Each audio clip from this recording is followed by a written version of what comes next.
Chapter 1, Terminal Meridians Trash. The moment Lu Mu Yen stepped into the Imperial Academy's gates, she received numerous types of gazes, of disdain, loathing, jealousy, ridicule, dislike, and of interest, that of which appeared like they were watching a play. She sighed inwardly. What sort of failure was the original owner of this body that she looked like a pest in everyone's eyes? So many gazes and yet not one of them were looks of friendliness. She was really speechless. Calmly ignoring all the unfriendly gazes, Lu Mu Yen continued towards the direction of the library. According to the memories of the original owner, the library of the Imperial Academy collected the most comprehensive list of books in the entire empire, including books that recorded various medicinal herbs and spiritual herbs on this continent. She now wanted to find out if this continent had the spiritual herbs to refine the marrow-cleansing pill. She, Lu Mu Yen, a cultivator with the heavenly spiritual root at the body fusion stage, encountered the battle between two true spirit cultivators when she was breaking through to the great ascension stage and, unluckily enough, was dragged into the spatial storm caused by their battle. Her physical body was destroyed, while her soul transmigrated into the body of a natural-born trash with the terminal meridian's constitution on Tianling continent. Whether in her former lives' cultivation world or the current world, both followed the law of survival of the strongest. Lu Mu Yen was currently far too weak. Any random cultivator could easily squish her beneath their foot. She desperately desired to increase her power, but if she wanted to recultivate, she was required to unblock all of the meridians in this body, otherwise she couldn't even feel the spiritual force of heaven and earth in this world, not to mention absorb it to cultivate. And the only way to solve this problem was to refine the marrow-cleansing pill and improve and eliminate this trash body. People with terminal meridians simply meant that their entire bodis meridians were blocked, unable to unclog, and no matter how hard they tried, they wouldn't be able to absorb the spiritual force in the atmosphere. At most, they could only cultivate until advanced phase sword apprentice in this world. On the way to the library, Lu Mu Yen could hear people judging. When one young girl saw Lu Mu Yen had passed by, she immediately went to her friend beside her, whispering, "Isn't that Lu Mu Yen? Whyd she returned to the academy? Other than to chase after Qi Yi Xian, why else would she return to the Imperial Academy?" Another person replied in disdain. "She still has the face to return, how shameless." There was derision in this girl's voice. "That's right, Qi Yi Xian never gave her any good looks." Mentioning the name Qi Yi Xian, there existed a sliver of yearning in her voice. Another person continued, "She shamelessly chases after Qi Yi Xian every day. The Lu clan lost all their face because of her." Exactly, why couldn't she have just been beaten into a handicap by Gu Yanran last time? Then she added, "Pfft. I almost forgot she was already trash." "Shoo, lower your voice, if she heard you, she'd bring her guards to bash people again." "Whatever you say, she still has her superior status protecting her, so what if she's trash? Not like we can afford to offend her." There was a hint of bitterness in her voice. Lu Mu Yen rolled her eyes but didn't bother debating with them. Her most important thing right now was to improve her constitution. Without power as the premise, her days were truly miserable. Using the barbaric ways of the original owner of this body, as if she had a brain spasm, to bully others was something she really couldn't do. But in reality, the original owner of this body wasn't really that unbearable. Since she inherited all the memories and emotions of the original owner, in Lu Mu Yan's eyes, the original owner simply loved a person she shouldn't have and used simplistic and idiotic ways to deal with interpersonal relationships. Her reputation was only ruined by scheming people. She wasn't a bad person. She actually pitied the original owner. She was born in the Lu clan that was brimming with prodigies, yet she was a person born with the terminal meridian's constitution. She didn't belong. Despite her strong background, it could never fill the loneliness and inferiority in her heart. So she used unreasonable and willful methods to hide her hopelessness and struggles. She licked her wounds alone, wounds from unobtainable love, eventually resulting in her willingly dispersing her own soul and relinquished the body to the current Lu Mu Yen. The library was situated deep within the forest of red maple trees. Within the forest, arrays were installed, and only those who bore the customized student badge of the academy wouldn't get lost. A sea of fiery red maple leaves swayed with the wind. Beneath the sunlight, they were set ablaze, and even more gorgeous, forming a unique scenery within the academy. At the very end of the red maple forest stood a profound, ancient building. Lu Mu Yan's powers were inhibited after her soul transmigrated, and she had no cultivation base, but her soul was very strong, so she could use mental energy equivalent to the foundation establishment stage of her previous life. As such, she could perceive that there was a layer of energy protecting the library building. She also discovered that there were currently a few very powerful auras concealed within the building, probably belonging to the guardians of the library. The entrance to the library was open all year round. When she entered, she took out her student badge and gave it to the manager. After registering, she entered the inner room, followed the signs, and found a book titled Tianling Continent's Flora Record. Lu Mu Yan took the book from the shelf and scanned a few pages. In it, there weren't just illustrations, but also detailed explanations. A satisfied smile rose on her face. It was precisely what she needed. Come and read on our website Wuxia World site. Thanks. Then she arrived at a seat beside the window and began to peruse the book. The ingredients required for the marrow cleansing pill, red leaf lotus, snake saliva fruit, flame fruit, and spirit gathering grass, were all recorded, only their names were slightly different to what she knew in her previous world. But Lu Mu Yan frowned slightly. Based on her memories, 3 of the 4 spiritual herbs were easy to find, they would be present in higher-end apothecaries, but the flame fruit was rarely found on the market. If one desired it, they must enter the blazing mountain range that was situated on the border of Yenzhou country. Regardless, she swiftly browsed through the book, imprinting every detail in her mind for future use. Holding a badge rewarded to him, Qi Yi Xian entered the library to seek for a suitable support-type technique for himself. Just as he turned to go upstairs, in his peripheral vision, he caught sight of a young girl sitting by the windows, quietly browsing through a book. The young girl dressed in a simple, elegant purple dress, and her smooth black hair was tied with a black ribbon behind her head. There wasn't a hint of makeup on her beautiful face, only emphasizing her exquisite facial features, while her pretty brows were slightly furrowed. Sunlight spilled on her from behind, and her whole body exuded a faint warmth beneath the soft light, while her temperament seemed as if one who had been baptized, transformed, into another who was peaceful, elegant, tranquil, and pleasant. Startled, Qi Yi Xian wondered, was this person really Lu Mu Yan?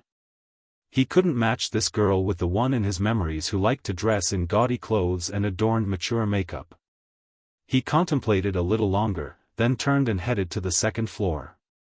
After finishing Tianling Continent's Flora Record, Lu Mu Yan found a few more books to read on the shelves that introduced Tianling Continent, and inadvertently found the Tianling Continent's Demonic Beast Record.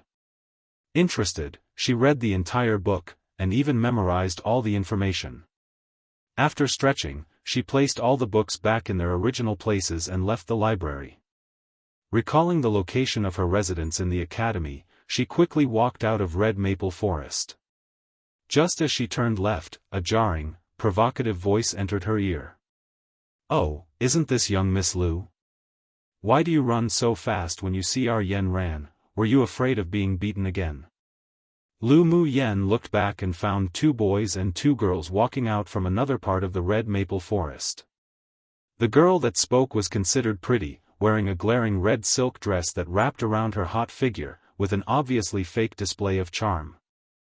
At first glance, it was a woman with big breasts and no brain. Beside her stood a beautiful young girl with fair, tender skin, a shy smile on her face, and who wore a light yellow dress that gave her a gentle and refined temperament. Lu Mu Yan recognized them from memory. The red-clothed girl, Xing Ro, was the official daughter of a wealthy merchant of the empire, while the other was that white flower too, Gu Yen Ran. Together with the girls, there were 2 men whose appearances were rather exceptional. One wore a stern face with a tall, straight posture, and was clothed in black, which generated a masculine temperament. His whole person exuded a cold and arrogant manly charm. He was precisely Qi Xian, the original owner of this bodice most beloved. The other wore a luxurious purple robe with a handsome appearance. His pair of peach-shaped, amorous eyes carried a flirtatious charm, but was hardly feminine, as he appeared like an unrestrained and unruly man who followed his passions, the fifth Prince Yunjin of Yanzhou country.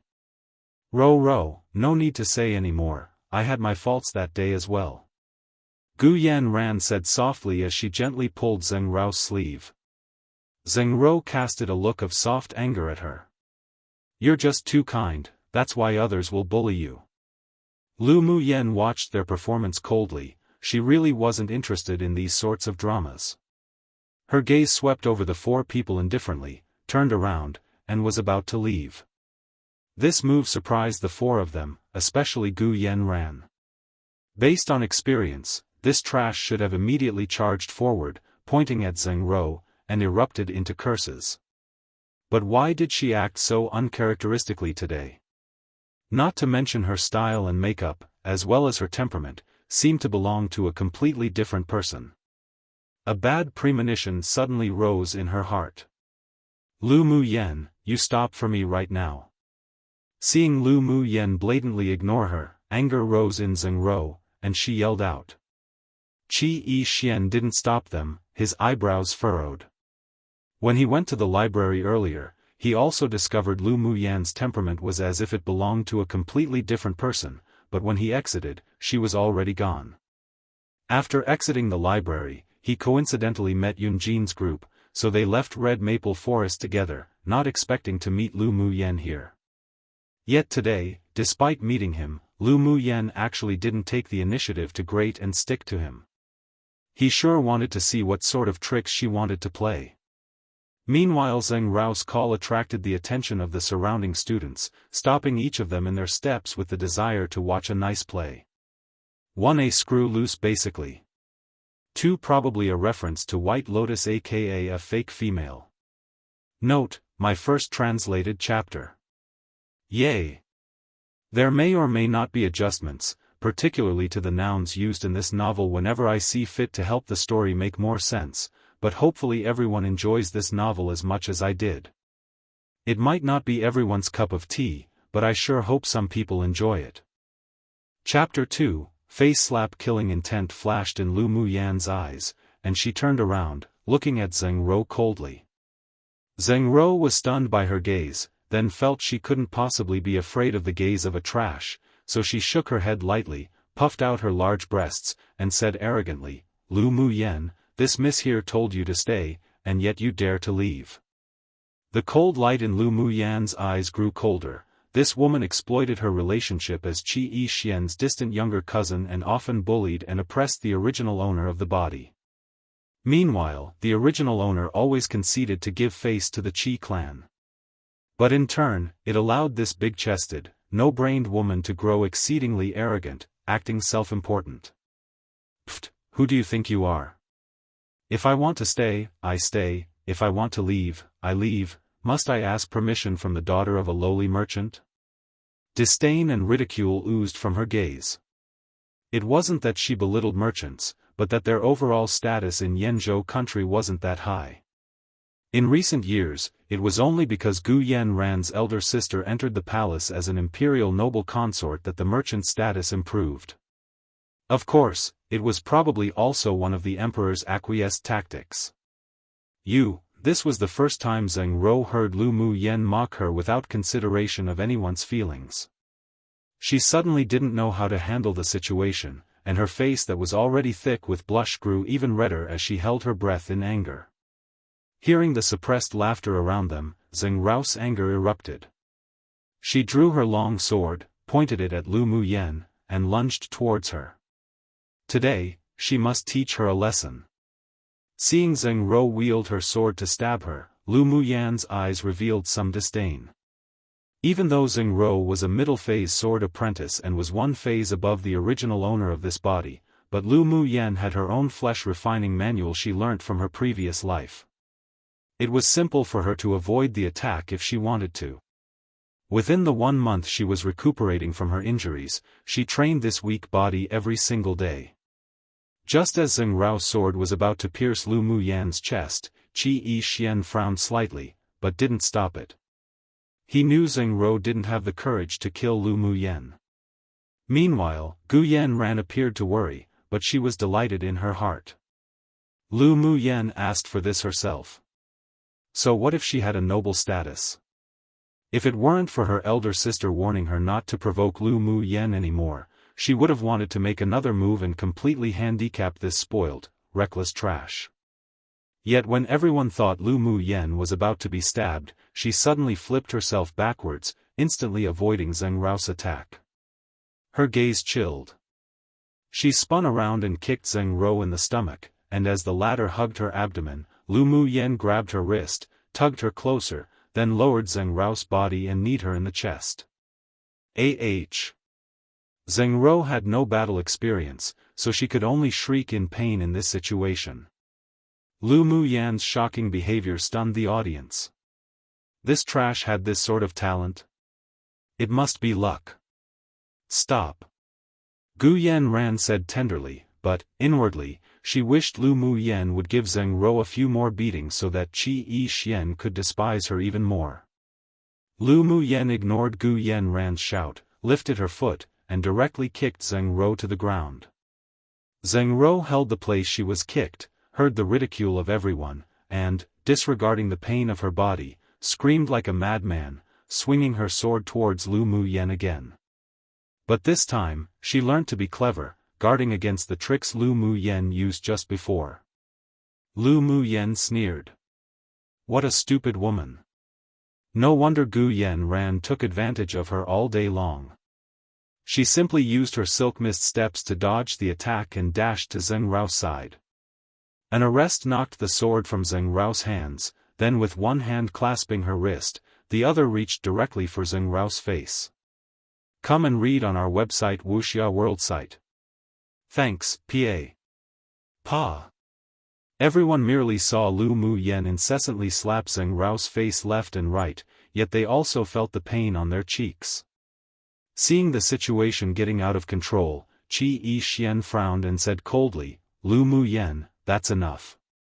Lu Muyan was just feeling gratified. She was already aggrieved when her cultivation completely fell from an almighty cultivator into trash after she transmigrated, but, aside from the evident concern from her family in the 1 month, everything else also made her extremely vexed.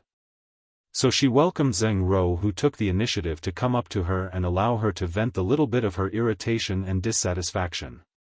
But that stinky Qi Yixian actually told her it was enough and to stop. Why should she? Though she inherited the emotions of the original owner of this body, she could still forcibly let go of the intense love that didn't belong to her. She blatantly rolled her eyes at Qi Yixian and continued to slap Zheng Rao.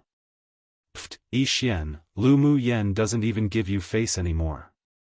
Interesting. Yun Jin's amorous eyes revealed a hint of interest. Today, at first glance, he already felt that Lu Muyan had changed, but he didn't expect her to become this interesting. Qi Yixian's face darkened, then said impatiently, Lu Muyan, stop playing these types of tricks to get my attention, hurry up and let Zheng Rao go. When Lu Muyan heard Qi Yixian say this, the anger in her chest burned even fiercer, and she stopped temporarily. When everyone thought she would release Zheng Rao, act cute and apologize to Qi Yixian, she suddenly looked Qi Yixian up and down, then said with disdain, and who do you think you are? This miss isn't bothered playing with you anymore. Look at you, want chests and yet you have none, want a butt and yet you also have none.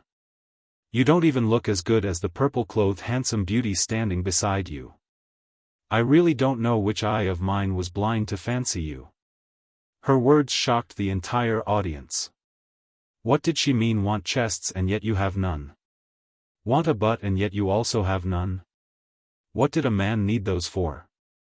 Were men described in such a way? This is a blatant insult. Pfft, Jin couldn't help but roar with laughter. It was rare to see Qi Yixian be the laughingstock, so he was exceptionally happy, laughed very openly, and felt that Lu Mu Yen was even more pleasing to the eye. Qi Yi Xian's face turned dark, and cold air exuded from his body. He never expected Lu Mu Yen, who always obeyed him, would refute him in such a way. He debated whether to argue back, yet felt he didn't need to dispute with an ignorant woman. But he also felt extremely discontent with Lu Mu Yan's attitude towards him. Gu Yanran sneered inwardly. Lu Mu Yan, you're so stupid. Did you think you could attract Yi Xian's gaze? A barbaric trash like you will only push him further away. Taking gentle lotus steps forward, Gu Yanran said to Lu Mu Yen with a look of righteousness, "Young Miss Lu, don't you think this is a little too much? Zheng Ro did not harm you, so why do you humiliate her so?" Lu Mu Yen took out a silk handkerchief and wiped her hands. Only after did she raise her head, facing Gu Yanran with a look of ridicule, saying, "Is it only when her sword pierces my chest that it's considered harm? Young Miss Gu, since you are young Miss Zheng's best friend, why didn't you come out and stop me earlier? Only stepping out to demonstrate your righteous heart after you finished watching the show, is that not too late? What's more, is it in your place to tell this miss what to do? Who do you think you are as well?" When Zheng Ro heard Lu Mu Yan's words, she raised her head and looked at Gu Yanran with anger burning in her eyes. Gu Yanran didn't expect that after 1 month, Lu Mu Yen not only seemed to be a different person, but she was also so astute, resolving the awkwardness of her vicious and humiliating acts towards Zheng Ro, and even pushed the conflict onto herself. She wasn't afraid of Zheng Ro hating her, but she still needed such a stupid woman to be her shield and an excuse to do things in her stead. "So young Miss Lu considers yourself reasonable for beating someone then? I saw Yi Xian stepping out to stop you, therefore I didn't. Who knew you wouldn't even give him any face today?" Gu Yanran said in a gentle voice, as if having been put in a difficult position, while acting considerate of Lu Mu Yen. "If I stepped out, I feared that I would accidentally hurt you. If that harmed the harmony between the Lu clan and the Gu clan again, my sin would be too grave." Lu Mu Yao curled her lips, smiling. This woman was certainly conniving. She only said a few sentences and it tossed the criticism back to her. Chapter 3, A Challenge. What do you mean by you heard Yi Xian tell me to stop, so you didn't step out? Also, what do you mean you didn't think I wouldn't even give him any face today? Am I related to him in any way? It's not like I'm a shameful concubine of the Qi clan that can't be shown to public. Lu Mu Yen chuckled and asked in reply disdainfully. Since Gu Yanran wanted to chat, shall see it to the end. She wasn't like the original owner of this body who could only use brute force to solve problems. Gu Yanran's face paled.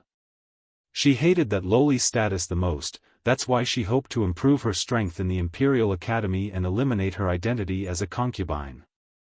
She wanted to become Yi Xian's official wife, and not some lowly concubine. Lu Mu Yen did well, she successfully roused her fury. You what? Nothing to say? I really don't know why the little concubine set by the Qi clan is still coming to the Imperial Academy to learn. The Qi clan sure is at ease. Are they not afraid of wearing a few green hats one? It was utter nonsense, but Lu Mu Yen just wanted to irritate and provoke Gu Yanran. Hearing Lu Mu Yan's words grow more and more outrageous and unwarranted, Gu Yanran's face paled even more. She tugged at Qi Yi Xian's clothes and called him softly, looking wronged and delicate, Yi Xian. Lu Mu Yen, have you had enough? Whatever you do, I will never like you, just give up. Yanran will be a part of the Qi clan in the future, she's not someone that you can slander baselessly. Although Qi Yi Xian didn't have any romantic feelings for Gu Yanran, she was still the concubine that the clan set for him. Insulting her was equivalent to insulting the Qi clan. Especially the part about wearing a green hat, he just wanted to choke Lu Mu Yen to death when he heard it. Lu Mu Yen rolled her eyes, raised her eyebrow and sneered, "Us two females are quarreling, what is a male like you butting in for? Or do you want to be known as the crazy house husband in the empire? This miss has no interest in you already. The person who liked you is dead, so please don't misunderstand and narcissistically think I still have feelings for you anymore. Humph, you sure are glib now. So unreasonable. Qi Yixian simply couldn't communicate with Lu Mu Yen anymore. She was absolutely unreasonable today, he couldn't outmatch her. Seeing that Qi Yixian clearly didn't want to continue to speak to Lu Mu Yen, glee rose in Gu Yanran's heart. She had always felt that Qi Yixian actually did care for Lu Mu Yen, but he just hadn't realized it yet. After all, they were childhood sweethearts. So that's why, ever since she enrolled into the Imperial Academy, she tried her best to deepen the conflict and completely destroy the relationship between the two. Now the idiot Lu Mu Yen actually said such things, her schemes really didn't go to waste. But the debt of insulting her must be paid. Lu Mu Yen, you were too much. Was last time's lesson not enough? I want you to publicly apologize to me, or else I'll pursue this further. On the surface, Gu Yanran appeared to be slightly aggrieved, yet was unyielding as she looked at Lu Mu Yen. It made many men nearby pity her and cast unkind gazes onto Lu Mu Yen. Lu Mu Yen folded her arms, raised her eyebrows lazily and said, "Look at you deliberately showing off a delicate appearance. The men around you don't even need to drink alcohol and they're already drunk for you. I think it's not far from wearing a green hat with such obvious seduction. And apologize in public? You think you're worthy with your status? And how do you plan on pursuing this further, You're courting death." Even though Gu Yanran was conniving, she was still only a 15-year-old girl. How could she endure such insults from her most hated person? Blinded by anger, she pulled out her sword and leapt at Lu Mu Yen.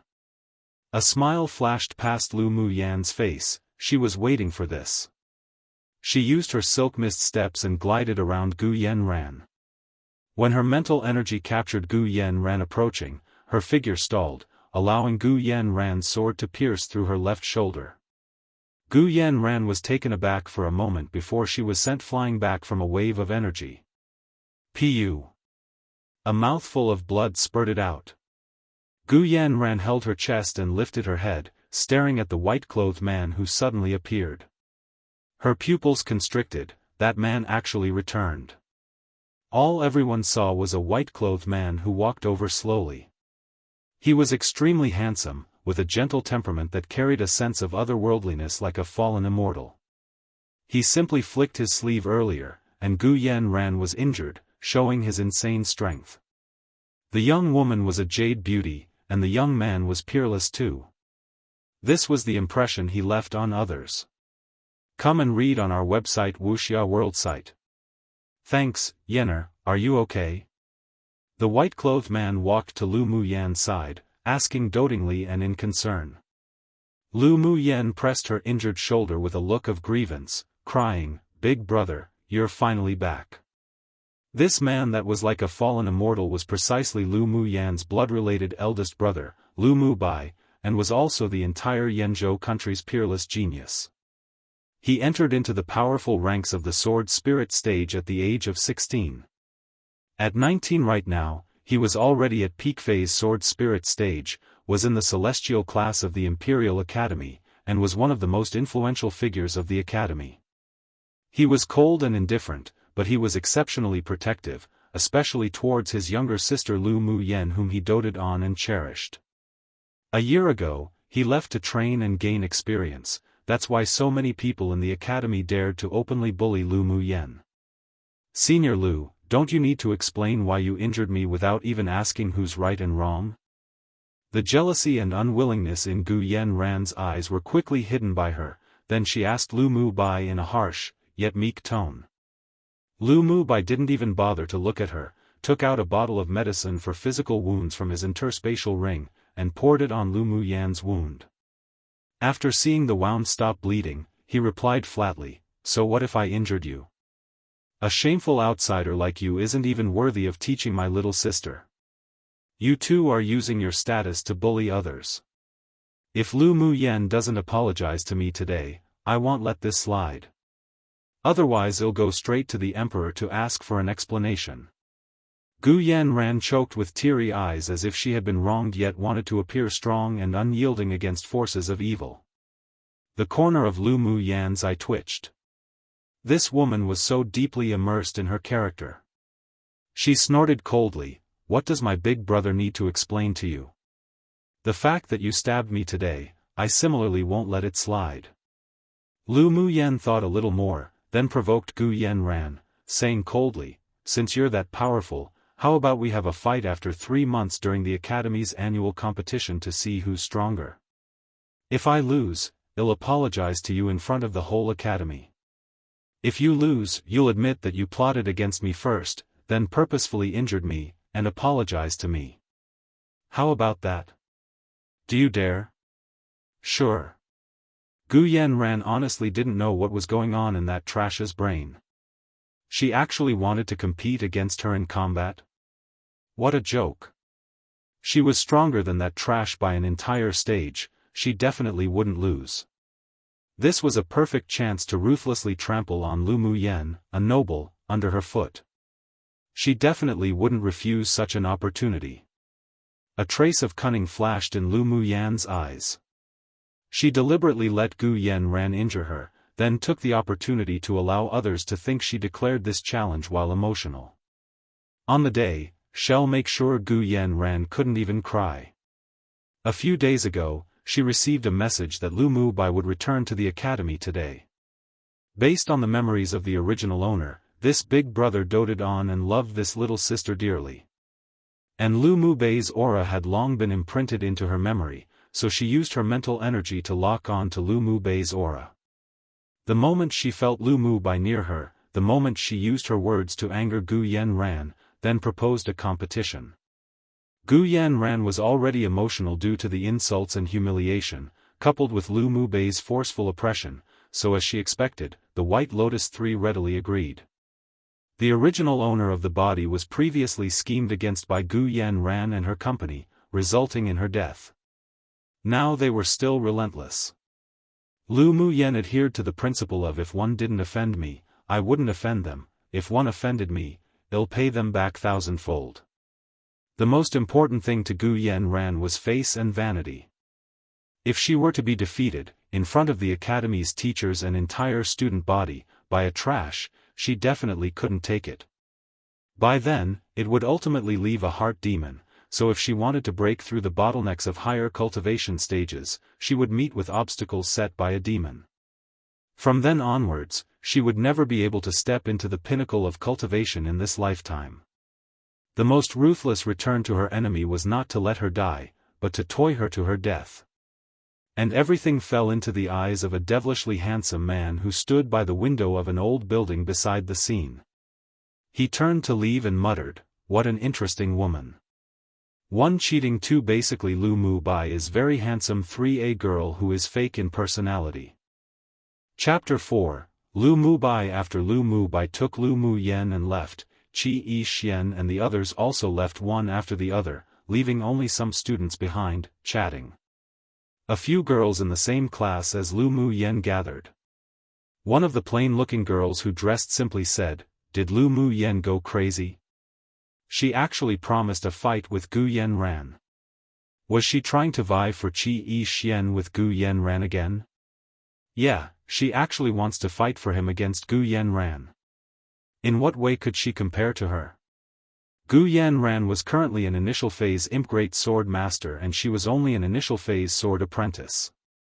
I heard she only got there because the Lu clan spent a vast amount of money to buy high-grade medicinal resources for her. With her condition, she actually dared to initiate a challenge. Did she want to die?" Another fancily dressed woman said with disdain. Another person stepped up and said bitterly, "It's because her identity's higher than Gu Yanran. After all, she's got an empress as an aunt, a marshal for a grandfather who helped found the country, and the imperial capital's god of war for a father." But even though Gu Yanran comes from a family of merchants, ever since her elder sister entered the imperial harem, she had always been favored by the emperor and rose to the imperial noble consort status after only 2 years. Plus her clan's the imperial capital's richest clan. While her status isn't higher than the trash's, it wasn't too low either and just worthy enough for Qi Yi Xian. The fancily dressed woman continued. The first girl sneered, yeah, just last month she clashed with Gu Yan Ran and was accidentally severely injured. Who knew the moment she recovered, she'd shamelessly come back to the academy. But so what if her background was strong? Since she was unreasonably causing trouble, even if the Lu clan wanted to support her, they had no reason to. In the end it was the Prime Minister who became the peacemaker and the case fizzled out. Was her brain actually kicked by a donkey? She even dared to propose a challenge. Was she not afraid that the Lu clan would lose all their face because of her? Who cares, when the time comes, well just watch a good show. Lu Mu Yen and Gu Yan Ran's promised battle spread throughout the academy within only one day, and similar gossip could be heard everywhere within the academy. The unanimous thoughts were that Lu Mu Yan's brain had a stroke, she was looking for a beating, and was probably trying to play some sort of tricks to attract Qi Yi Xian's attention again. Basically, everyone in the school was waiting for a good show. After Lu Mu Bai bandaged Lu Mu Yen, he looked at her with concern and asked, "Why do you want to fight Gu Yan Ran? You aren't her opponent." "Right now I'm not her opponent, but I will be after 3 months. Don't worry, big brother." Ever since Lu Mu Yen inherited the memories of the original owner and agreed to live well in her stead, she was trying to integrate herself into the Lu clan and treat the people of the Lu clan as true family. Lu Mu Bai looked at Lu Mu Yen with a complicated expression. His little sister actually changed. When Lu Mu Yen was born, the Imperial capital's divine seer told them that she would encounter a life and death situation at 15 years old, but once she successfully overcame the situation, she'd be enlightened and completely change. Their family was told not to be surprised as this was a fortuitous opportunity and she may even be able to walk the path of the strong because of that. Now he couldn't help but believe the result of the divine seer's divination. Though a sister like this assured him even more. Then how do you plan on surpassing her? Have you thought it through? Lu Mu Bai asked with a soft smile. When Lu Mu Yen first entered this body, half dead and in a conscious coma, she overheard her mother talk about how there was a person who divined that when she turned 15, her personality would change drastically.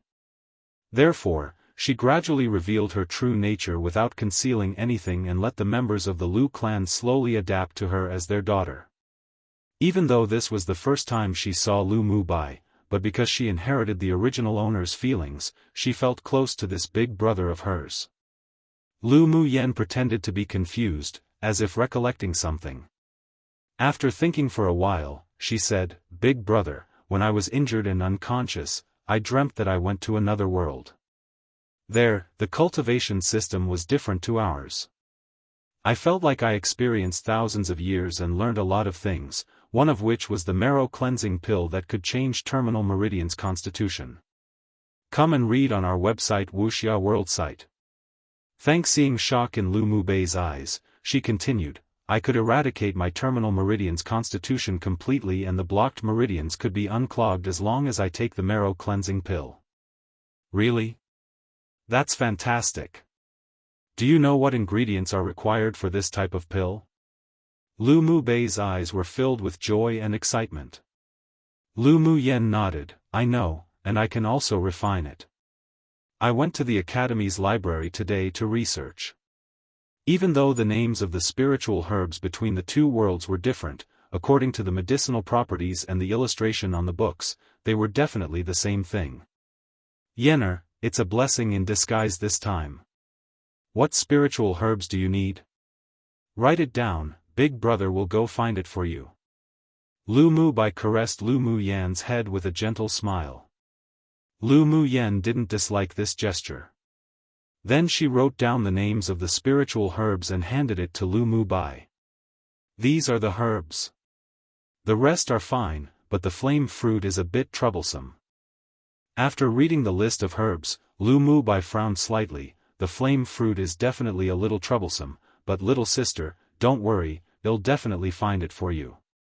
"Thank you big brother, I'll also look for it as well. Before the battle, I'll definitely refine the marrow cleansing pill and improve my constitution. At that time, it'll also take back the stage I lost last time." A layer of coldness surfaced in her eyes. Lu Mu Bei's face darkened, and he nodded. "Recently the Gu clan has been very arrogant. Even Auntie in the palace is being suppressed by Imperial noble consort Gu. If it wasn't that the Imperial capital was preparing for war, and the Imperial family needs funds from the Gu clan, your incident last time wouldn't be suppressed like that. When Lu Mu Yen was injured by Gu Yen Ran last time, Lu Mu Bai happened to be out training. There were two main reasons why the Lu clan didn't pursue it until the end. One was that the Imperial family intervened, hoping the Lu clan wouldn't pursue any further. After all, Lu Mu Yen was fine in the end. And second, it was just as the divination said, Lu Mu Yen indeed recovered from near death. Only because of this did the Lu clan not pursue the issue further against the Gu clan. By the way, about the challenge, I need Big Brother to put in a few good words for me when we return home. Otherwise grandfather and father and them will think him being willful again." Lu Mu Yen begged as she hugged Lu Mu Bei's arm and swung it back and forth. The reason why she provoked Gu Yen Ran to promise a fight only after she locked onto Lu Mu Bei's aura was so that he could deal with the Lu clan. She definitely wouldn't be able to handle the tears of her beautiful mother. Lu Mu Bai nodded helplessly, saying dotingly, "I really don't know what to do with you. Settle a little for the time being. I fear the entire population of the Imperial capital knows of your challenge with Gu Yen Ran. Don't worry Big Brother, I will." After her heavenly eldest brother left, Lu Mu Yen began to think about what to do next.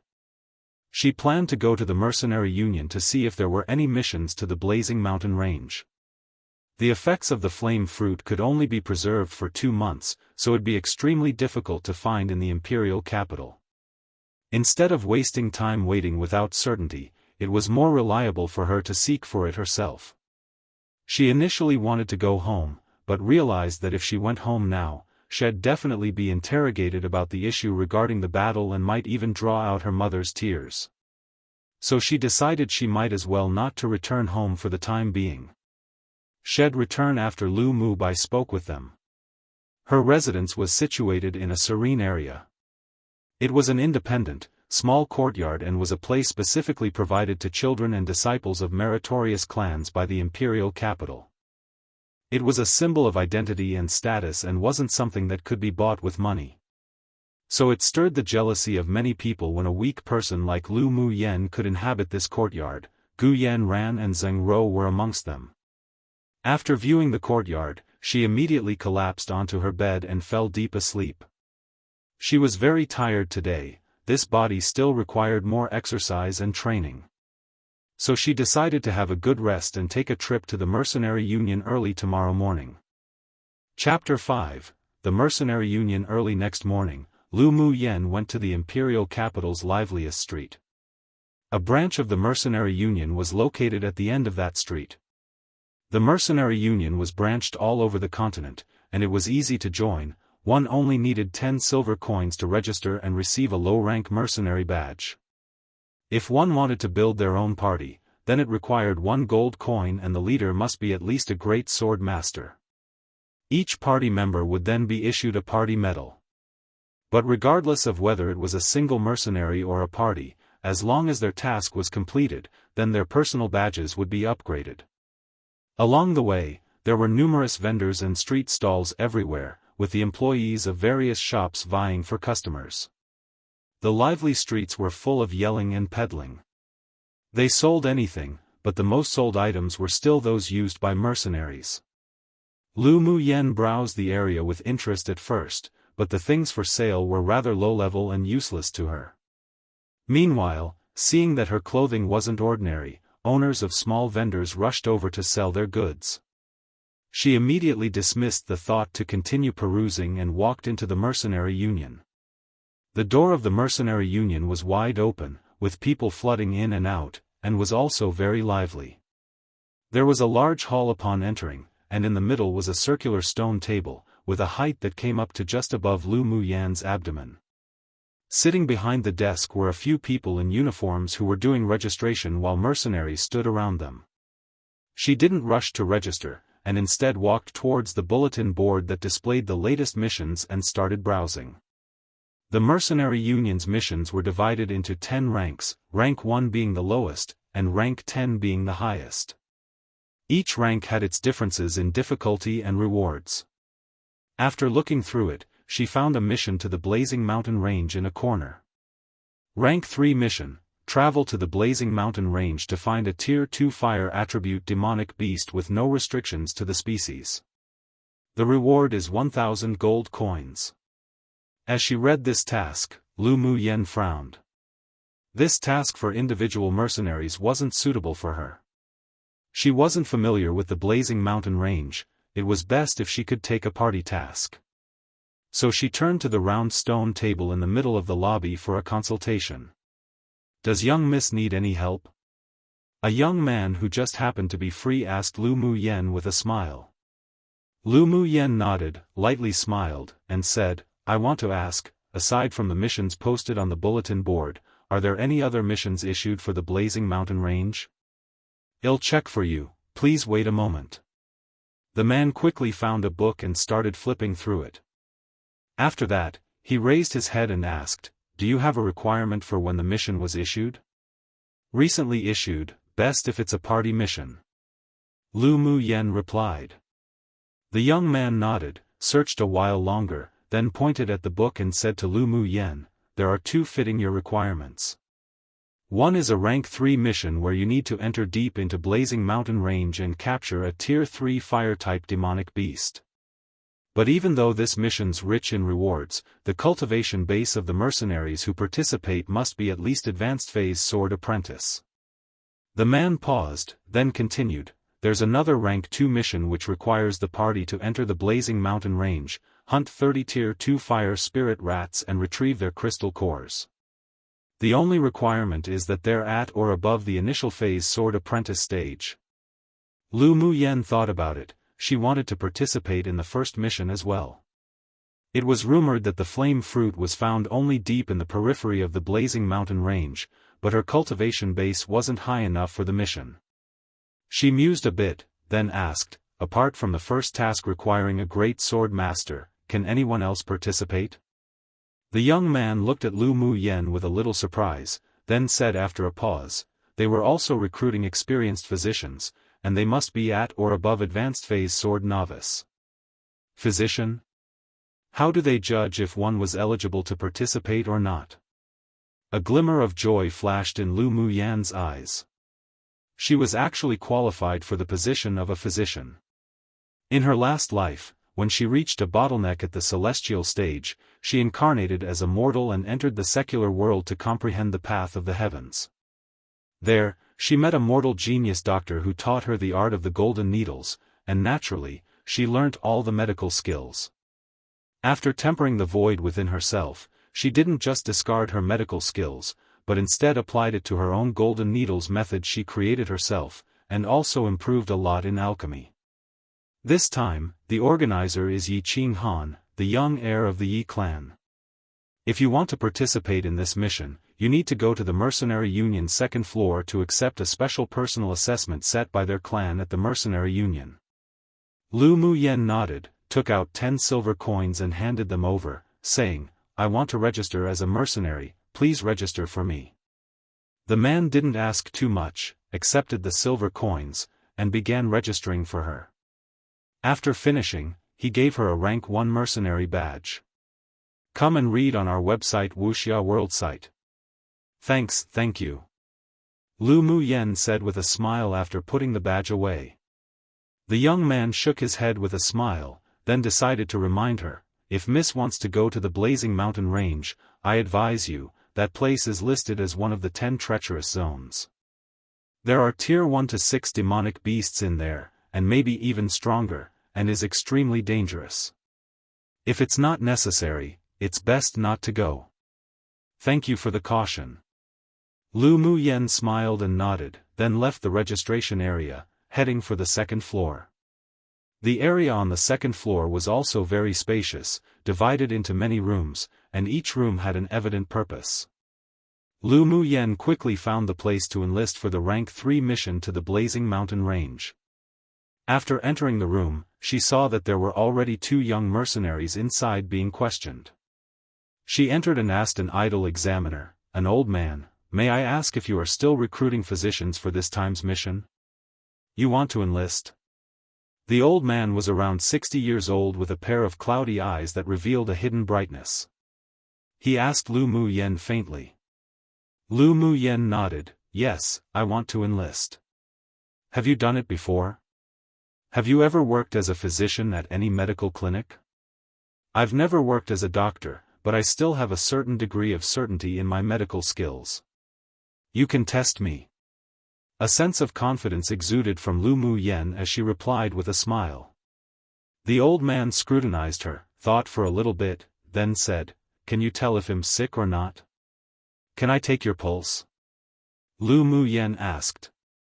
The old man nodded, stretched out a rather thin arm from beneath his sleeves and handed it over to her. Seeing this, Lu Mu Yen used her index and middle finger to touch the old man's artery. After a short while, Lu Mu Yen retracted her hand, her eyes filled with solemnity, and said to the old man, "You suffered an extremely serious internal injury 10 years ago and it injured your organs. Your meridians are also blocked because of the sword aura." The old man's expression changed from the initial inattentiveness to the current surprise. But then he furrowed his brows and said, "Although it's not known by all that I was injured, you can still find out about it if you investigate thoroughly. This can't prove you have the qualifications to enlist." Lu Mu Yen chuckled softly, then brought her lips beside the old man's ear, and said in a voice only the 2 of them could hear, "Not only are your meridians blocked, but your cultivation also halted. There'll be a day every 3 months where your old ailments flare up and you'll feel pain to the bones, preferring to die than to live." The old man's eyes widened and stared at the beautiful girl adorned with a large smile. The things she said were only known by the superiors of their clan and he believed it was impossible anyone in the clan would leak his secrets. Then this meant the girl did indeed have some talents. With a complicated look in his eyes, he asked, "Then can you heal it?" "Yes," Lu Mu Yen said firmly. Upon hearing that, delightful surprise surfaced on the old man's face, but then he asked with gravity, "Don't play around with this old man here. This sword wound was left by a powerful sword monarch stage cultivator. In these 10 years, I also visited numerous famous doctors, but not a single person could promise that they could heal it. What reason do I have to play with you? I really can heal your injury. From your pulse, I could deduce that tonight one is precisely the night your wound will flare up. I can use my art of the golden needles to treat you first so that you can avoid the pain you'll experience tonight. But it'll be quite troublesome to fully heal you." Lu Mu Yen said with a soft smile. There was a firm look in the old man's eyes. He was obsessed with the path of the sword for his entire life, and he suffered extremely when he could no longer advance. Still, he never gave up. Even though he never broke through, he still maintained his current cultivation at the advanced phase sword spirit stage. He might as well take the leap and consider it as treating a dead horse as if it's alive too. He didn't think this little girl who's only at the sword apprentice stage had the courage to play any tricks. Sure.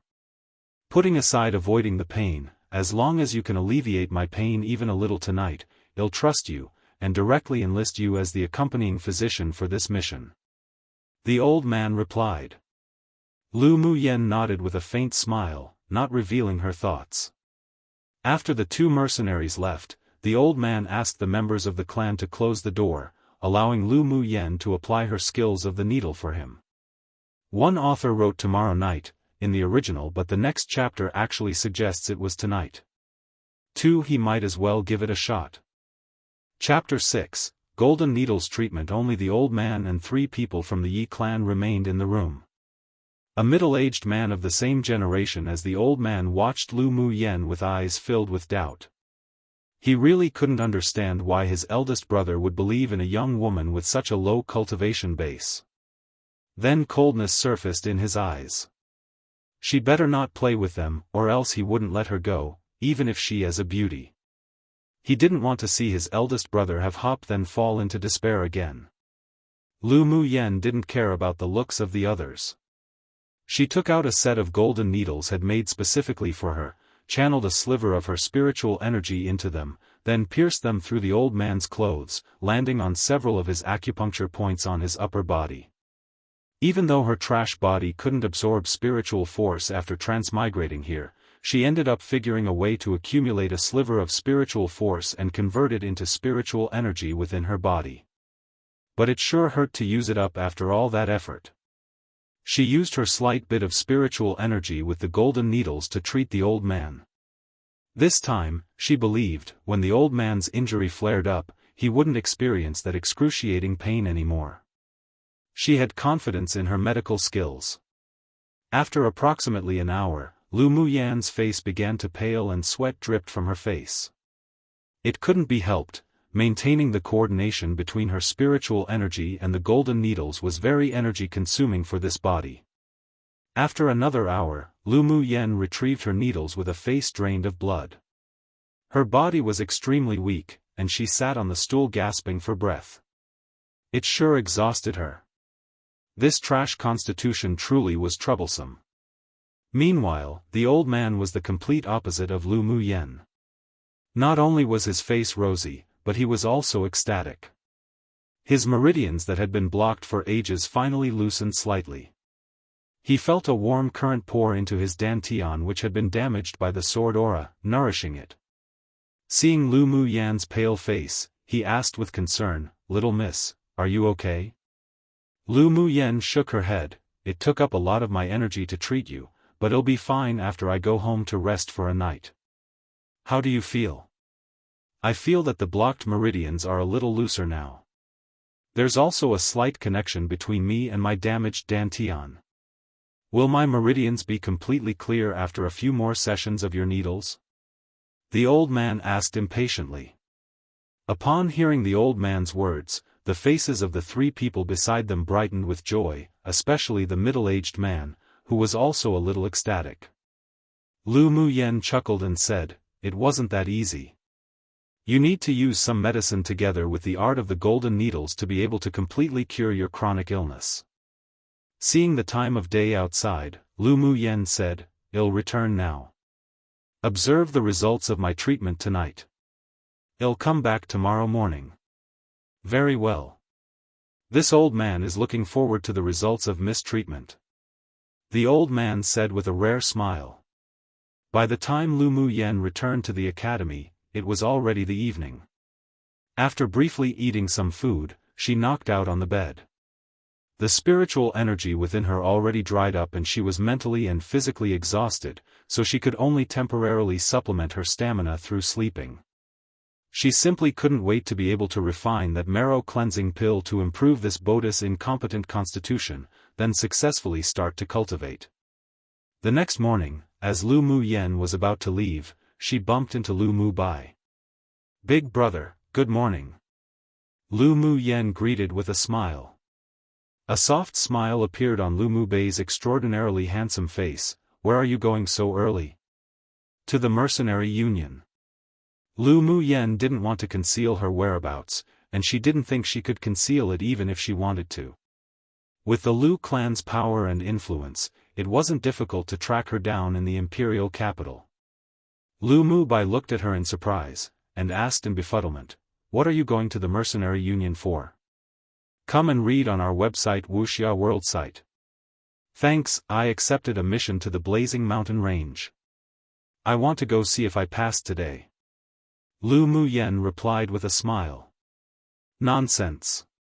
Is going to the Blazing Mountain Range a game to you? Do you know how dangerous it is there?" Lu Mu Bai's expression chilled and scolded her.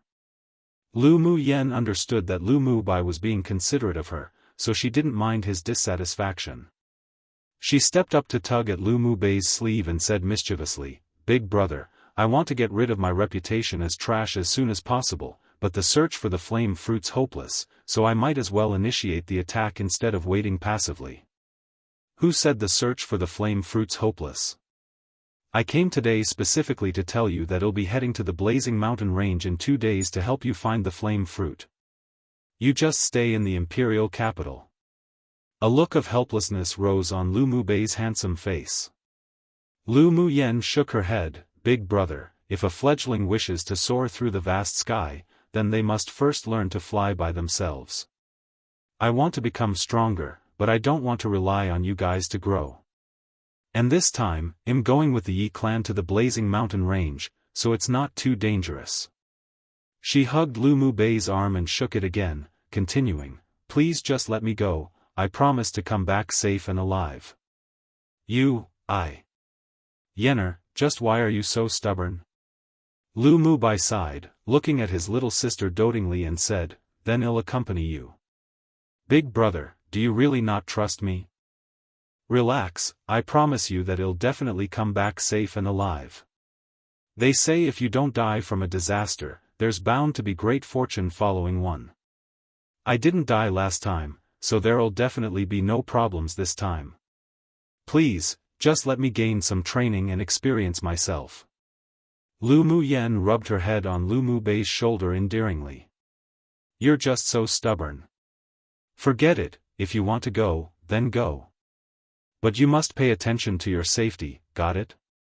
Lu Mu Bei compromised. His little sister was great in every way, all but her stubborn temper. She simply wouldn't stop until she hit herself against the south wall too. It wasn't something that he could change either, and even if he did stop her, she'd still sneak away. After musing, Lu Mu Bei retrieved a yellow talisman from his interspatial ring and handed it to Lu Mu Yen. This is a 1,000 Li teleportation talisman. If you're in danger, use this talisman. It can teleport you 1,000 Li 3. No matter what, safety first. Even if you don't find the flame fruit, it doesn't matter, prioritize your own life. Big brother will help you inquire about the flame fruit in the Imperial city during this time. Thank you, big brother, you're the best. Lu Mu Yen took the talisman and put it away. In this world, sword masters could be divided into alchemists, smiths, formation masters, and talisman masters, to name a few. It was rather similar to the cultivators in her world. But these professions were scarce here, and all of them were treated like treasures, vied for by various entities. Honestly, you. Just so willful. Lu Mu Bei said dotingly as he tapped Lu Mu Yan's nose with his slender fingers. Lu Mu Yen finally tricked her big brother away, and seeing that it was already rather late in the morning, she hurried towards the gate of the academy. Yet who knew that she'd bump into Qi Yi Xian and Yunjin there? Isn't this Mu Yen? Where are you going in such a hurry? Yunjin asked with a smile as he blocked Lu Mu Yan's path as if he and she were familiar with each other. Lu Mu Yen rolled her eyes at him. This guy did it on purpose, right? Why else would he block her path when she was leaving in a hurry? Yeah. I'm in a hurry to leave, please move aside. Lu Mu Yen didn't even look at Qi Yi Xian as she attempted to go around them. But her behavior made Qi Yi Xian feel exceptionally unpleasant. Was Lu Mu Yen playing hard to get? She even pretended to ignore him. He sure wanted to see what tricks she wanted to play. Lu Mu Yen. Qi Yi Xian called after Lu Mu Yen with a frown. One shall be fine, two very stubborn, 3 unit of measurement. 1 li equals 500 m equals 546 yards. Therefore 1000 li equals 500 km equals 300 miles. Chapter 7, The Mercenaries' Mission. Seeing that the promised time was arriving soon, yet these two people were still here chirping around, she looked at Qi Yi Xian impatiently and said, What? If you have something to say, say it. If you need to fart, then hurry up and fart. You, Lu Mu Yen, do understand that you're a female, don't keep acting so unfeminine every day. Qi Yi Xian didn't expect that Lu Mu Yen would be this impatient and rude to him. But why was it that when he looked at her simple and delicate appearance in her elegant purple dress, he suddenly remembered the times when they were younger, that cute little girl who would chase after him calling Big Brother Xian? Since when did their relationship become like this? While Qi Yi Xian was lost in his own world, Lu Mu Yen said sarcastically, without giving him any face, Who are you to me? What does it matter to you whether I behave and look feminine or not? There's something wrong with you. She didn't wait for Qi Yixian to reply and quickly went around them. Qi Yixian's eyes revealed faint surprise as he stood there, staring at the purple figure leaving their sight, with Yunjin who looked as if he was watching an interesting play. Lu Muyen cursed Qi Yixian inwardly as she hurried. That damnable man, what was he doing acting so arrogant and self-righteous in front of her? He really thought he was someone important? Lu Muyan's feelings for Qi Yixian were very complicated. Sometimes she would despise him, yet her heart would also throb for him from time to time. Although the original owner of this body made the decision, willingly, to completely dissipate, but that strong love for Qi Yixian still remained within her body and was inherited by her. That's why every time she met Qi Yixian, she needed to consciously suppress the strong feelings for him that was left behind. So she didn't want to see Qi Yixian even more. Yixian, I don't think Lu Muyan's playing hard to get. Do you remember that rumored divination? Yunjin's eyes were filled with interest. He was currently very fascinated by Lu Muyan, so he hoped that she wouldn't disappoint him. Qi Yixian nodded with a frown. Clans like theirs definitely knew about the divination from 16 years ago, one made by the divine seer. It seemed that the divination came true. Lu Muyan really changed, and seeing the beautiful figure disappearing in their sight, he felt an inexplicable sense of loss. Then he shook his head and laughed in ridicule at himself. When Lu Muyan arrived at the mercenary union, the agreed time had already passed. She cursed Qi Yixian and Yunjin again inwardly. The moment she entered the door, she found one of the juniors from the Yi clan she met yesterday waiting in the lobby. "Miss, you've finally arrived, the elders have been waiting upstairs for a while now," the young man said to Lu Muyan with a smile. Lu Muyan nodded, "Thank you for your trouble. Let's go." When she entered the room, she discovered that aside from the middle-aged man, there were two others. One of them was an old man that was around the same age as the elder from yesterday, who was red-haired, red-bearded, had a slightly rotund body, and an amicable smile on his rosy face. There was also a younger man who wore a dark-patterned black robe, around 20 years old, with a handsome face.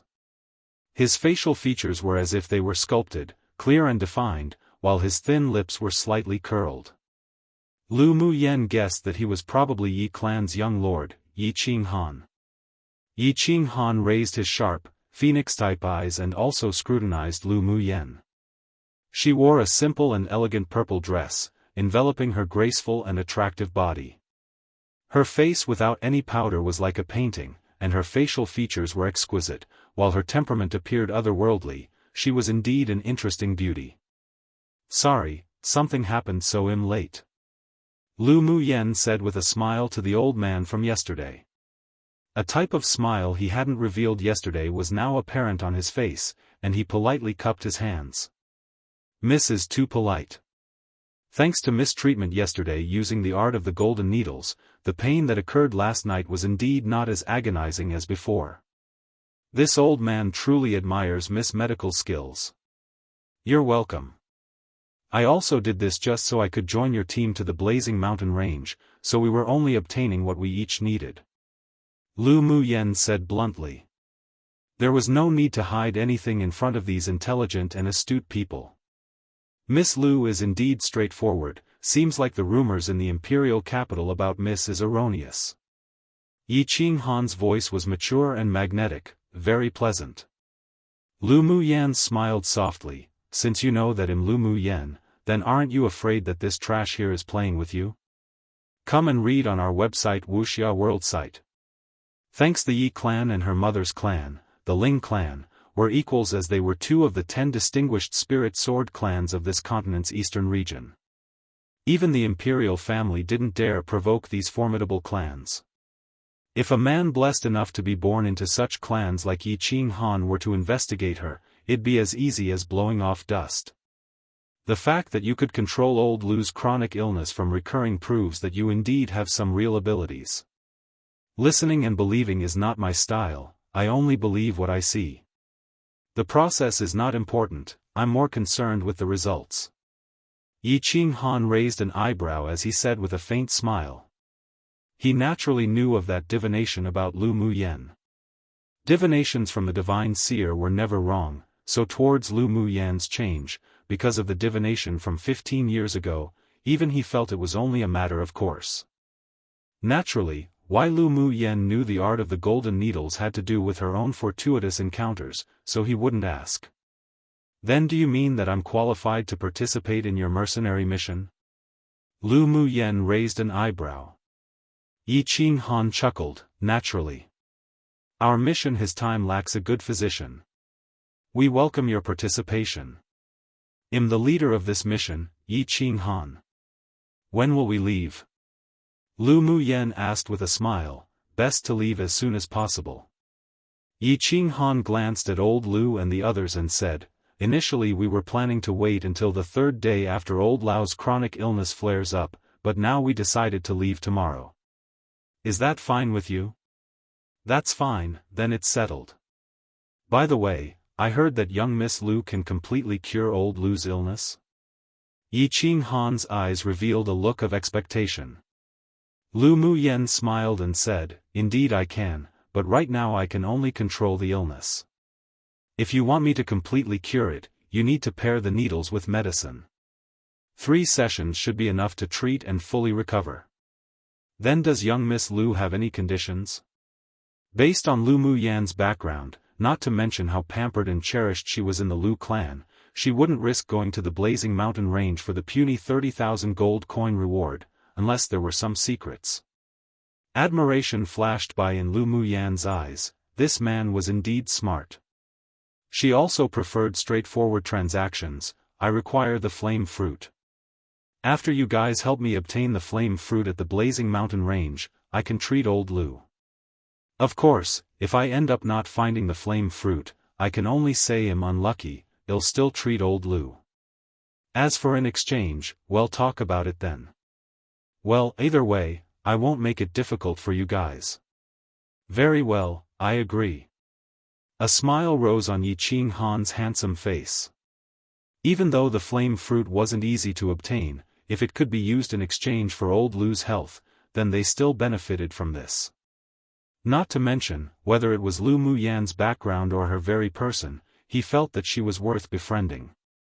With such a beauty as company, their journey to the Blazing Mountain Range wouldn't be boring anymore either. Then tomorrow at dawn we'll gather here and leave. Yi Qinghan thought for a moment, then smiled and added, don't be late tomorrow, young Miss Lu. Lu Muyen rolled her eyes at him, what a petty man. I know, see you tomorrow. I still need to make some preparations, so I'll leave first. Lu Muyen said with slight annoyance. Yi Qinghan's deep black eyes were colored with a smile, nodding, see you then. One original says 16, could be typo from author. Note, since it's the weekend, I'll publish 4 altogether over Saturday and Sunday edit. Cry I reread it just now and didn't think I spelt Yi Qinghan's name wrong so many times. It's not Yi Qingyan. Chapter 8, The Blazing Mountain Range. Before sunrise the next morning, Lu Muyen went to the mercenary union. When she arrived, Yi Qinghan and the others were already there. Young Miss Lu sure is punctual today. Yi Qinghan said with a smile, looking at the purple-clothed woman walking towards them. Lu Muyen arrived and shrugged her shoulders. I'm afraid that if I'm late, you guys wouldn't wait for me. You're our physician, even if we don't wait for others, we must wait for you. Yi Qinghan smiled. The two chatted a few more, then the team was ready to leave. They rode the Tier 1 demonic beast, Tailwind Horse. As such, they could decrease the time going back and forth. Yi Qinghan and his party consisted of 6 people. Aside from Yi Qinghan, Lu Muyen only recognized old Lu. In addition to them, there was a young cold beauty and 3 other young men. 2 of the young men appeared to be hired mercenaries. The continent where Lu Muyen was located was named Tianling Continent, consisting of the 4 major regions, the eastern, western, southern and northern regions, as well as countless large and small regions. Every region also had numerous large and small countries. Yanzhou country was considered a country with strength in the Middle-O range within the major eastern region, and one of Tianling continent's 10 treacherous zones was located right within its border, the famous Blazing Mountain Range. It took 5 days to arrive at the Blazing Mountain Range from the imperial capital on the backs of the tailwind horses. During the 5 days, Lu Muyen and the others only stayed at an inn 2 of the nights, while they slept in the open for 3 of them. The Blazing Mountain Range was rich in cultivation resources, so even though it was considered one of the 10 most dangerous places, there were still many mercenaries and sword masters who came. Under normal circumstances, as long as one didn't traverse deep into the periphery, it wouldn't be too dangerous. Looking at the Crimson Mountain Range still far away, she already felt waves upon waves of heat rushing at her. Lu Muyen tugged the reins of her tailwind horse and came to a halt. "We've arrived at the Blazing Mountain Range." Yi Qinghan looked to the distance with a smile. Because they rushed all the way here, Lu Muyan's spiritual energy had long dried out again, not to mention this body hadn't yet recovered well enough, so whenever they took time to rest, she immediately went to sleep to replenish her energy and didn't converse much with Yi Qinghan and his party. "You came to the Blazing Mountain Range to capture a spirit pet?" Lu Muyen asked with a smile. There was also a profession called Spirit Beast Master in this world. These people had mental energy exceptionally stronger than the average sword master, could directly imprint a seal in a demonic beast's sea of consciousness, then contract them as a spirit pet. As such, the spirit pet couldn't betray their master, could help their master during battle, and their own tier could also increase. Yi Qinghan didn't conceal it either and nodded. "My little sister will be celebrating her 15th birthday soon. I want to capture a fire attribute demonic beast that's tier 3 or above for her to contract as a spirit pet. Why didn't you bring her?" Lu Muyen wondered and asked. "Her boat's not in good health, that's why it's up to me." When mentioning his little sister, his gaze grew softer. Then, suddenly realizing something, he turned to Lu Muyen, asking, "Young Miss Lu, you're very skilled in medicine, could you cure fetal poison?" "Fetal poison? So it's because she was poisoned in the womb that she's in bad health?" Lu Muyen asked. Yi Qinghan sighed and nodded, saying, "Yes. She was poisoned when she was in the womb, and many physicians said she couldn't live past 20 years old. That's hard to say. It wasn't that fetal poison was incurable, but I still need to see your younger sister for the specifics to be able to make a decision." Lu Muyen was still confident in her medical skills. If she could successfully reach the foundation establishment stage of her previous world, and use her spiritual energy paired with medicine, it wasn't difficult to treat that kind of fetal poison. Yi Qinghan's eyes lit up. Having hope was better than determining that it couldn't be cured. He said sincerely, "Then can young Miss Lu have a look at my little sister? Payment's not a problem. Apologies, I don't have any time lately. After the Imperial Academy's annual competition is over, they'll take the time to come look." Lu Muyan's current objective was to first refine the marrow cleansing pill and make a shocking reversal at the annual competition. Yi Qinghan's sister had been ill for many years already, so there wasn't a need to hurry. Not to mention she had no spiritual energy in her either, so the treatment wouldn't be very effective. Come and read on our website Wuxia World site. Thanks, that sounds good. Regardless, it'll be troubling young Miss Lu. Yi Qinghan also understood his little sister's condition. Even though she was weak and had cold symptoms, it wasn't as if she could be cured within a day or two. They traveled forward and only took a little more than an hour to arrive at the entrance to the Blazing Mountain Range. There were quite a few people who traveled here as well. "Does any one of you want to purchase a map of the Blazing Fire Mountain?"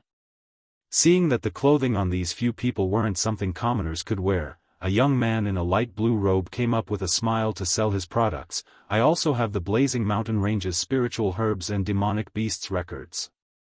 I promise it'll be useful to you all." "The Blazing Mountain Range map?" Yi Qinghan smiled, clearly disbelieving. as even sword monarchs wouldn't recklessly enter the central area of the blazing mountain range, so how could this young man have any map? The blue-robed young man also knew what Yi Qinghan was thinking, so he smiled and said, I indeed don't have the map for the entire blazing mountain range, but I do have the map for the entire periphery. This map was a summary of the information brought out by the mercenaries that entered. My master used 10 years to finish this map. If it's not accurate, I don't want any money. Price? Lu Muyen saw that the young boy's eyes were clear and clever and didn't look like a liar. 100 black gold coins for one. The young boy quoted the price. On Qihua Continent 1 there were 3 types of common currencies, gold coins, black gold coins, and purple gold coins. It was at a ratio of 1 to 100, that is, 1 black gold coin was equal to 100 gold coins, and 1 purple gold coin was equal to 100 black gold coins. Your price is a bit expensive, isn't it? A baby-faced young man beside Yi Qinghan said. The blue-clothed boy smiled and shook his head. My price corresponds to the quality of the product. This map isn't some fake like the others. I've been here selling maps for more than a year. If it's not accurate, you can come back to find me. Are the spiritual herbs and demonic beast maps you have also of the periphery? Lu Muyen was more interested in them. I have everything on the periphery. I also have a map on the border between the periphery and the outer ring of the forest. But the price is more expensive, but I can also promise accuracy. The blue-clothed young man said with pride, this was the crystallization of his master's 10 years of work. Lu Muyen showed interest, and asked, then are the locations of where the spiritual herbs grow and where the demonic beasts roam also accurate? The booklet only records the approximate location and can't determine the exact position. If you want to search for them, you can only go according to the location. The areas of some spiritual herbs and demonic beasts couldn't be determined. After all, not many mercenaries want to enter the border between the outer ring and the periphery. The blue-clothed young man thought for a bit before telling Lu Muyen the truth. Then give me a copy of each. How much altogether? Lu Muyen wasn't familiar with the blazing mountain ranges, and though she followed Yi Qinghan and his party, this was a place full of danger. If they were separated, she had an extra guarantee. Seeing how generous the beautiful purple-clothed young girl was, the blue-clothed young man smiled merrily and took out 4 books from the cloth bag he was carrying on his back and said, the map is 100 black gold coins, the spiritual herbs and demonic beasts map were 100 black gold coins each, and the map of spiritual herbs and demonic beasts on the border was 300 black gold coins, so a total of 500 black gold coins too. Lu Muyan's small vault was still rather rich, and grandfather Lu even gifted her a precious interspatial ring after she regained consciousness. So she took out the entire 500 black gold coins without a care and handed it to the blue-clothed young man. Keep it safe. The young man handed the books to Lu Muyen, then cautioned with a smile, Miss, ensure you don't enter the outer ring, it's truly too dangerous there. I understand, thank you. Lu Muyen nodded. Her impression of the blue-clothed young man was pretty good. Let's go. After she bought the book, Lu Muyen said to Yi Qinghan and the others. Yi Qinghan naturally had information on the blazing mountain range, but he didn't stop Lu Muyen from buying it. He smiled and nodded, then lead the rest into the blazing mountain ranges. One author wrote Qihua Continent. But there have never been any mentions of that continent. I'm pretty sure Tianling Continent is the overall world they're in, while Qihua Continent specifically refers to the one she's on. Maybe native speakers understand the difference despite the same usage of the word. Or the author made a mistake, but she mentioned it again in a later chapter, or I made a mistake. I'll come back to fix it if I realize I need to while translating. Pretty sure I translated it correctly, but the author wrote the price wrong. Erase the original. Note, if you liked any of these chapters, leave a like if you can. It's motivating. Thanks to everyone who's read it this far. Look forward to more interesting developments. Chapter 9, the female servant seeks trouble. They rode their tailwind horses one through the entrance, and they didn't travel too far before arriving at the foot of the mountain range. The mountain range was covered in dense trees spreading across the area, and there were even circles of thorn bushes before them. They could only abandon their horses and enter. The tailwind horses could only come here. We need to continue by foot. Yi Qinghan dismounted the horses, moving elegantly. Lu Muyen nodded and also dismounted, then she heard Yi Qinghan blow a whistle. Following, the 7 tailwind horses vanished from their view. These tailwind horses are quite intelligent. Are they all your spirit pets? Lu Muyen didn't know a lot about the spirit beast masters of this continent. She once obtained a manual from the beast tamers sect. She wondered if it worked or not for this world's demonic beasts. Yi Qinghan smiled and explained, Tier 1 demonic beasts like the tailwind horses aren't valuable enough to become spirit pets. We, spirit beast masters, use the strength of our mental energy to determine the spirit pets we contract. So a spirit beast master at the spirit novice tier could only contract 1 spirit pet, so on and so forth. But one could only contract a maximum of 10 spirit pets, so spirit beast masters want randomly contract a demonic beast to avoid wasting the quota. That is to say, spirit beast master clans like yours have other ways of taming tier 1 demonic beasts like the tailwind horse without a contract. After hearing Yi Qinghan's explanation, Lu Muyen had a general idea. Indeed. Yi Qinghan's eyes revealed some admiration towards her.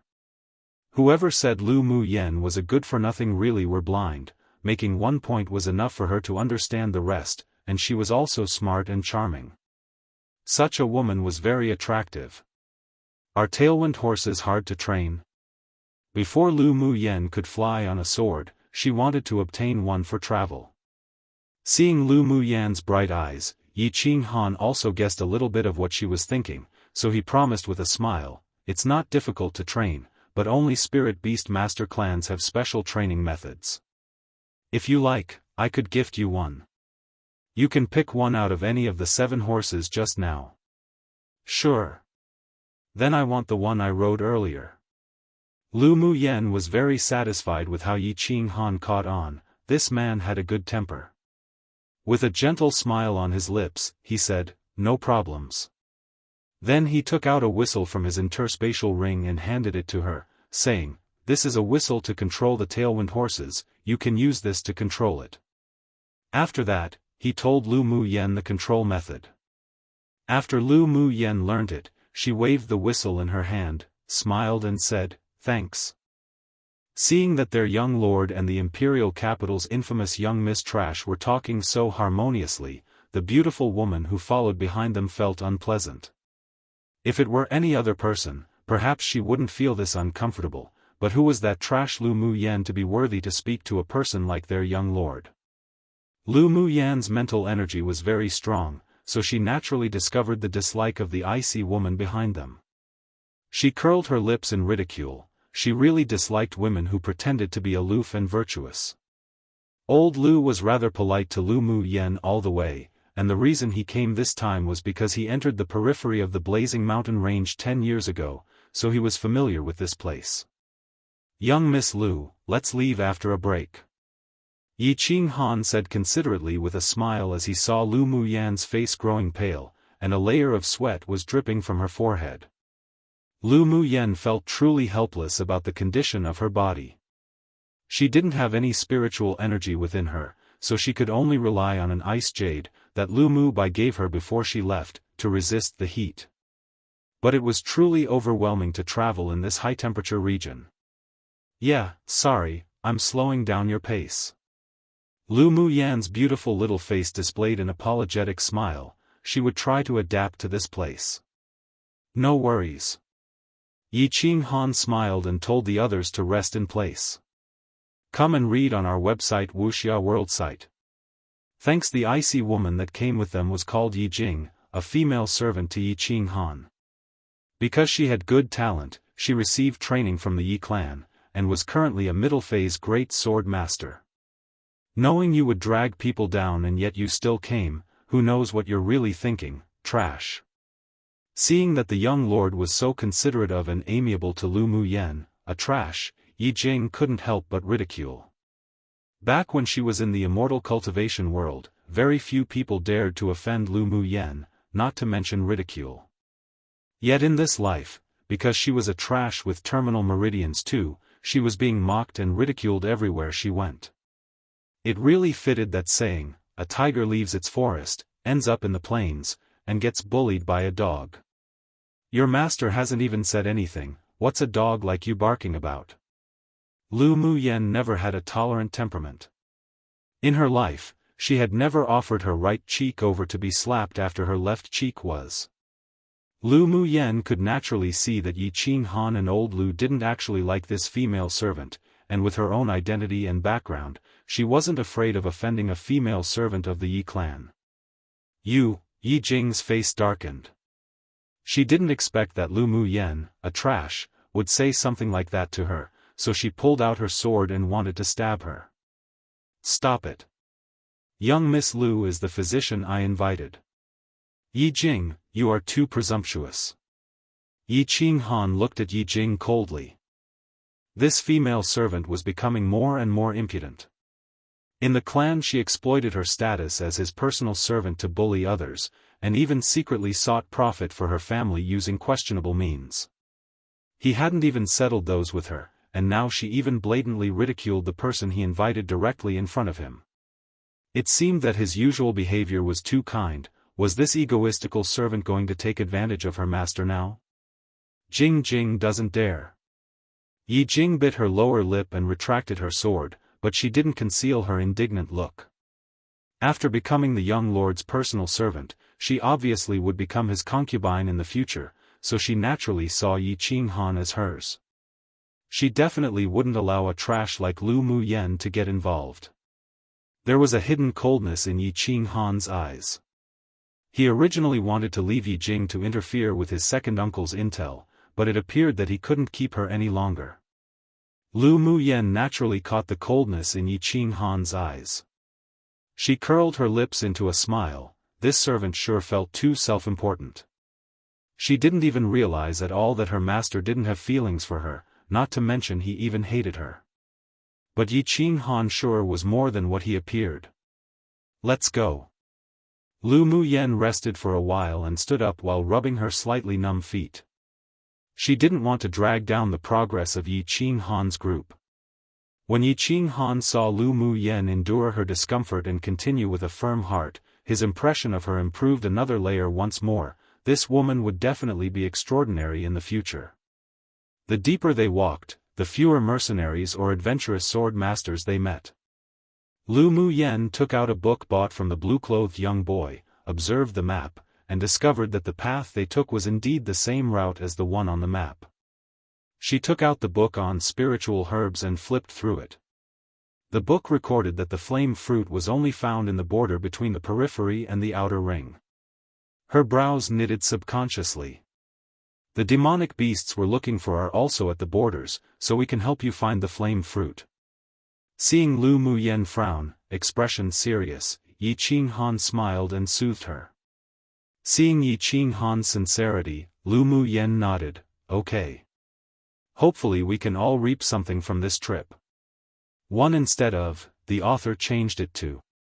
They basically mean similar things, so I'm leaving the translation. 2 for returning readers, I decided to give a name to Lu Muyen's constitution. In fact, it was given a name in the novel, except I didn't know how to translate it. In the novel its terminal meridian constitution is the translation now. And the person with that constitution was called, aka person with terminal meridians. Was what was difficult for me to translate, and I only thought of a good translation for it now. Well, good enough at least, I hope. Sorry for any confusions. Chapter 10, Flame Fruit. The group of people didn't encounter any high-tier demonic beasts on their way while they avoided the low-tier demonic beasts with Yi Qinghan's warnings. Around half a day later, they arrived at the periphery area of the blazing mountain range. Before them, there was a dense forest, and after walking only for a short while, they heard the sounds of a battle. Yi Qinghan and his party immediately started being vigilant. Young lord, should we go over?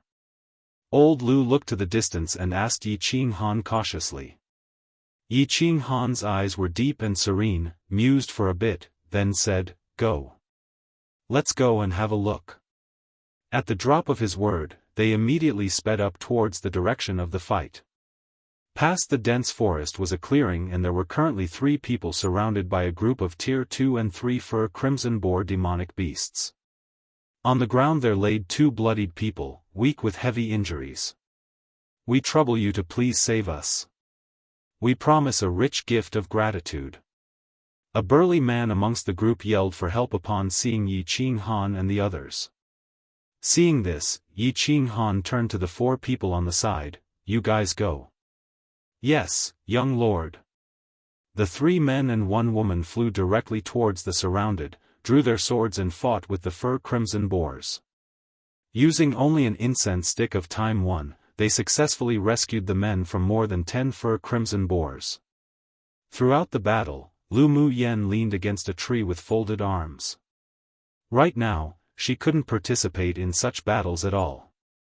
Even though the fighting spirit within her was aroused, she was still burdened by her terminal meridian's trash constitution, so she could only watch. She discovered that Yi Qinghan's subordinates had good combat power, probably because they often honed their fighting skills at close quarters. "Thank you for your help. I have 5 Tier 3 demonic beast cores here, which are the most expensive items on us." The big man took out 5 crystal cores from his pocket and handed it to Yi Qinghan to express his gratitude for saving their lives. Yi Qinghan didn't reach for the demonic beast cores, and said instead, "No need, it was just on the way." It wasn't easy for these mercenaries to come to the blazing mountain range for their missions, and even if he took these Tier 3 demonic beast cores, it wasn't useful to him. "Then thank you very much. If in the future you require our help, please let us know. My name is Jiangdong, and they are members of my small mercenary party." Jiangdong placed the slightly bloodied crystal cores back into his pockets. He also knew that these people who wore expensive clothes wouldn't care for his crystal cores, but he was still very grateful to them for their life-saving grace. "Why were you guys being surrounded by fur crimson boars?" Based on what he knew, fur crimson boars moved in groups. These types of demonic beasts too usually wouldn't leave their territory easily. He was rather curious, how did this group of mercenaries offend this group of boars?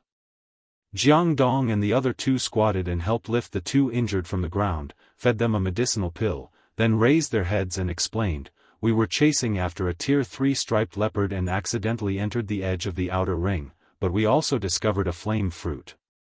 Originally we wanted to pick it, yet who knew that a Tier 4 fur crimson boar king would be guarding it and commanded this group of Tier 2 and 3 fur crimson boars to besiege and kill us.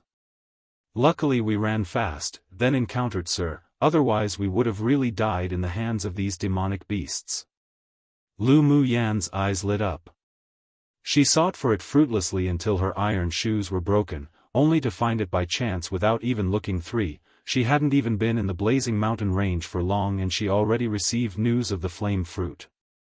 "What you found was really the flame fruit?" "Yes, and based on its appearance, it should have just bore fruit. It still had a bit of green, and the fur crimson boar king should be waiting for it to mature, otherwise it would have already eaten it." Jiangdong answered honestly with his guess. "Where is the location of that flame fruit you discovered?" Lu Mu Yen was delighted. As long as she could find the flame fruit, she could refine the marrow cleansing pill and improve her terminal meridian constitution. Come and read on our website Wuxia World Site. Thanks. Jiangdong mused, then pointed to a direction in the southeast and said, "We discovered it there, it's about an hour away." "Young Lord Yi, I'm going to find that flame fruit, are you going to come with me or stay here to wait for me?"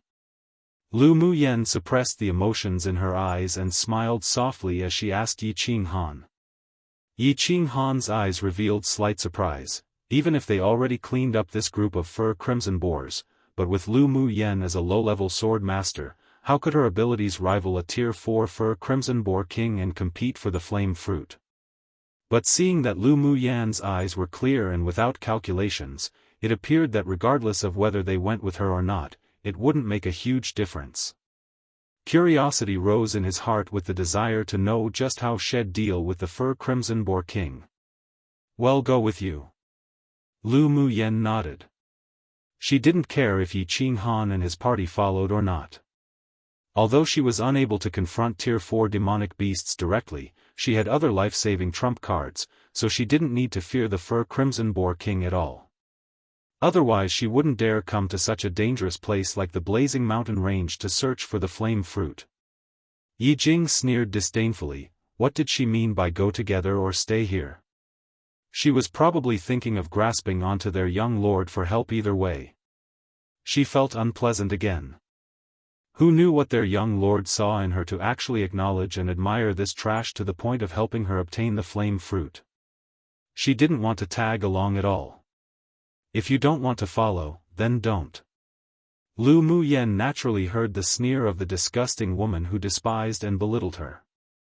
Her cold gaze swept to Yi Jing, then turned to Jiang Dong and said, "Thank you," before rushing over to the direction he pointed. Yi Jing flushed red with anger. This trash dared to speak to her like this. But when she was about to start cursing, Yi Qinghan cast a cold glance at her, filled with warning, so she just stomped her foot, unwilling. She cursed Lu Muyen inwardly and decided that she'd definitely teach the trash a lesson in the future. Yi Qinghan looked at the beautiful silhouette in front of him, and interest rose in his eyes. His lips curled up and he quickly followed. After traveling for around an hour, Lu Muyen felt wave after wave of heat coming from a head that spread to her surroundings. A hint of joy rose in her crystal-clear eyes, the flame fruit. This was the heat emitted by the flame fruit. She quickened her pace, and in a few moments, she saw a jewel-like crystal-clear red plant growing beside a gray boulder. Hanging from it were 3 delicate red fruits. Maybe it was because of Jiang Dong's unintentional arrival, the Fur Crimson Boar King was now alert. It was lying lazily on the boulder for a rest, but he always kept his attention on the bright red plant. "You guys wait here for me," Lu Muyen whispered to Yi Qinghan and his group after she assessed the Fur Crimson Boar King's strength. Yi Qinghan raised his eyebrows and frowned slightly, with a look of disapproval in his eyes. He whispered, "Don't belittle this Tier 4 Fur Crimson Boar. Its defense and attack are both very strong, you're not its opponent. Relax, I know I can handle it." Lu Muyen waved her hand. Even though she didn't have the confidence to kill this Boar King, she at least had enough confidence to obtain the flame plant. Yi Qinghan saw that Lu Muyen emitted a light of confidence and wasn't joking around, so he nodded and said, "Be careful. If there's any danger, I'll take action." "Sure. Then I'm going." One approximately half an hour 2 author wrote, which is used sometimes translated interchangeably or translated into magical beasts. But she always wrote before, so it's probably a typo. 3 She searched for it so hard before, only to find it so easily now. Chapter 11, successfully obtained. After Lu Muyen finished speaking to Yi Qinghan, she used her flash steps and headed directly towards the Fur Crimson Boar King. Flash Step was a manual that she obtained back in the immortal cultivation world. After successfully learning its entirety, one's figure would be as ethereal and invisible as the wind, as well as being extremely flexible and changeable. The speed was extremely fast, and whether it was escaping or changing positions during battle, it was definitely one of the best means to save one's life. Meanwhile, the Fur Crimson Boar King that was lying on the huge gray boulder also discovered the purple shadow that was rapidly drifting over. Its eyes grew bloodshot, and it puffed 2 streams of hot air through its nose. It immediately stood up, its hind legs kicked the huge rock behind him, then it shot itself out like a missile, heading straight towards Lu Muyen. Right when the Fur Crimson Boar King was near her, slyness flashed in Lu Muyen's eyes. She reached out her left hand, swung it, and a ball of paper immediately hit the Fur Crimson Boar King's nose. The paper scattered and a bit of white powder spread through the wind, entering the boar's nostrils. The Fur Crimson Boar King suddenly froze as if having a stroke and collapsed to the ground. Lu Muyan's lips rose in a smirk and utilized flash step to its limit. She swiftly arrived by the large gray boulder and without hesitation, she uprooted the flame plant and placed it directly into her interspatial ring. Meanwhile, the fact that she only took a few breaths of time to obtain the flame plant stunned Yi Qinghan and his party who remained not far away. What sort of footwork was this? How could one's speed be so fast that their figure appeared like a ghostly silhouette? And what was that white powder? It could actually make a Tier 4 fur Crimson Boar King collapse to the ground. It sure enlightened them. They stared at the paper that the white powder was originally wrapped within, their eyes filled with shock, but also glistened with ideas. Although the fur Crimson Boar King fell to the ground due to Lu Muyan's powder, but its eyes were fixed on the purple figure. Seeing that the flame fruit that it guarded for so many years was lost to the hands of a damn human, its eyes were filled with fury, and it kept roaring.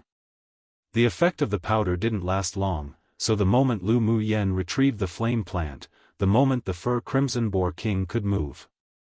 It immediately stood up, charged at Lu Muyan furiously with its eyes as wide as copper bells, and its entire body filled with rage as if it could only be vented after tearing her to pieces.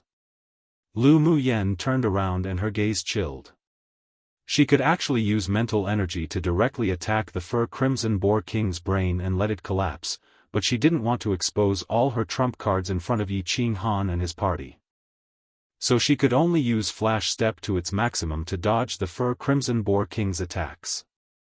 Lu Muyan avoiding every attack from the fur Crimson Boar King truly infuriated it. This damned human was so cunning. It must tear her into pieces. Although Lu Muyan could easily avoid the fur Crimson Boar King's attack using her flash step, but this boar's power was essentially a Tier 4 demonic beast equivalent to a sword spirit stage expert.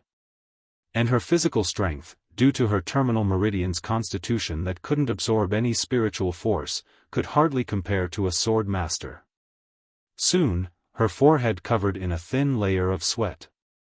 She harumphed coldly, then fled directly into the dense woods. Even if she couldn't kill it, it was still easy to escape. Yi Qinghan naturally understood that Lu Muyan's physical strength was almost overdrawn, so seeing that she was escaping, he couldn't resist, tapped his foot, and flew out. He drew out his prized sword and swung at the fur Crimson Boar King with a sword attack that was filled with elemental energy. One could only see a flash of golden light from the sword that formed an arc in the air and instantly entered the fur Crimson Boar King's body. Pang! The fur Crimson Boar King was blasted more than 10 meters away after being hit directly by Yi Qinghan's sword aura. Following, blood dripped from its nostrils and eyes, and after twitching a few times on the ground, it perished. Lu Muyan stopped, turned around and returned to Yi Qinghan's side, saying, "Thank you." Although she could escape, or even kill the fur Crimson Boar King with her mental energy without Yi Qinghan's help, but since Yi Qinghan did intervene, it saved her a lot of effort and she also didn't need to expose her trump cards. She had a good impression of this man. You can still get rid of it even if I didn't interfere. Yi Qinghan's handsome face revealed a small smile. Along the way here, Lu Muyan constantly surprised him, so he also believed that she still had more abilities yet to reveal. You saved me quite some effort by intervening. Lu Muyan shrugged, and her lips curled up. You're quite strong. Although this fur Crimson Boar King was of the same stage as me, but it only just became a Tier 4 demonic beast not long ago, so my attack could easily kill it. Yi Qinghan explained modestly. Lu Muyan nodded and smiled, the strength of a peak phase sword spirit. Even amongst same-stage peers, you must be a tough opponent. Come and read on our website Wuxia World site. Thanks. Yi Qinghan wasn't just at the sword spirit stage, but he was also a spirit beast master. Seeing that he was wearing a spirit pet bangle, she believed that there must be a spirit pet inside. And as a disciple raised and trained by a large clan, who didn't have their own trump cards, she was certain that even if the fur Crimson Boar King was at peak phase Tier 4 strength, it still wouldn't be Yi Qinghan's opponent.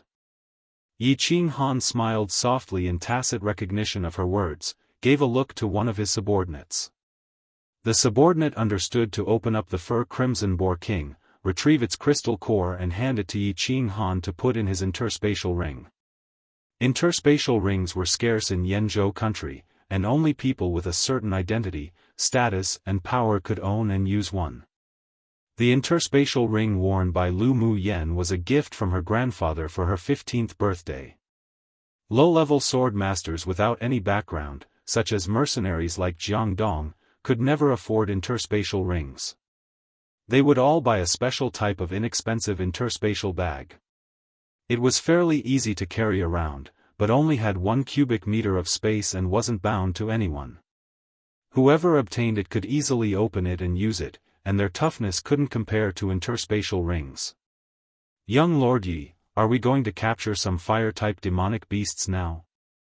Lu Mu Yen already achieved her goal, so she was in a rather good mood and asked, "Do you have a goal? Are we considered friends now after traveling together?" Yi Qing Han avoided her question, lifted his eyes to look at Lu Mu Yen and asked. Lu Mu Yen was stunned for a moment, then a lovely smile appeared on her beautiful little face. "Of course. Then let's not be so distant, you can just call me Qing Han or Brother Yi from now on." Yi Qing Han's gaze was gentle with a smile on his face. "Then Qing Han, you can just call me by my name or Mu Yen." Lu Mu Yen nodded without any pretense. There was a layer of faint anger in Yi Jing's eyes. Wasn't their young lord being too nice to this trash? Even if this trash did look pretty good, but she still couldn't match a person as glorious as their young lord. Then she narrowed her eyes, and a vicious thought crossed her mind. She must get rid of Lu Mu Yen in the blazing mountain range and mustn't let their young lord develop any feelings for her, otherwise with that trash's identity, if she married their young lord, she'd be his official wife. By then, Lu Mu Yen would be suppressing her. Lu Mu Yen's mental energy was very strong, so she wouldn't be noticed even if she used it. She caught onto the flash of viciousness in Yi Jing's eyes. She sneered within, if this stupid woman took the initiative to come at her, then she'd let her know how to write the word regret. "Mu Yen, the goal of our trip is the peak phase Tier 4 demonic beast, the flame unicorn beast, that resides in the outer ring of the blazing mountain range." Yi Qing Han didn't conceal it and continued, "The flame unicorn beast is unique and very talented, so you can't compare its power to the fur Crimson Boar King's. At Tier 4, its combat power's comparable to a Tier 5. We've already discovered where its lair is, so when we arrive, you must be careful." "Sure, then let's go." Lu Mu Yen nodded in response. She had seen the introduction of the flame unicorn beast in the demonic beast records book in the Imperial Academy, so she had a general idea. Afterwards, they headed towards the outer ring of the blazing mountain range. Because Yi Qing Han had the precise location of the flame unicorn beast's lair, they avoided a lot of detours and arrived in the neighborhood of its lair early the next morning. Note, man, I really don't want to write Fur Crimson Boar King again. I wrote it so many times, hahaha. Note, alright, back to normal updates, one a day at 6 p.m. Australian Eastern Standard Time, as long as the automatic publishing system works. But it'll be the 2-week school holidays, a teacher here, after this week, and I don't have major tasks to complete over the holidays as of now, so it'll probably update more frequently. Look forward to that. Chapter 12, Battle Against the Flame Unicorn Beast. The Flame Unicorn Beast's lair was hidden within an extinct volcano. A small and remote path led towards it. The volcano was surrounded by a wasteland and there wasn't a single living organism around. This also proved that the Flame Unicorn Beast was the king of this area and other demonic beasts didn't dare break into its territory. Yi Qing Han's face revealed a rare look of caution and gravity, then turned to the people and commanded, "When old Lu and I deal with the beast, you 3 support us from the side. If any of you are wounded, go to Lu Mu Yen for treatment." "Yes, young lord." "Yes." "Right, Mu Yen, do you still have the powder you used against the Fur Crimson Boar King?" Yi Qing Han asked Lu Mu Yen expectantly. Lu Mu Yen took out a small paper pack and handed it over. "This drug can freeze Tier 4 demonic beasts for around the time for 8 or 9 breaths, but against a demonic beast with tier 5 strength, it probably could only last 3 breaths. Know what you're doing. 3 breaths is good. Yi Qinghan took the small paper pack with a soft smile. This powdered drug was very useful. Then he waved his hand and led them into the cave cautiously. The walls around the cave and the path they took were all dark red and waves of heat rushed towards them from all around. Everyone used their elemental energy to create a barrier and protect their body, guarding them from the invasion of heat. However, Lu Mu Yen could only walk arduously through the passage herself, her small face glowing red, and her clothes soaked in sweat. But she didn't make a sound, following the rest closely. Yi Qinghan glanced back at Lu Mu Yen, who hung at the end of the party. Without elemental energy to isolate the heat wave, using only the body of a normal human, she could actually clench her teeth and persevere? The toughness of this woman surprised him greatly. A quarter of an hour later, they finally arrived at a narrow, deep, dark red path. Entering their eyes was a large, open space, and at the center of the open space laid a deep crimson demonic beast that was at least 1 meter tall and 3 meters long. Its body was covered in red scales and there was a thick, sharp horn protruding from its head. With only one look, it was clear that it had extremely high defense. The flame unicorn beast noticed them the moment they stepped into its cave. It opened its eyes, and the pair of eyes as large as copper bells revealed a look of disdain. Only when demonic beasts reached tier 4 could they gain intelligence, but this demonic beast belonged to a superior species, therefore they obtained intelligence from the moment they could cultivate. Naturally, they could perceive the strength of the incoming people. The flame unicorn beast found that 2 of the humans were of the same tier as him, but its combat power was comparable to the Sword King stage cultivator, and the rest were like ants, so it belittled these humans that dared to break into his territory. Roar! The flame unicorn beast stood up lazily and pressured them with its roars. Aside from Yi Qinghan, Old Lu, and Lu Mu Yen, the other 3 covered their ears in agony. Lu Mu Yen was fine because her mental energy was strong, so this sort of sound couldn't affect her, while Yi Qinghan and Old Lu relied on their pure strength. Go! Yi Qinghan gave Old Lu a look, and the 2 of them leapt over and landed on the open space. The flame unicorn beast sprayed 2 streams of hot air from its nose, a sign of its growing fury. It must tear these arrogant humans, who dared to disturb its sleep, into pieces. Yi Qinghan also noticed that the pressure from the flame unicorn beast continued to increase. With a thought, a little bit of mental energy slithered into the spirit pet bangle around his wrist. Roar! A roar with the same pressure echoed in the cave. At the drop of the roar, a pure white tiger appeared on the open space, its entire body exuding the pressure of a peak phase tier 4 demonic beast. The one character on its forehead even contained a trace of a mysterious, fluctuating elemental energy. Come and read on our website Wuxia World Site. Thanks. Lu Mu Yen stared at the mighty white tiger with slight surprise, a mutated snow tiger king. Yi Qinghan's spirit pet wasn't inferior to the flame unicorn beast species by much. The environment here was more favorable for the flame unicorn beast, but being surrounded by 2 people and 1 beast, there wasn't any suspense to the battle. The flame unicorn beast would lose as long as no accidents occurred. Roar, roar! Roar! When the 2 powerful demonic beasts met, neither wanted to be suppressed by the other, so they roared and pounced at each other. Yi Qinghan also wanted to observe his spirit pet's prowess, so he didn't do anything for the time being. With the most primitive violence, the 2 demonic beasts attacked and tore away at each other, though the flame unicorn beast clearly had the advantage. Its defense was much stronger than the snow tiger king, plus it could utilize the energy from the volcano, so it quickly overwhelmed the snow tiger king and bit down on its neck. Yi Qinghan frowned. This snow tiger king was subdued by him when it was still a cub, so its barbarity lacked a little compared to the flame unicorn beast. Not to mention it lacked experience in fighting, so it was being suppressed. With his own spirit pet's neck firmly bitten by the flame unicorn beast, blood spurted from the area and dyed its white coat crimson. Yi Qinghan's eyes grew cold, drew his sword and wielded it against the flame unicorn beast. A sword aura with powerful elemental energy fell directly on the flame unicorn beast, but didn't penetrate its body, only leaving a small wound where a few red scales fell.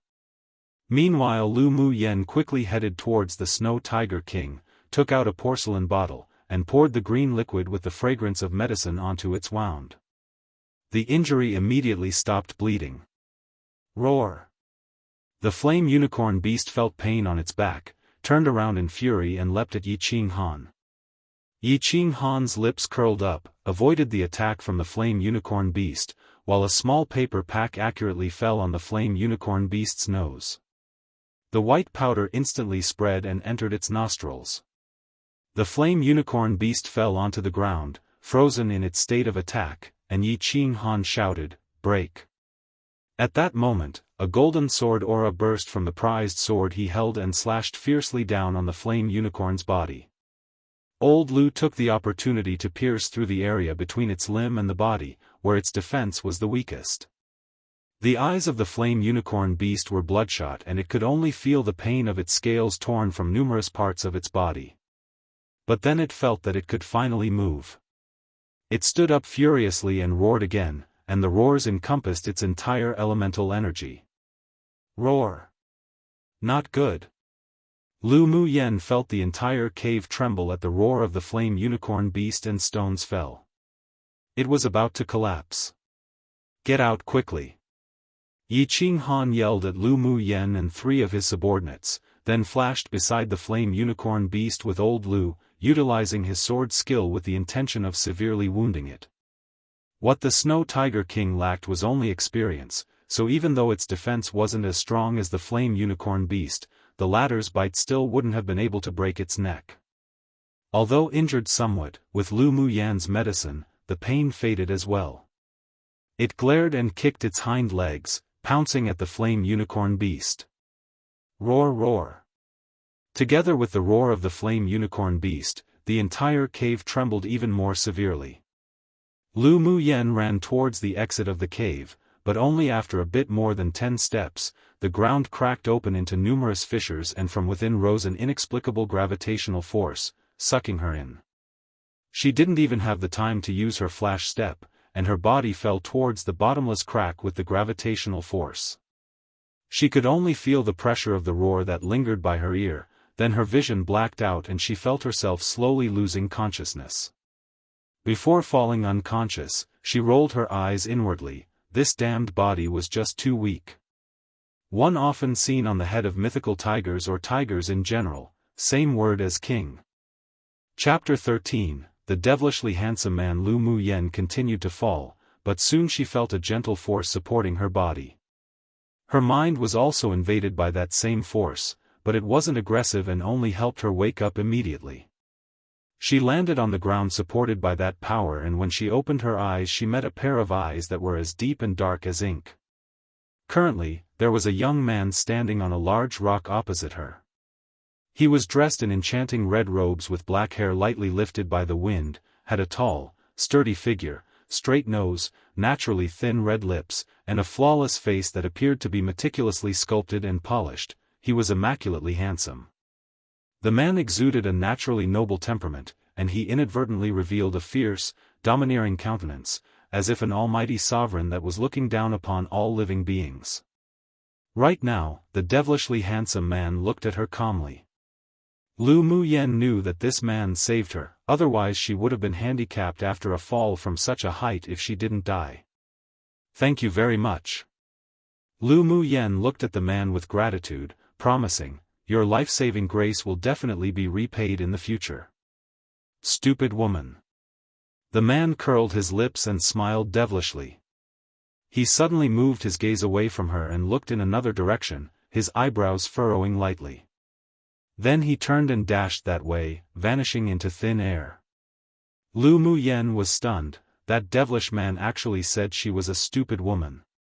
Feeling a strong wave of elemental energy in that direction, she looked at the place curiously, mused a little, then followed. The man's speed was extremely fast. She needed to use her flash step to be able to prevent herself from falling behind too much. After around a quarter of an hour, the man entered a large cave that appeared in front of them, and she followed without hesitation. "You lowly humans, you dared to set foot in this king's territory, you are truly courting death." The moment she entered the cave, a strong, pressuring voice resounded. If it weren't that she used her mental energy to shield her sea of consciousness, it would have been shattered by the pressure. She looked up and discovered a huge flame unicorn beast lying in the cave that was at least 5 or 6 times larger than the previous. Its dark red scaled armor was faintly exuding a cold light. At Tier 6, a demonic beast could utter the human language, but based on the opponent's aura, Lu Mu Yen could determine that it wasn't only at Tier 6, but at the peak phase of Tier 6, and its strength was equivalent to an initial phase Tier 7. Lu Mu Yen stood at the entrance of the cave, and after hearing the arrogant words of the man that referred to himself as this highness, her curiosity grew even more. As far as she knew, the flame unicorn beast was a superior demonic beast with fire attribute energy condensed within its fur and skin that acted as armor. Its defense was abnormally strong amongst demonic beasts, but of course, its scaled armor and bones were also excellent material for refining weapons. Its blood essence also contained strong fire attribute energy, which was exceptionally useful to sword masters that practiced manuals with the fire attribute, and it was even more effective when used to refine pills. The most important part was that the flame unicorn beast's combat power was extremely strong, and practically every single one of them could fight someone at a higher level than them, such as this peak phase Tier 6 flame unicorn beast before her. It could probably even match an initial stage sword sovereign. She sensed a powerful force from the man, and based on the fluctuations from his energy, she felt the man was at least middle phase sword monarch. Still, his strength compared to the demonic beast was a little weaker. So what gave him this confidence and arrogance? Aside from domineering, confident and proud as her first impressions of the man, she also felt little bit of modesty, reticence, and reservedness that was carved into his bones, not at all like the temperament of an ordinary cultivator.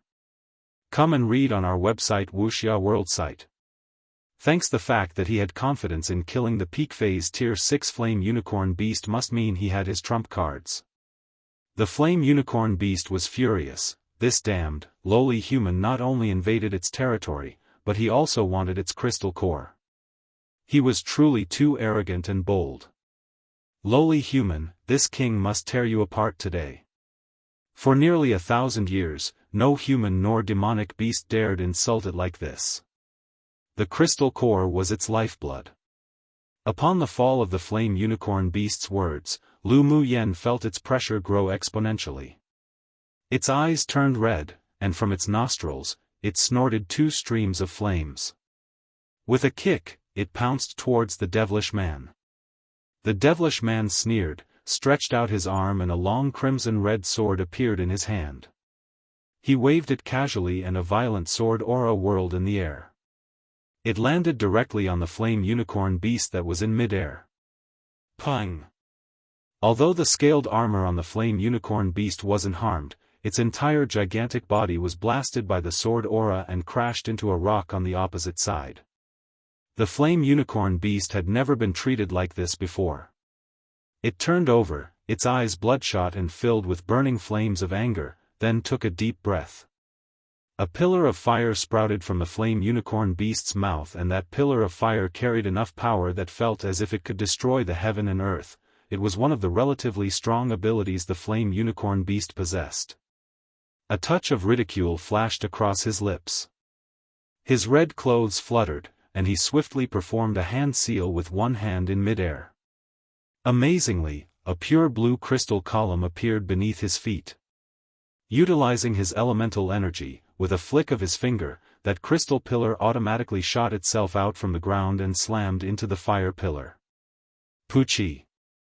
The moment the blue crystal pillar met with the fire pillar, it instantly turned into countless ice-cold water droplets, extinguished the fire pillar and pierced the body of the flame unicorn beast. Lu Mu Yan's eyes revealed a sliver of surprise. This devilish man couldn't only use skills with fire attributes but also skills with water attributes that were so strong he could condense it into ice. He was very strong. This world was different to the immortal cultivation world in terms of elements. In the immortal cultivation world, those with only one spiritual root were considered the most talented, but here, sword masters didn't have spiritual roots, and instead, relied on their own comprehension of the elemental laws between heaven and earth to cultivate. The more elemental laws one comprehended, the stronger their talent, but the difficulty of comprehending one after the other was like the distance between heaven and earth. Many sword masters could never comprehend a second element in their entire lives. Lu Mu Yen was different to others, however. She owned the wise heavenly spiritual root that had no attributes, therefore she had a high level of comprehension and was extremely talented.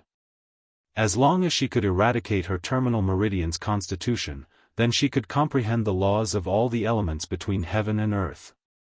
But the devilish man already used skills of two types of elemental attributes, who knew if he secretly owned a third attribute. With his age, he was definitely a prodigy amongst prodigies. It seemed that not only was his appearance devilishly captivating, but his talents were also devilishly powerful. One. Roar. There were only wisps of white smoke where the pillar of fire and the pillar of water met. After a few droplets of blue ice water penetrated the flame unicorn beast's body, it swiftly froze its 8 extraordinary meridians, causing it to roar in agony. Pieces of red rocks were shaken down by the flame unicorn beast's roar, but it continued to raise its head again and roar, glaring at the powerful, red-robed man that it previously belittled. Human, your strength is indeed not bad, but if you think your level of cultivation is enough to kill this king, then you would be too naive. The flame unicorn beast was completely enraged. It shook its red scales that shone with a cold light, and with the natural arrogance of a superior species of demonic beast, it looked down at the man in front of it. You should be honored to let this king use the innate talent of my species to kill you. One word play on, aka devil/monster/evil spirit etc.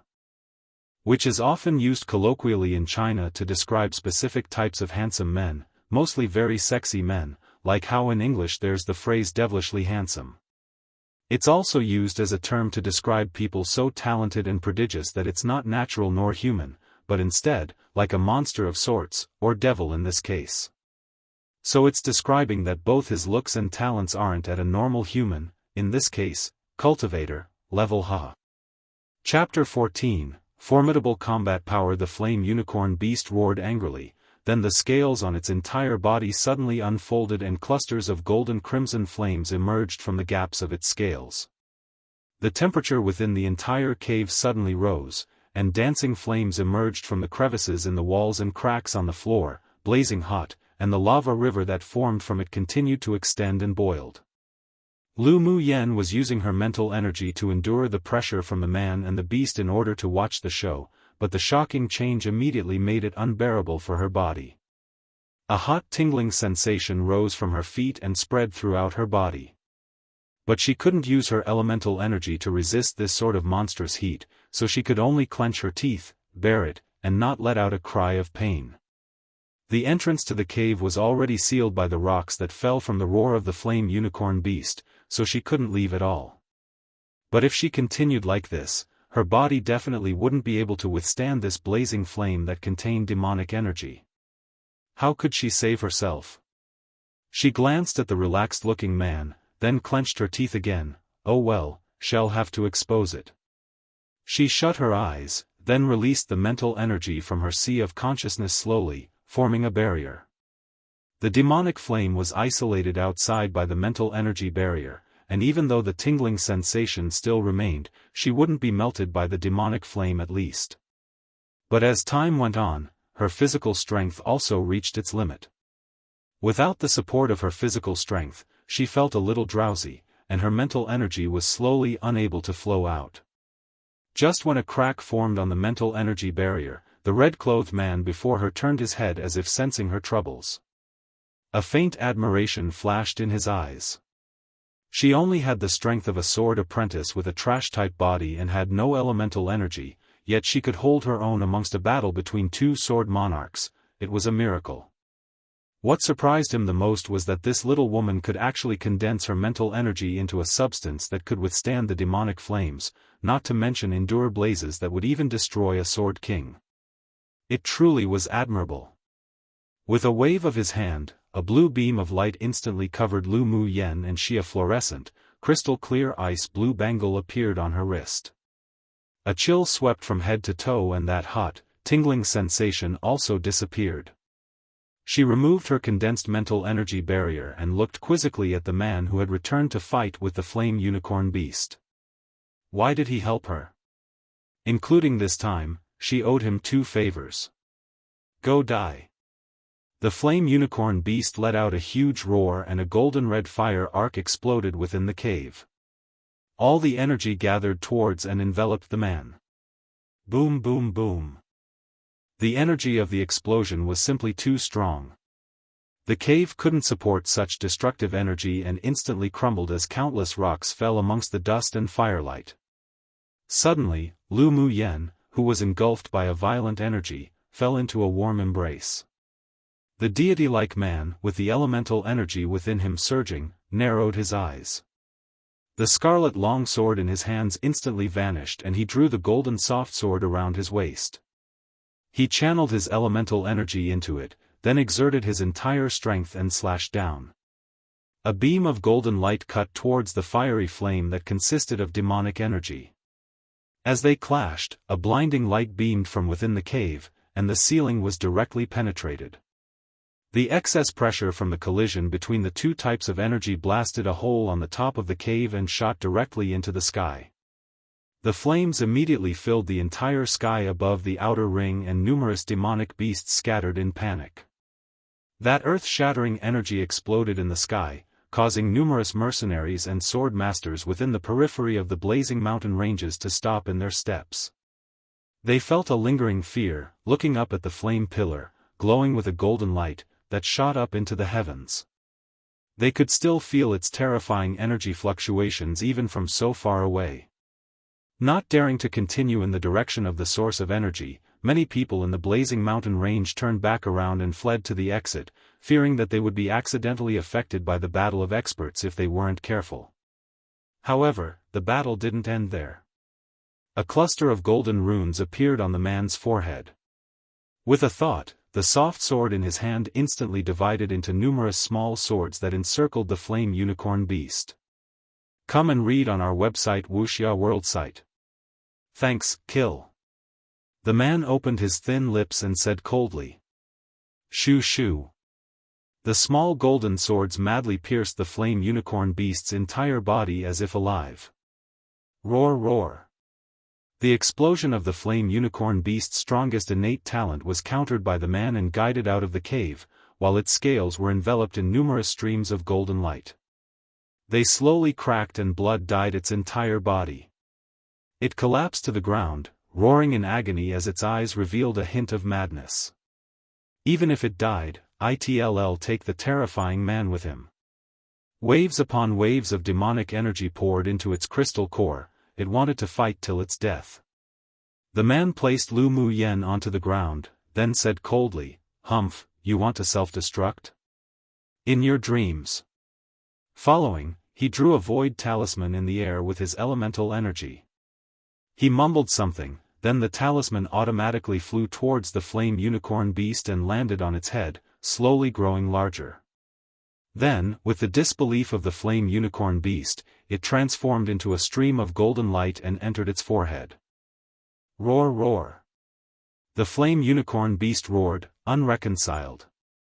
He was about to explode its crystal core, but the man's talisman actually sealed the demonic energy within it. Impossible, impossible.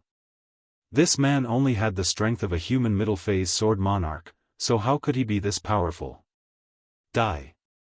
The man stretched out 2 fingers, tapped lightly, and the countless small golden swords that destroyed the flame unicorn beast's defense combined into a golden short sword. On its surface, there was even a mysterious rune circulating it. Shoo! The golden short sword hovered, flashed a few times, then penetrated the flame unicorn beast's head. The earth-shattering roar of the demonic beast stopped abruptly. The flame unicorn beast's bloodshot eyes stared wide, carrying a sense of disbelief and horror, before it collapsed and took its last breath. Lu Muyen was also shocked upon witnessing this scene. She didn't think that the red-clothed devilish man's combat power was this strong. He killed a superior demonic beast that was close to peak phase tier 6 without even using his trump cards. His talent was even more abnormal. Since the beginning of the battle, he actually used skills of 3 types of attributes, fire, ice, and metal, and he already reached an extraordinary level in his ease of switching between the fire and ice attributes. Not only did he completely comprehend the 2 contradictory attributes, but he could also interchange between the elements when battling. This simply wasn't something an ordinary person could do.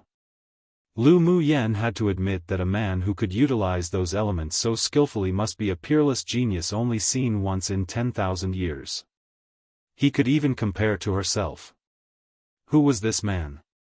He definitely didn't belong to Yenzhou country. Even after killing the demonic beast with peak phase tier 6 strength, he was still calm and composed, without any signs of exhaustion, as if this was only a trivial matter. With a wave of his hand, the golden short sword returned to his hand, then transformed into a golden soft sword and obediently returned to the sash around his waist. There was indifference in his beautiful phoenix-type eyes as he walked beside the corpse of the flame unicorn beast. With a casual grab, a small, crimson crystal core the size of a fist, exuding a faint golden light landed in his hands.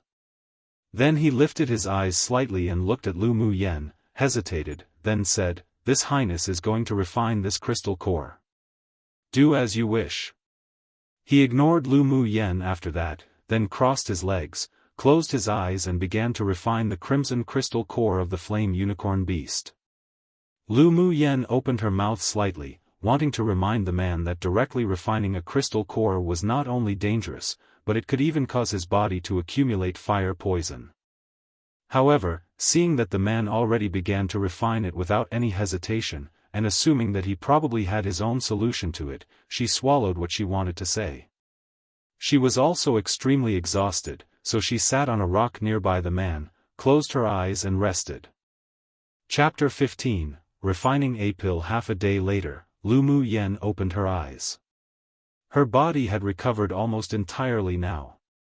She stretched her numb neck, then looked at the man not far away.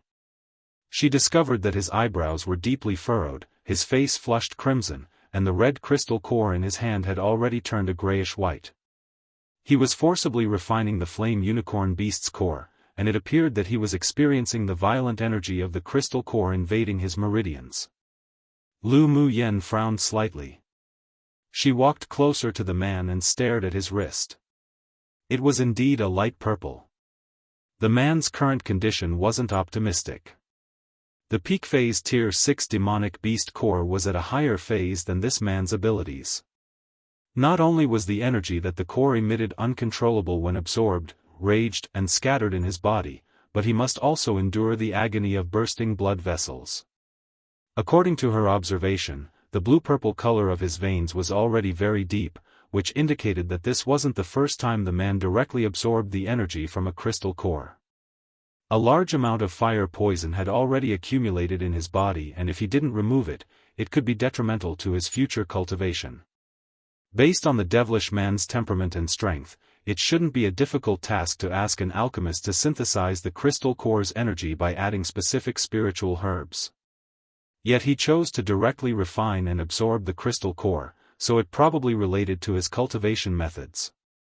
Seeing that the man's red face was even more flushed, a layer of sweat dripped down his nose, and his brows were furrowed tightly, it appeared he was enduring extreme pain despite his calm exterior. She sighed. This devilish man saved her twice despite being complete strangers. Such kindness was rare. She should help him. Having decided that, Lu Muyen walked beside a rock, and took out a cauldron and a pile of spiritual herbs to prepare to refine pills. The blazing mountain range was already a scorching hot place, so the temperature within this hole within a cave was more than 10 times higher.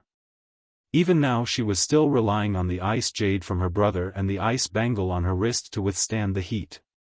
So if she refined pills in this place, she could probably even obtain double the results with half the effort.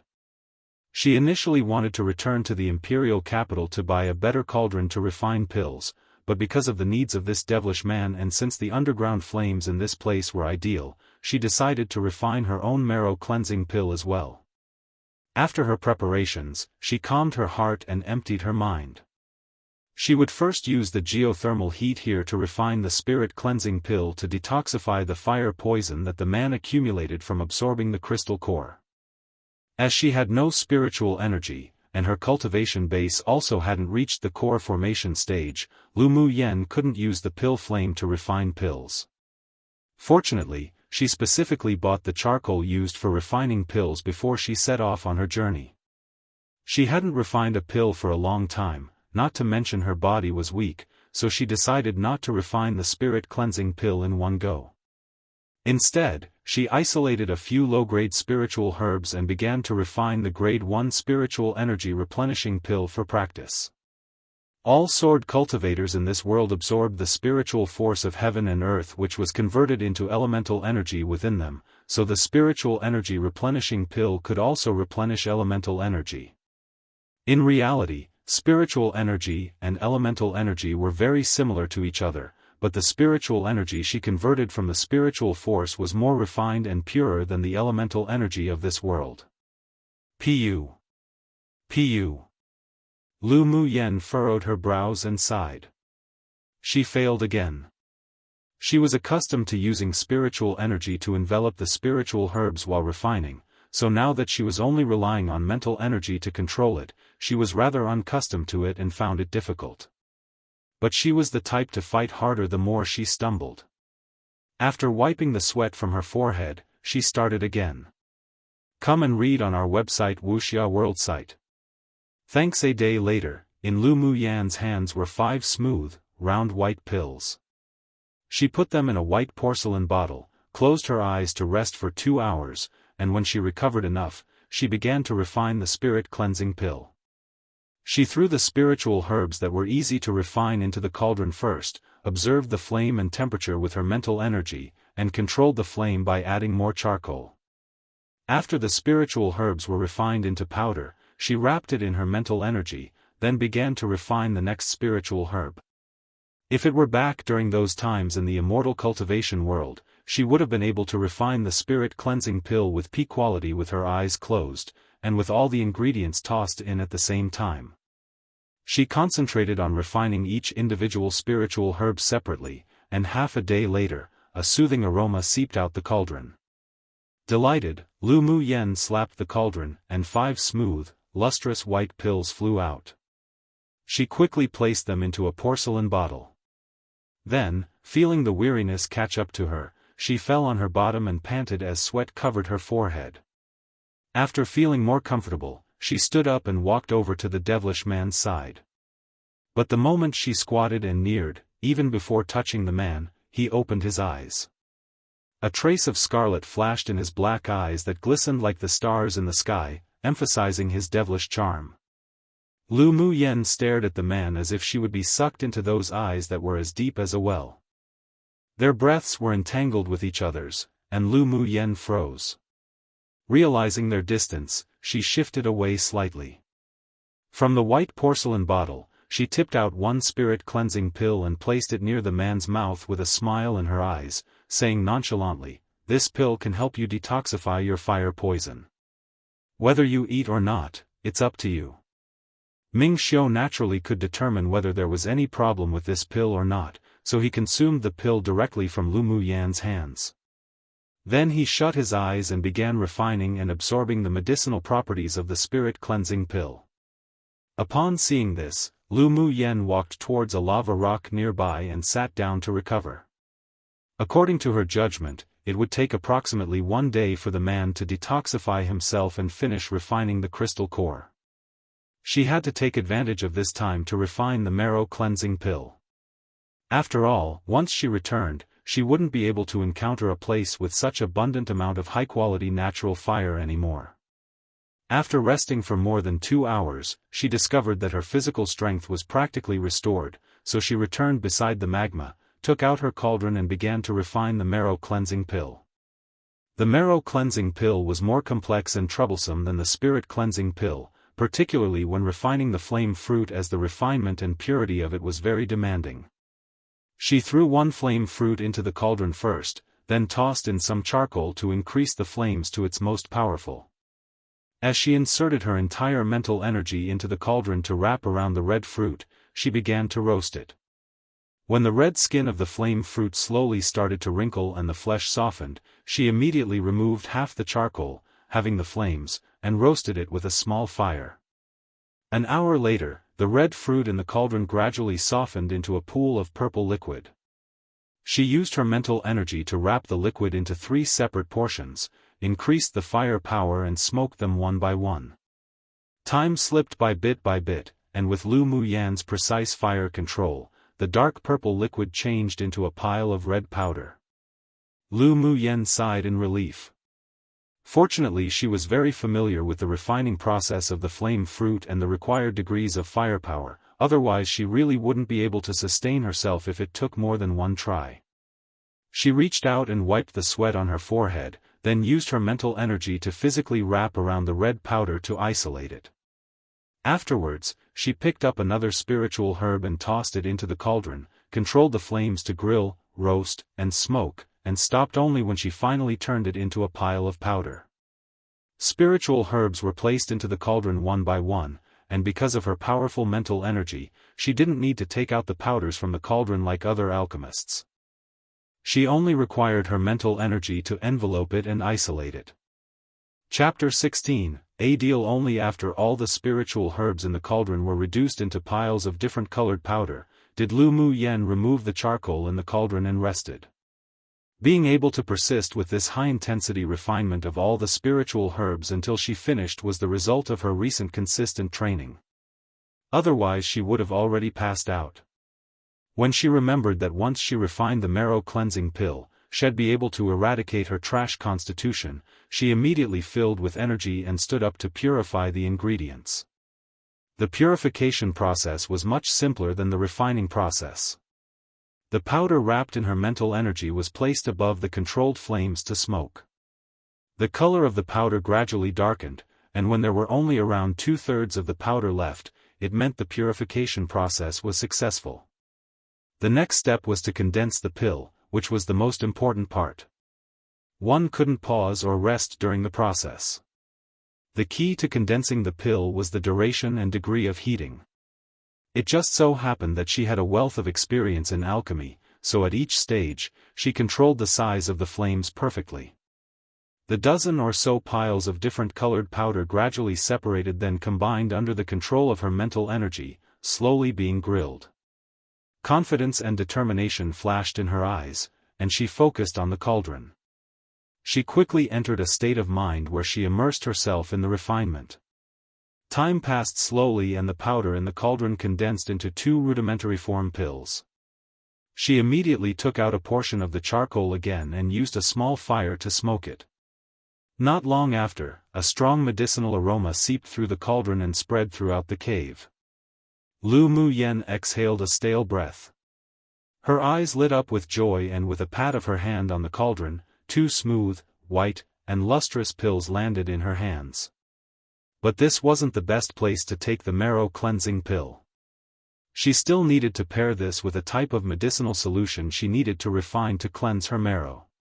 Only then would it have the best results. Therefore, she took out a porcelain bottle she prepared and placed the pill in it. It took half a day for her to refine the marrow cleansing pill, and after putting away her cauldron and spiritual herbs, she looked up at the devilish man. The flush on his face had faded completely while the golden runes on his forehead flashed exceptionally bright, and the flame unicorn beast's crystal core also turned into a pile of gray dust on the ground. The fluctuations of energy in the man's body were very powerful now, and he rounded the traces of energy together within. What surprised Lu Muyan, however, was that he was actually refining the fire poison in his body. Suddenly, the spiritual force of heaven and earth around them flooded into the cave as if having gone crazy after being summoned by something, and directly formed clusters of spirit clouds. When it found the devilishly handsome man in the cave, they darted towards him and poured into his body. Lu Muyen watched fixatedly as the waves of spiritual energy were being absorbed by the man so easily as if he were a sponge. What a monster! What should she, a person who couldn't even absorb the spiritual force of heaven and earth, be feeling? Time passed bit by bit and the man didn't appear to have any intention of stopping his actions. Lu Muyen stared at him with interest, leaning against a stone pillar. Based on this situation, she could guess that the fire poison in this devilish man's body had already accumulated to a certain degree. So, after taking the spirit cleansing pill, he not only detoxified himself but also withstood the potential bursting of his blood vessels due to the crystal core's powers, and even took advantage of the residual fire poison. He probably refined the fire poison in his body by forcefully converting it into a tonic and reabsorbed it. At the same time, he crazily absorbed the spiritual force and advanced directly to the advanced phase Sword Monarch stage. But he didn't stop there. The spiritual force was still gathering and pouring into his body and his cultivation base was still climbing.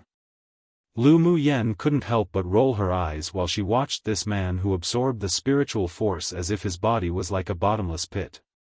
Comparing oneself to another could definitely infuriate oneself to death. She, who couldn't even absorb any spiritual force, really wanted to go over and bash that monster up. Did he still want to get along happily? The situation lasted for a day before it stopped, and the man suppressed the elemental energy that was converted from the spiritual force within him, remaining at peak phase Sword Monarch stage. He didn't break through to the next stage immediately. Come and read on our website Wuxia World site.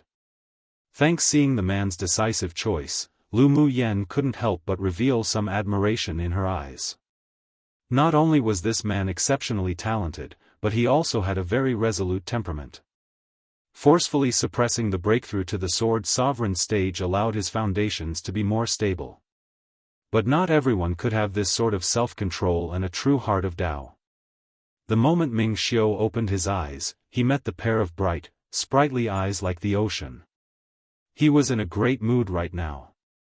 His body had accumulated too much fire poison before, to the point it even affected his temper, making him occasionally very cold and irritable. But after taking the spirit cleansing pill refined by Lu Muyen, he not only rid himself of all the toxins, but it also enabled him to refine the fire poison to advance his strength. It even allowed him to absorb purer energy from the demonic beast crystal core. He smiled bewitchingly.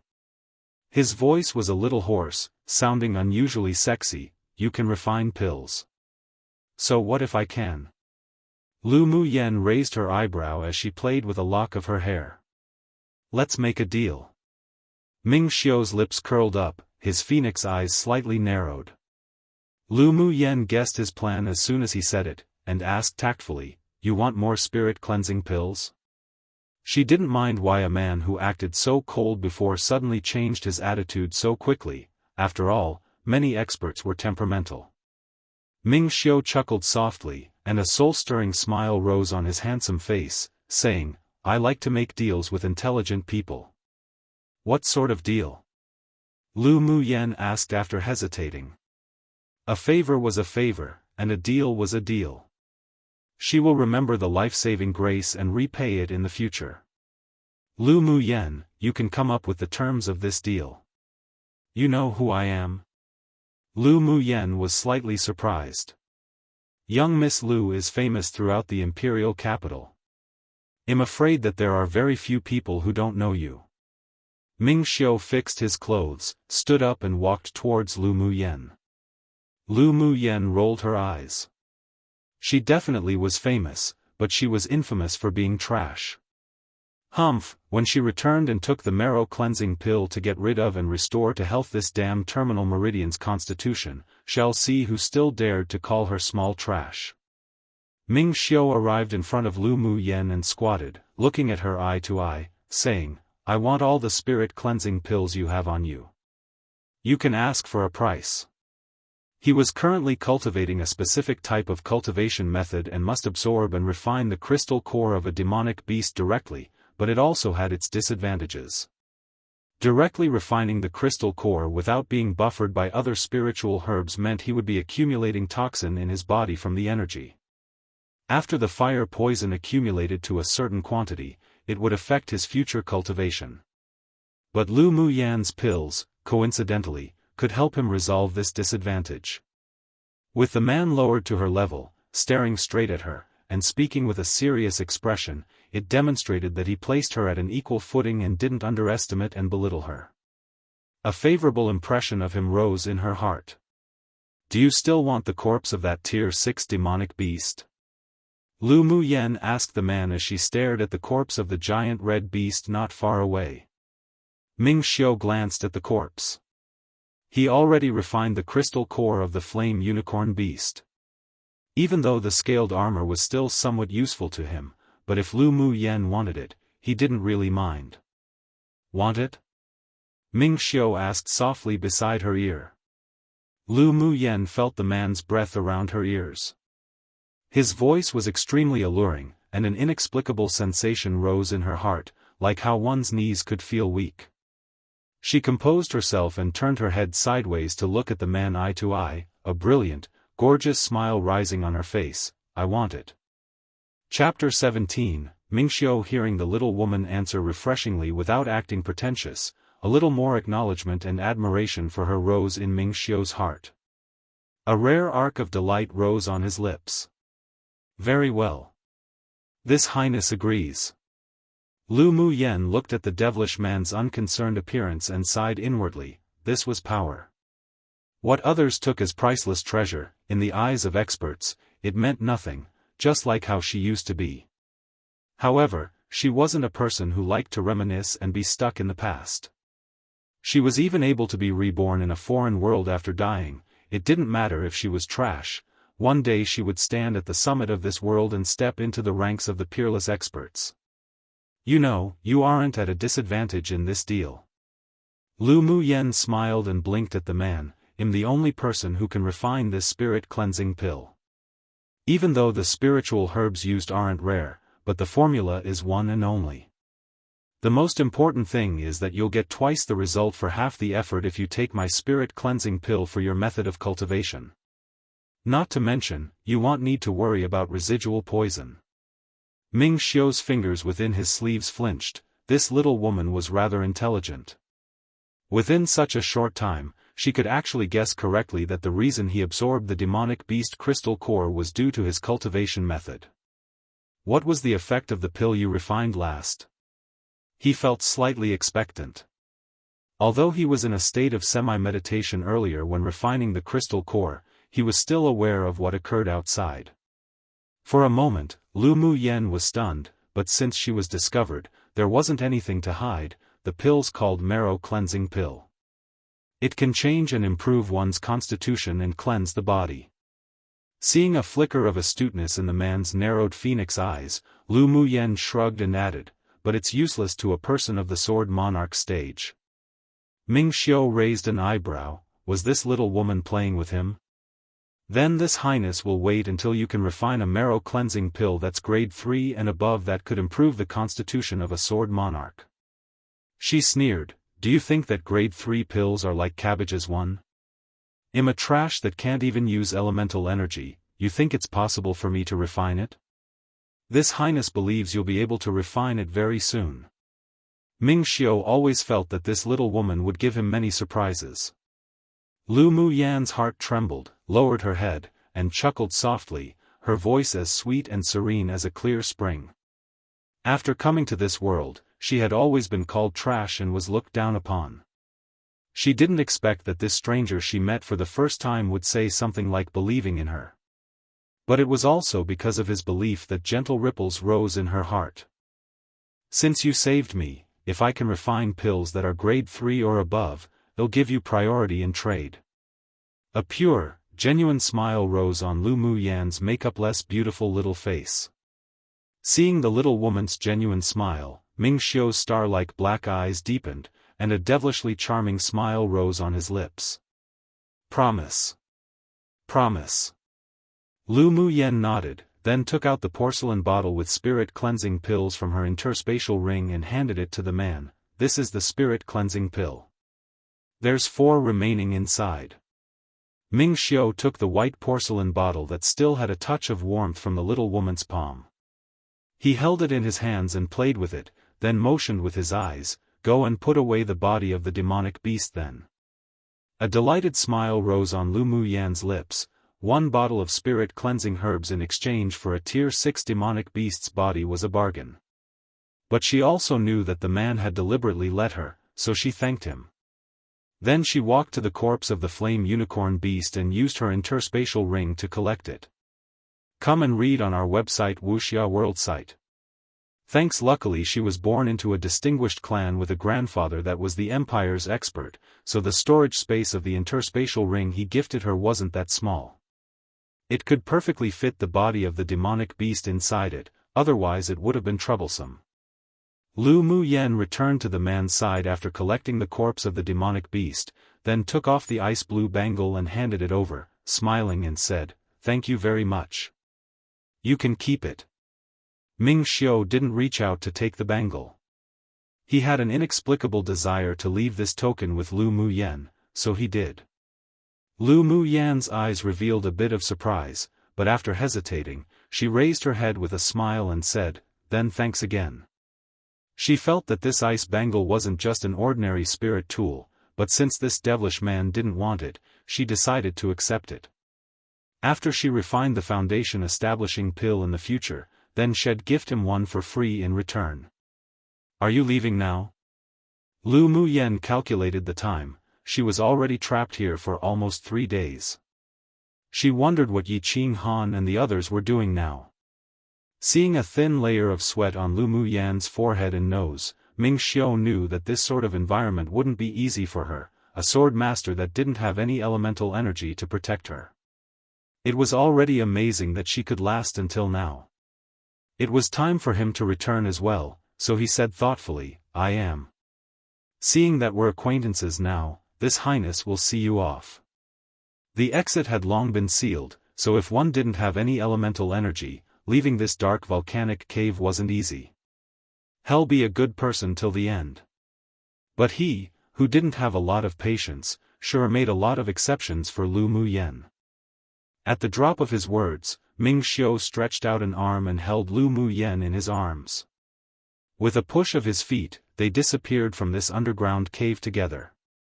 All Lu Mu Yan saw was darkness before her, but not only after, she stood within a forest in the blazing mountain range.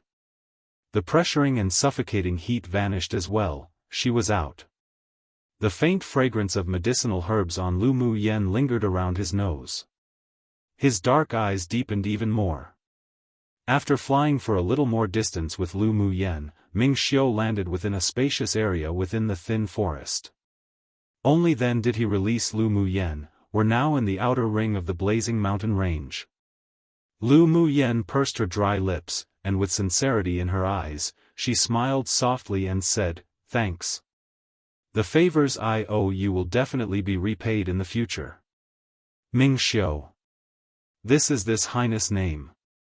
Remember it." Ming Xiao leaned his body towards Lu Mu Yan and whispered in her ear, specifically emphasizing it. Then he stuffed a round object into her hand.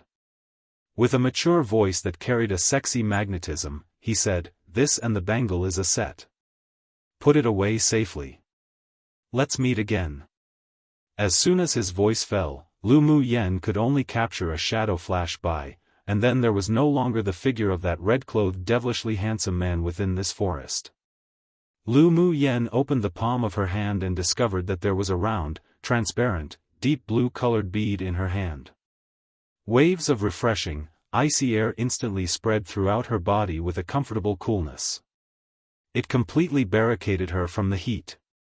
With her experience, she could tell that the bead definitely wasn't ordinary. She raised her wrist again, and when she examined it, there was a small, empty slot on her slightly fluorescent, blue bangle. With a thought, she bit her finger and dripped a drop of blood on the blue transparent bead. The blue bead suddenly emitted a soft, white glow that enveloped her. Then the blue bead turned into a stream of light and flew into the bangle on her wrist. The two combined into one, and when she looked again, there was no longer any trace of the dark blue bead while the bangle's color remained an ice blue. Lu Muyan's lips raised in an arc. The ice bangle had recognized her as its owner now, so there was also a sliver of connection between them. Sure enough, the dark blue bead was the key to the ice bracelet. She caressed the bangle on her wrist as she gazed calmly in the direction of the man's disappearance and whispered, "Ming Xiao, 1 cabbages were very common in ancient China and basically the cheapest type of food to buy." After Ming Xiao left, Lu Muyan looked around and spread her mental energy to investigate her surroundings. After confirming that there wasn't any danger, she leapt up onto a tall, thick tree and hid herself entirely amongst the leaves to rest and recover her strength. When the first ray of sunlight scattered on the blazing mountain range early the next morning, Lu Muyan opened her eyes and stretched lazily, her tiny face no longer pale. After taking the spiritual energy replenishing pill, she certainly felt energized, and after a whole night of absorption, she actually felt she stored a trace of spiritual energy. It gave her another layer of guarantee for walking out of the outer ring safely. I wonder what happened to Yi Qing Han, should go check the agreed location. Lu Muyan stood up as she muttered to herself, then leapt off the branch and dashed in the northwest direction using her flash steps. She had an agreement with Yi Qing Han that if they accidentally separated, they would wait for each other at one of their resting areas just outside of the outer ring. If there was no news after 10 days, then they could return to the Imperial capital themselves. Until now, including the time she was trapped in the underground cave, it had only 4 days, so she believed that as long as Yi Qing Han wasn't in danger, then he was probably already waiting in that area. After every few sections she traveled, she stopped to check her map. She was glad she bought this map, otherwise she would really be lost.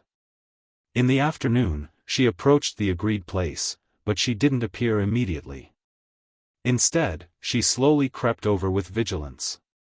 When she arrived, she discovered that there was only Yi Jing and no shadow of Yi Qing Han and the others. She sneered, narrowed her eyes, then walked over. Yi Jing was sitting beneath a tree and was very displeased. Because of that trash Lu Muyan, who fell into the crevices of the flame unicorn beast's lair, their return to the Imperial capital was delayed. Now the young lord was searching for Lu Muyan with the others and even told her to stay and wait. She had enough. A ferocity flashed in her eyes. If Lu Muyan dared to appear, she would kill her first. Lu Muyan. Yi Jing was just thinking about how to kill Lu Muyan when she felt a presence walking towards her. When she glanced back, she discovered Lu Muyan exiting the forest not far away. It wasn't that Lu Muyan didn't see the killing intent in Yi Jing's eyes, but she didn't pay attention to such a small character. She had never provoked this woman, but she discovered that Yi Jing had killing intent towards her early on. She was a person who didn't like to leave roots to grow into future trouble. Since the other person was so vicious, then she wouldn't be merciful either. Where's Yi Qing Han? Lu Muyan ignored Yi Jing's ferocious glare as if she wanted to gobble her up, and slowly walked over while asking. Yi Jing sneered, "Isn't it all because of you, trash? Just because you fell into that crack, young lord took the rest to look for you, and completely delayed our return to the Imperial capital." Lu Muyan chuckled softly, but there wasn't any warmth in her eyes. She folded her arms, raised her eyebrows, and asked, "Then what do you want to do?" "Of course to kill you." Yi Jing didn't conceal it either, then sneered, "You delivered yourself here, trash. You think Yao can kill me?" Lu Muyan's lips overflowed with a devilish smile. "Let's see who dies first." "Humph, you're deliberately pretending to be mysterious." Yi Jing knew that Lu Muyan had a very fast type of skill, so before she even finished her words, she drew her sword, channeled her elemental energy into it, raised her hand and slashed. Several sharp sword auras attacked Lu Muyan directly. Lu Muyan was prepared for this, so she moved to the left nonchalantly, avoiding those sharp sword auras. Her eyes deepened, then she swiftly dodged to avoid each and every single one of the sword auras Yi Jing slashed towards her. Then she took out a dagger and utilized her flash step to the fastest speed she could control, and with a flash, she arrived directly behind Yi Jing. Before the latter could even react, she pierced the dagger directly into her heart. Lu Muyan's movements were swift, clean, and neat. Only a short amount of time passed since their conversation to the fight, and Yi Jing, a middle-phase great sword master, was instantly killed by her. Come and read on our website Wuxia World site. Thanks. Yi Jing widened her eyes and turned her head in disbelief at the indifferent Lu Muyan. She never thought that this trash that she thought she could easily kill had such assassination skills. She miscalculated, but she was the one who first wanted to kill, so even if she regretted now it was useless. Her pupils gradually lost focus and regret rose on Yi Jing's face as she slowly slipped to the ground until she took her last breath. Lu Muyan took out a handkerchief and wiped the dagger in her hand. This was a middle-quality spirit tool gifted to her by her father. Using it enabled her to easily break Yi Jing's defense. She didn't like to kill, but she wouldn't let go of those that wanted to kill her. Just like people similar to Yi Jing. They didn't actually have any deep hatred at all, yet the other party repeatedly violated her baseline. Then how could she be merciful?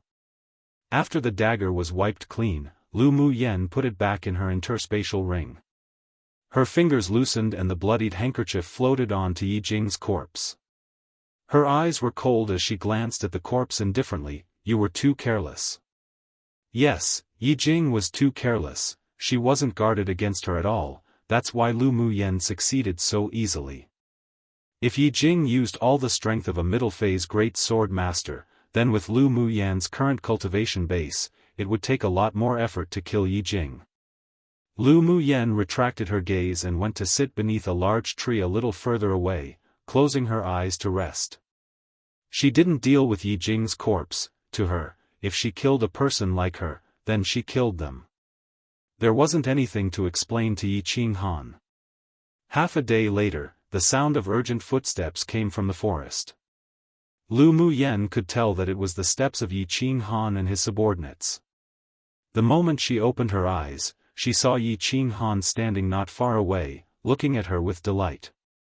Qinghan, you guys have come.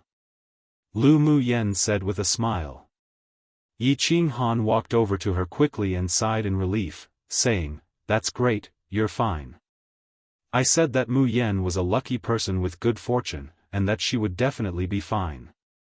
Young lord, do you believe it now? Seeing that Lu Muyan was fine, old Lu's hovering heart finally settled back in place. They cared about Lu Muyan's life and death not just because of the treatment, but also because they truly acknowledged Lu Muyan as a person after the time they spent together, so they didn't want anything to happen to her. Lu Muyan's eyes were dyed with a layer of warmth. Yi Qinghan was the first genuine friend she made here, and old Lu wasn't that bad either. She could tell that their care for her wasn't feigned, so she smiled like a flower. I'm fine. Huh? How'd Yi Jing die? A young man under Yi Qinghan looked at Yi Jing's body in surprise. Lu Muyan glanced in that direction, lifted her eyes, and said indifferently to Yi Qinghan, I killed her. Yi Qinghan frowned, then looked at Yi Jing in disgust. Even though he hadn't spent a lot of time with Lu Muyan, but he knew the sort of temperament she had. It must have been Yi Jing who offended Lu Muyan first, so she suffered death. She attacked first? Yeah. She wanted to kill me, so I killed her. Lu Muyan shrugged. She was a little touched by Yi Qinghan's trust, she definitely recognized him as a friend now. Yi Qinghan revealed some coldness in his eyes. This Yi Jing sure was bold. Not only did she defy his orders, but she even wanted to kill Lu Muyan. It was unforgivable. Even if Lu Muyan didn't kill her, when he returned, he would throw her to the criminal law division and charge her for espionage. Let's rest for the night and return to the Imperial capital tomorrow. Yi Qinghan said with weariness as he smiled at Lu Muyan. Lu Muyan also knew that they had spent a lot of energy searching for her, so she nodded with a smile, sure. Chapter 19, Gifting a Pill. Early next morning, Lu Muyan left the blazing mountain range with Yi Qinghan and company. Lu Muyan was anxious to go back to improve her constitution, and Yi Qinghan and his group had other things to do, so they were basically traveling the entire way back without much rest. "Did you tame that flame unicorn beast?" Lu Muyen asked Yi Qinghan as she took a sip of tea at a resting station. Yi Qinghan didn't dislike this rudimentary station and also took a sip of his tea after stroking it with the lid of the cup. He nodded and said, "Tamed it." "Right, Muyen, do you still have that white powder? Can you sell me some?" The white powder could render a demonic beast immobile temporarily, which was very beneficial to their distinguished sword cultivator clan that specialized in taming and training demonic beasts. Lu Muyen put down her cup. This tea was too bitter. She still preferred to drink spiritual tea. "I don't have any more on me, but if you want it, I can prepare a batch after I return." "That's great. With this powder, our clan's low-level disciples could have an extra layer of guarantee when taming spirit pets." Yi Qinghan revealed a bit of joy on his handsome face. "Do you want purple gold coins or an exchange with other items?" "Purple gold coins." Lu Muyen remembered that there would soon be a large-scale auction in the Imperial capital, but she couldn't always take money from the general's residence. Yi Qinghan nodded, then asked with a smile, "Price?" "Whatever. The herbs used to make that powder aren't that expensive." Lu Muyen considered Yi Qinghan as a friend, so she didn't hide anything. "Give your crystal card to me, I'll swipe it to you." Yi Qinghan's dark eyes filled with a smile. On Qihua continent, the Imperial capital's bank issued crystal cards which were divided into different levels. There were white crystal cards, black crystal cards, and purple crystal cards which corresponded to gold coins, black gold coins, and purple gold coins.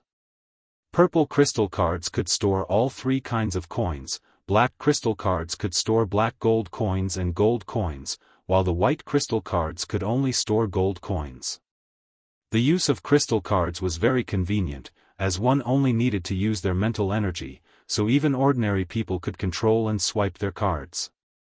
In addition, purple crystal cards weren't something that money could buy, and it was also a symbol of status. Lu Muyen was once trash, but she couldn't help but come from a powerful family background, so the crystal card she used was also the purple crystal card. "Here." Lu Muyen shrugged nonchalantly and passed her purple crystal card over. The formula for the powder was very simple, and it didn't use spiritual herbs either, only a few medicinal herbs that were slightly on the expensive side. She didn't care how much Yi Qinghan gave. Yi Qinghan took the card, paused a little, then directly swiped over 1 million black gold coins, then returned the card to Lu Muyen. "I'll swipe over 1 million black gold coins for you. If it's not enough, I'll give you more next time." Lu Muyen blinked. 1 million black gold coins? As expected of the Yi clan's young lord, he sure was rich and generous. The cost of refining her batch of powder was only a little more than 10,000 black gold coins. Then Yi Qinghan took out a wooden box from his interspatial ring and handed it to Lu Muyen. "These are some flame fruit I accidentally found when I was looking for you. You can use it."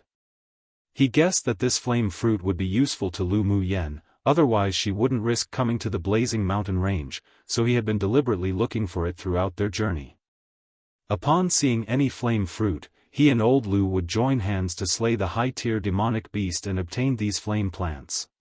When Lu Muyen took the wooden box and opened it, she discovered that there were 3 crimson spiritual herbs lying within, and each one had a few fresh, bright red fruits hanging from it. Her eyes brightened. With the approximately dozen flame fruits, she could refine a few more marrow-cleansing pills. "I do need these flame fruits, so I won't be polite." Lu Muyen put the wooden box away and felt a little moved. The flame fruit was difficult to find and very valuable, so she didn't expect Yi Qinghan to be this generous. Come and read on our website Wuxia World Site. Thanks, here, keep this safe. Lu Muyen didn't like to owe favors, so she took out a white porcelain bottle from her interspatial ring and gave it to Yi Qinghan. Yi Qinghan took the porcelain bottle and opened the cap curiously. A faint aromatic pill fragrance immediately filled the air around them, and even old Lu stared hard at the white porcelain bottle. What's this? The pill fragrance indicates it's a grade 2 pill. Shock filled Yi Qing Han and he immediately plugged the bottle to prevent the medicinal properties from weakening. Lu Mu Yen explained, this is the marrow cleansing pill made from the flame fruit. It can improve your constitution, clear your meridians, and after taking it the meridians used to absorb the spiritual force of heaven and earth will almost double in size or even more. What? It can make the person's meridians nearly double in size and maybe even more? The shock in Yi Qing Han's eyes grew deeper and he couldn't help but exclaim. Then he asked in disbelief, this marrow cleansing pill was refined by you? Lu Mu Yen was a sword master who couldn't even absorb spiritual force and convert it into elemental energy, so she couldn't possibly refine any pills. Yet despite being shocked, there was still a voice within him that told him that she could achieve it.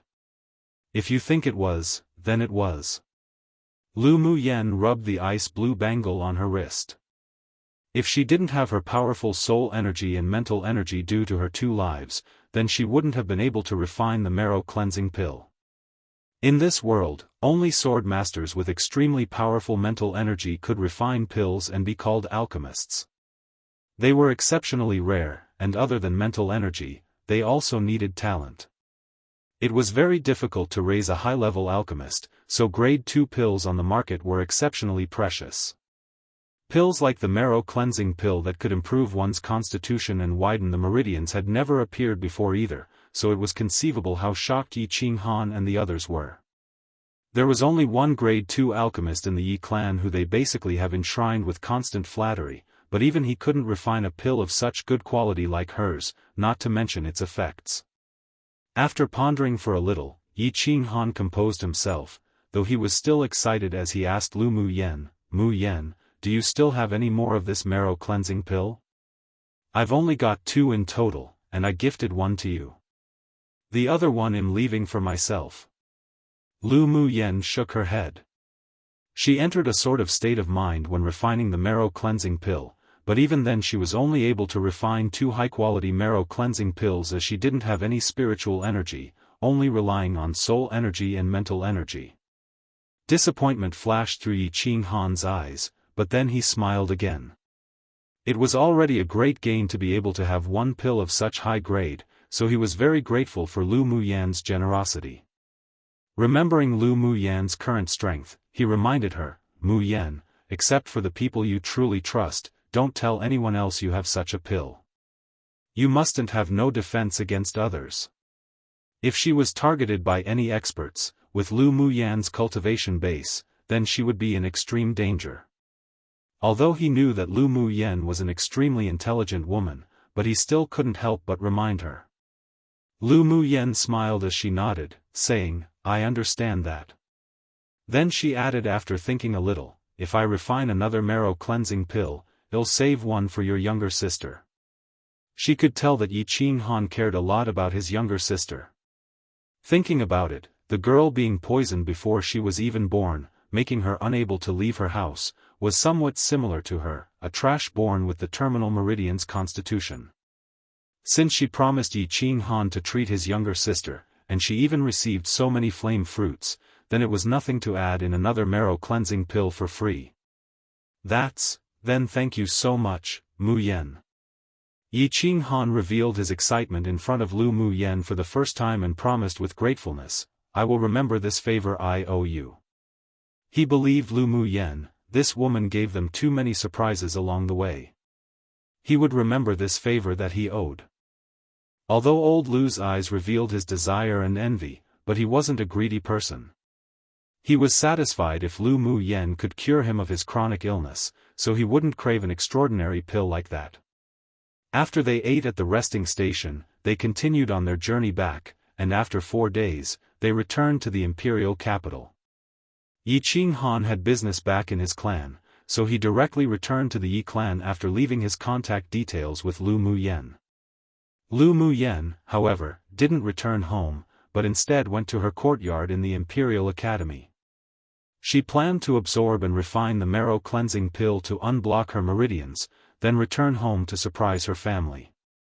Chapter 20. eradicating the terminal meridian's constitution. As soon as Lu Mu Yen returned to her small courtyard in the Imperial Academy, she set up an array around the building to prevent being disturbed while absorbing and refining the marrow cleansing pill. She poured the medicinal solution into a bathtub first, then entered the bath to soak. 2 hours later, she took out a white porcelain bottle and tipped a pill into the palm of her hand. A serene pill fragrance filled the room in an instant and her lips curled up. She placed the pill in her mouth and the moment it entered, it melted. The gentle medicinal effect flowed through her meridians. The terminal meridian's constitution was mainly caused by the block of a person's meridians, so as long as the blockage was dispersed, then it would be able to absorb the spiritual force of heaven and earth and convert it into spiritual energy. When the gentle medicinal effect spread throughout her entire bodice meridians, Lu Mu Yan's eyes filled with firmness. She gathered the medicinal energy within her body together again, then, starting from her first meridian, she began to push forward. It hurts, every time the force of the medicine advanced a little, Lu Mu Yen felt that her entire body trembled with pain. Her forehead and nose were covered in sweat and her small face paled. However, she bit her lip to prevent herself from making a sound and continued to use her mental energy to control the medicinal energy to shove against her blocked meridians. After her first meridian was unblocked, Lu Mu Yan's whole body was wet with sweat, and her face was drained of blood. But she didn't give up nor rest, and continued to push through the second, third. When the last meridian was unblocked, she opened her mouth and gasped heavily for air. After resting a little, she took out the spiritual energy-enhancing pill and swallowed it, then continued to sit cross-legged to refine and absorb the medicinal effects. This time, the result didn't disappoint those who tried one. Not only did she open all her blocked meridians, but she also endured the pain and used her mental energy to guide the medicinal effects to help more than double the width of her meridians. The medicinal effects of the spiritual energy-enhancing pill were also dissolving in her body and a coolness spread throughout, nourishing the widened meridians. A day later, Lu Mu Yen opened her eyes that appeared filled with dazzling stars and a full smile adorned her face. She stood up and washed herself, then ate something simple. It took her an entire 3 days to unblock her meridians. She took a look at the twinkling stars in the night sky, then walked towards the middle of the courtyard and sat cross-legged on a stone platform to absorb the spiritual force of heaven and earth to her heart's content. The next day, only when the first ray of morning glow fell on Lu Mu Yen, did she open her eyes and stretch lazily, a cheerful smile on her lips. Ever since coming here, she hadn't been able to absorb the spiritual force of heaven and earth, so there wasn't any spiritual energy in her body. It always felt like she was missing something. Now that her meridians were unblocked, not to mention doubled the size, the speed of absorbing the spiritual force was even faster than the average sword masters by almost 2 to 3 times. Only when the traces of the spiritual force soaked into her skin and traveled to the various veins in her body, did she feel a sense of security in her heart. Her body was like a bottomless pit, filling up the spiritual force that she had been lacking for many years overnight. She felt that her whole body was now full of strength, and even if she was still weak, it was a good start. She took a deep breath, then punched a rockery within the courtyard, and it instantly exploded into numerous halves. Only the strength of the 11th layer meditation stage. I need to quickly find the spiritual herbs to refine the foundation establishment pill. Lu Mu Yen unclenched her hand as she muttered to herself. After tidying up briefly, she left the courtyard and rode the tailwind horse back to the Lu clan in the imperial capital. Right when Lu Mu Yen disappeared from the entrance of the Imperial Academy, 2 men walked out, their eyes closely following the disappearing figure. Yi Xian, do you feel that the aura from Lu Mu Yen has changed? Yun Jin asked Qi Yi Xian in surprise. Come and read on our website Wuxia World site. Thanks. There was complexity in Qi Yi Xian's eyes, then he retracted his gaze and said simply, if I didn't see incorrectly, she was already an initial phase Great Sword Master. Initial phase Great Sword Master? Impossible. Yun Jin shook his head incredulously. With her terminal meridian's constitution, she couldn't even absorb the spiritual force of heaven and earth to convert into elemental energy. How could she break through to the cultivation base of Great Sword Master? Did you see incorrectly? No. The aura she exuded was definitely the Great Sword Master. Qi Yi Xian said decisively. Because the cultivation methods he practiced was special, he could very accurately determine a sword master's cultivation base.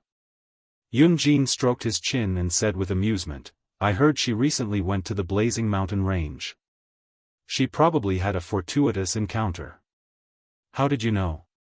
Qi Yi Xian was recently in closed-door cultivation to prepare for the Academy's annual competition, so he didn't know that Lu Mu Yen wasn't in the Academy. I'm not very clear on the specifics. I just heard that she accepted a mission from the Mercenary Union to the Blazing Mountain Range, then followed the employer there.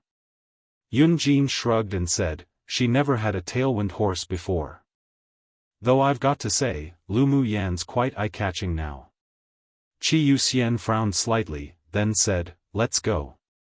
Lu Mu Yen rode directly back to the marshal's mansion. The moment she hopped off the tailwind horse, she saw a gray-haired, spirited old man who smiled and opened the door excitedly. Young miss, you're finally back. Grandpa E. Lu Mu Yen shouted with an affectionate smile. This old man was the chief steward of the marshal's mansion and had always taken good care of her. He was also an old associate who fought alongside her grandfather in the past. As he had never married, he now settled in the marshal's mansion for his later years and was an advanced phase Great Sword Master. Young miss, quickly go to the lobby, Marshal, General and the two young masters are all there. Lu Yi looked at Lu Mu Yen affectionately. He always treated Lu Mu Yen as his own granddaughter and exceptionally pampered her. Lu Mu Yen nodded and handed the rein in her hand to Lu Yi, then I'll bother Grandpa E to find a place for my tailwind horse. Although Lu Yi was curious about why Lu Mu Yen had a tailwind horse, but he didn't ask, took the rein, and said, just leave it to me.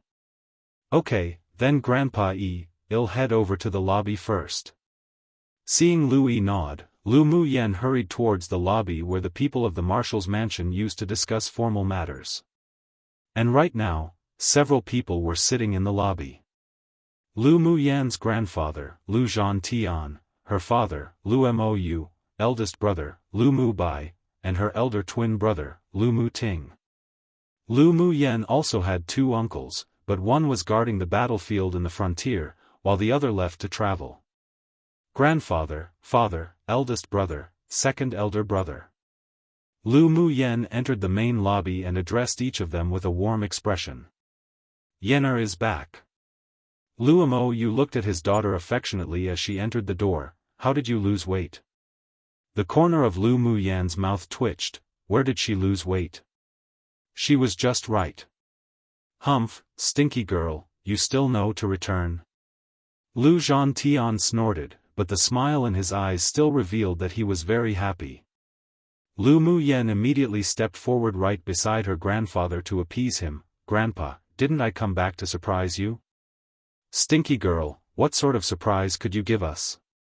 Lu Mu Ting tugged at Lu Mu Yan's arm and the face that looked highly similar to Lu Mu Yan's wore a brilliant smile. Lu Mu Bei's handsome face also revealed a soft smile and looked at Lu Mu Yen with warmth in his eyes. Those who try hard will have the desired result. Chapter 21 Family Lu Mu Yen felt happy when she saw her family members all adorned a gentle and doting smile.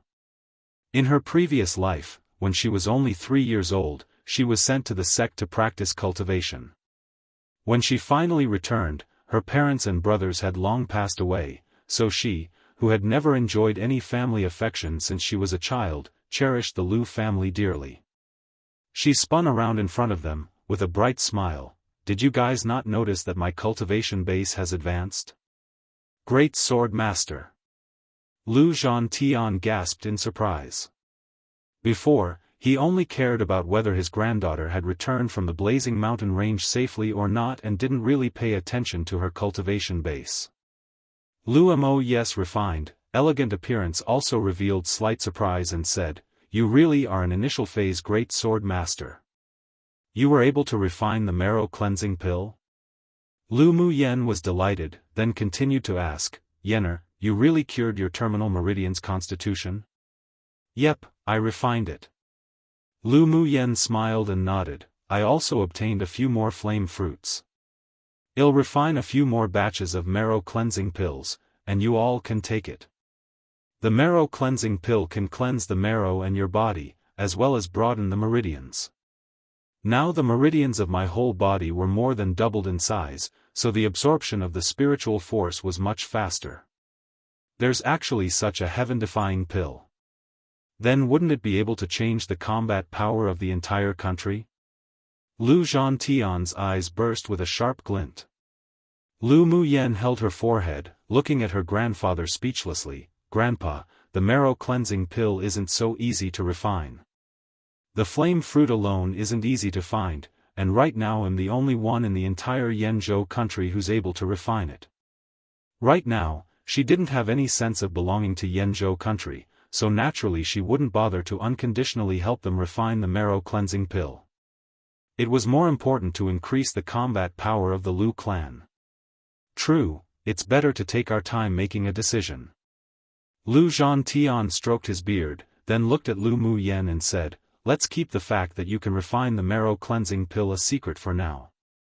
Once such a pill was known, who knew how much it would shock the superiors of Yanzhou country, not to mention the entire land. Lu Mo Yu also nodded in agreement. Yenner, your current strength is still a little too weak, so it's not recommended to reveal it. Even if others discovered the existence of the marrow cleansing pill, just say it was gifted by an expert. Lu Mubai had told them before, so even though they were shocked and excited, they were still able to maintain composure. Excellent. My family's Mu Yen can finally absorb the spiritual force of heaven and earth and cultivate elemental energy. Lu Zhantian was filled with joy, his granddaughter could finally eradicate her terminal meridian's constitution. It was even more exciting than knowing he could double the size of his meridians after taking the marrow cleansing pill. Yenner is indeed a person of great luck. Lu Mo Yes' eyes showed gratification. The divine seer's divination was indeed correct. His family's Yenner really did change after experiencing life and death, and there wasn't any need to bear the name of trash in the future. Although Lu Mo Yu was hailed as the god of war in the empire, but he was exceptionally handsome and elegant. His body wasn't as burly as Lu Zhantian, and on the contrary, he usually appeared like a civil official. That's only a matter of course. My family's Yenner is naturally the best. Lu Zhantian looked full of pride of his granddaughter. Lu Mo Yu smiled. Your mother went to stay at your maternal grandfather's family, so she'd only be back after a few days. If they heard you've cured your terminal meridian's constitution, then they'd be extremely happy as well. I'll have someone send them a message later. Come and read on our website Wuxia World site. Thanks, yes, we need to send a message to our relatives. It's a big deal for our Yenner to finally be able to cultivate. Lu Zhantian laughed happily and said, well, also pass the news to your younger sister. Yes, father. Lu Mo Yu nodded with a smile. Lu Muting reached out and poked Lu Mu Yen on the cheek and said, little sister, your skin has become fairer and brighter after taking the marrow cleansing pill. Lu Mu Yen slapped the hand of her twin elder brother off of her and rolled her eyes at him, saying, that's only natural. Second elder brother, when did you come back? Lu Mu Yen had a tacit understanding and feeling with her elder twin brother, Lu Muting. Lu Muting's eyes darkened upon mentioning this, and a chill rose on his face. I heard that you were bullied, so I came back from the frontier. The Gu clan's daughter really doesn't want to live anymore. He was different to Lu Mubai. He preferred exciting and thrilling battles, so he was thrown to the frontier, where his second uncle was stationed, by their grandfather for training. He hurried back because he heard that his little sister was injured by Gu Yen Ran and almost died. Who knew that as soon as he returned, he heard that his little sister went to the blazing mountain range. Originally he wanted to take care of Gu Yen Ran but was stopped by his eldest brother. Since his little sister wanted to take revenge herself, he temporarily extinguished his thoughts of killing Gu Yanran. It's just one Gu Yanran, she's not worthy of second elder brother to personally take action. Ferocity flashed by Lu Muyan's eyes, and she raised an eyebrow and said, during the Academy's annual competition, they'll let her taste the evil fruits she sowed. Now that's my little sister. Toleration's not the style of our Lu clan. Remembering how his little sister constantly tolerated Gu Yanran and Zheng Rou because of Qi Yi Xian, fury rose in Lu Muting's chest. He softened his tone and attempted to persuade Lu Muyan, even if Qi Yi Xian doesn't really like Gu Yanran, but you can't change the fact that the Qi clan wants him to marry that woman as a concubine. I heard that the Imperial noble consort and the Gu family were trying to push for her to become the official wife.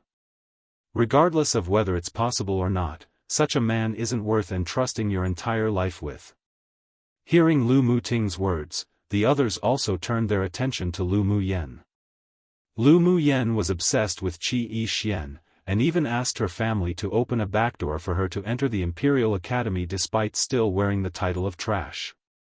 Due to this, she often had to endure others' ridicule and bullying, which caused a lot of headaches and heartaches for them. Grandpa, father, eldest brother, second elder brother, don't worry. Lu Muyan's eyes were full of decisiveness, and she said firmly, after dying this one time, my heart's like dead ashes one. He isn't a good match for me, and all my thoughts and energy are now on cultivation. As if I've got time to chase after him. Hearing Lu Muyan say this, they sighed with relief. Lu Muting patted his little sister on the shoulder and said with gratification in his voice, thinking this way is correct. After having strength, who dares to belittle you? Bully you? Humph, there'll be loads for Qi Yi Xian to regret later. When that time comes, it'll be our Yener who doesn't want him and tell him to scram. As expected of second elder brother, you understand me. Even if he changes his heart and comes back to beg me, I'll still tell him to scram. Lu Muyan raised her hand and clenched her fist in the air to express her determination. She could tell from Qi Yi Xian's attitude that it wasn't that he didn't care about her at all. Combined with her previous memories, they had a good relationship when they were younger, but ever since Gu Yanran appeared, the two slowly walked to this point today. But it was undeniable that Qi Yi Xian wasn't a qualified candidate as a potential partner. The fact that he was able to indulge Gu Yanran and Zheng Rou's bullying of the original owner of this body was also because he used Lu Muyan's deep love for him. But right now she had no feelings for Qi Yi Xian, and even if she inherited the feelings of the original owner, she didn't even have a trace of attachment or daydreams left for Qi Yi Xian. She had no interest in that sort of man and they were destined to not be fated. Afterwards, Lu Muyan had dinner with her family and chatted, then went to the treasury of the Lu clan where they stored their valuables, found the rest of the spiritual herbs required to refine the marrow cleansing pill, then went to her room to refine pills. She had no hope for Qi Yi Xian anymore. Given up on him entirely. Chapter 22, Cousin. After returning to her room, Lu Muyan lined up the spiritual herbs she ransacked from the treasury. She took the flame fruits out from her interspatial ring, then placed them carefully with the spiritual herbs. She only used one flame fruit when refining the marrow cleansing pill before, so including the ones Yi Qing Han gave her, there were a total of 11 flame fruits left. With this quantity, it was more than enough to refine the marrow cleansing pills for her grandfather and the rest. Not to mention with her current strength, she'd be able to refine at least 3 to 4 top-quality marrow cleansing pills per batch, so there wasn't a problem at all. Lu Muyan placed the spiritual herbs into the cauldron one by one. The flame fruit wasn't suitable to be stored as the longer they were kept, their medicinal effects would slowly decrease.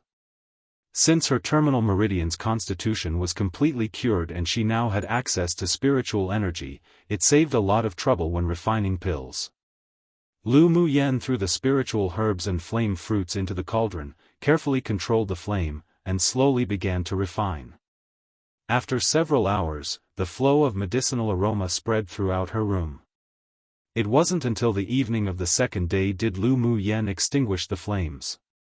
With a raise of her hand, round, lustrous white pills flew out of the cauldron one by one. Looking at more than a dozen white porcelain bottles on the table, a merry smile rose on her face. This time, she refined a total of 42 marrow-cleansing pills, meaning each batch produced nearly twice as much as her initial batch in the blazing mountain range. Lu Muyen carefully put the porcelain bottles away with a sharp glint in her eyes. These marrow-cleansing pills were worth quite a bit of wealth. With these marrow-cleansing pills alone, she could find a way to exchange for some more precious spiritual herbs. Once she broke through to the core formation stage and obtained her own pill flame, then refining pills like the worldly reduction pill one was as easy as obtaining it simply by reaching out a hand. Lu Muyen clenched her small fists tightly. Core formation stage. I'll definitely reach it soon. Due to her strong desire for strength, Lu Muyen didn't continue to delay herself at home. After delivering the marrow-cleansing pills to her grandfather, she explained a little, then returned to the Imperial Academy. As the most powerful academy in Yanzhou country, the spiritual force that gathered in the Imperial Academy was far more plentiful than her home.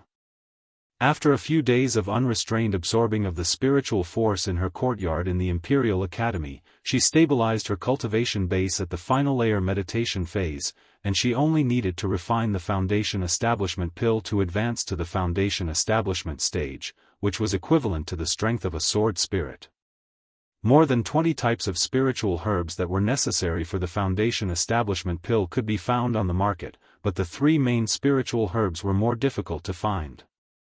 These three herbs were the deep orchid that grew in icy places, so it could only be found in the glacial mountain range, and the seven-leaf ginseng and purple monkey flower which could be found in the southern Plume Canyon but were very difficult to find. Lu Muyen put away her thoughts, then touched her hungry stomach. It seems I still need to refine some Anidia pills. After leaving her courtyard, she discovered she would receive some strange looks from time to time, or secretly be judged behind her back. She sighed, gave up the plan to go to the academy's cafeteria to eat, and walked towards Moon Billow Restaurant. Moon Billow Restaurant was located in the most prosperous street, the Vermilion Bird Street, and was the most famous restaurant in the imperial capital. Hey, isn't that Lu Muyen? Yun Jin sat in a private room of the Moon Billow Restaurant. After scanning the streets randomly, he saw Lu Muyen who entered the restaurant. Hearing this, Qi Yixian also looked down from the window, but only saw a corner of purple clothing, without any trace of Lu Muyen. In addition to the two people in the private room, there were also three others. One was the Empress' son, the third Prince Yunlan, another was the Prime Minister's grandson, Xiao Ziong, and the other, Yun Luo who accompanied the third prince in training, was the son of the king of Xinshi, the emperor's younger brother. Lu Muyen? Isn't that the famous little trash of the imperial capital that constantly chased after Yixian? Xiao Ziong touched his chin in thought, then looked at Yun Jin with curiosity. I heard that she changed a lot after being injured by the imperial noble consort's younger sister. Is it true? Come and read on our website Wuxia World Site. Thanks, of course it's true. She either ignores Yixian completely or ridicules him. Yun Jin's expression was full of gloating, and he didn't even care about Qi Yixian whose face already turned dark. Oh yeah, she's already a great sword master.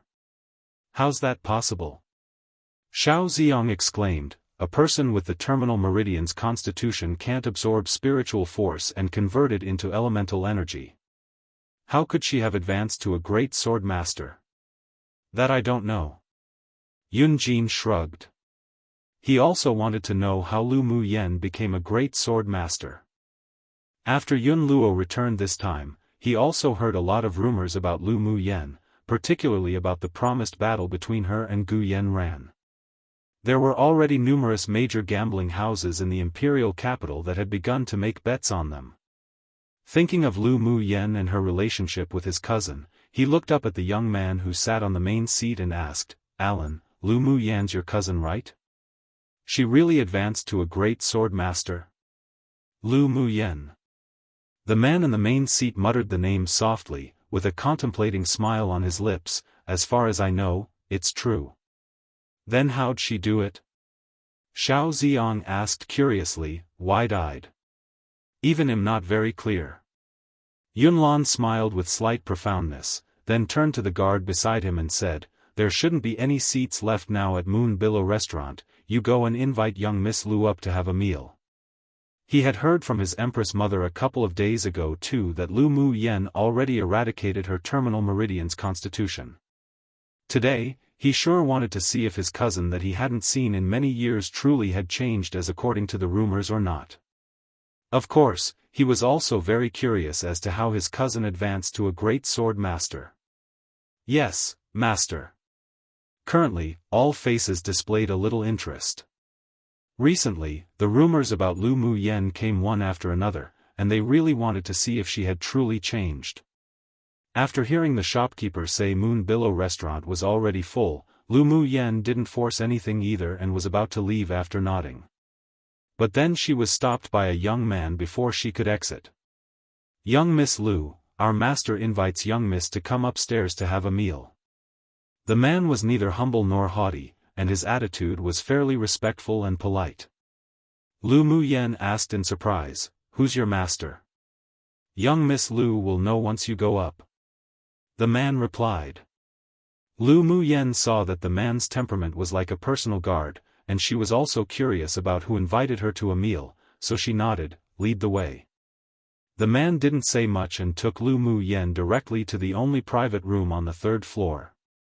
After pushing the door and entering, Lu Mu Yen saw 5 men sitting within, but she only knew Yunjin and Qi Yi Xian. Cousin, long time no see. Yunlan quickly scrutinized Lu Mu Yen, and a gentle smile appeared on his attractive face. Lu Mu Yen was startled for a moment, cousin? There was only one person who could call her cousin, and that was Yunlan, the son of her empress aunt. She and this cousin had a very ordinary relationship before. Yunlan was older than her by 3 years, and when they were young, they would often play together. But because she kept chasing after Qi Yi Xian and ignored the people around her, she eventually stopped contacting this cousin. Yunlan's teacher was the Empire's advanced phase Sword King expert, so he didn't need to attend the Imperial Academy, not to mention he also traveled with the teacher for a few years and only just returned to the Imperial capital. Within the few years, he and Lu Mu Yen had never seen each other, so she didn't recognize Yunlan at first glance. Lu Mu Yen didn't reveal any of her emotions. With only a light smile on her lips, she walked over to sit in an empty seat beside Yunjin, saying, hello cousin. One susceptible to change. The original Chinese is. My understanding is that it helps transform a person into a celestial of sorts by decreasing their worldliness and mortality so that they can more successfully become immortals. Has 2 meanings, reduce/descend/lower etc. Or surrender/subdue etc. My take is that it's the first meaning. To reduce can mean dust or shorten from which refers to the mortal world. You get the general idea. If I think of a better translation I'll change it. 2 absolutely no idea why, but they censored this part and I just filled it in with my guess. The original was, etc. Based on the context and the words given, it only made sense to fill it in with either or, which means days, or some measurement of time. The shadow liger and the polar bear quarreled. Arthur said that he and Mingyu had the deepest bond, so he was the most suitable candidate for degeneration. Moreover, he had an injured leg, and he could be in the experimental group after he deteriorated. The polar bear said that he had the best body and the least injuries. Of course he should be chosen for the first experiment. The 2 quarreled and fought. The black cat waved his paw, and the polar bear waved his paw. The 2 exchanged blows, as if 2 martial arts masters were fighting each other. Mingyu tried to dissuade the fighting, but was forced back by the fierce black cat and polar bear. The big wolf was also shivering. He tried to break into the battle, but was beaten and thrown out by the black cat and polar bear. Mingyu sat on the carpet holding the wolf's head. The wolf lay on Mingyi's thighs and his front paws were holding his waist. The expressions of the person and wolf gave off the feeling of panic, helplessness and pity. The black cat and the polar bear fought each other for a long time. They didn't use their abilities or their teeth. They were evenly matched and one couldn't tell the outcome. In the end, they both collapsed on the ground out of breath with lolled tongues, like two panting blankets. Mingyu patted the wolf's head, and the canine immediately stood upright, with an eager pair of orange eyes. "Don't rush." Mingyu saw the wolf's thoughts and hurriedly stopped him. "Be careful of snowy ice." The big wolf's tail immediately drooped. Right, even if the polar bear had no energy, he still had abilities. When could he defeat the polar bear and become the king? Mingyu walked over and patted the two motionless fluffies panting on the floor. "I recommend letting Blackie try first. Blackie is my first partner, and we trust each other the most. Don't worry, Snowy, nothing happens if the operation fails and will not cause damage to Blackie." The polar bear's dark eyes looked directly at Minji's light brown eyes for a while. After a while, the bear turned his face and closed his eyes. "I see, I believe you. Thank you, Snowy." Mingyu fed the black cat to recuperate some nutrition. The wolf immediately arched into Minji's arms, his tail almost shaking off. He wanted some too. The big wolf drooled. "Okay, you too." Mingyu thought, whatever, he could only take out 10 pills a day. He will take one more now, and then he will take one less later. It was estimated that arithmetic problems could not be calculated based on the wolf's current IQ. "How should I cooperate with you?" After eating the nutrition cube, Arthur became energetic. His tail was wrapped around Minji's waist, and his expression was very smug.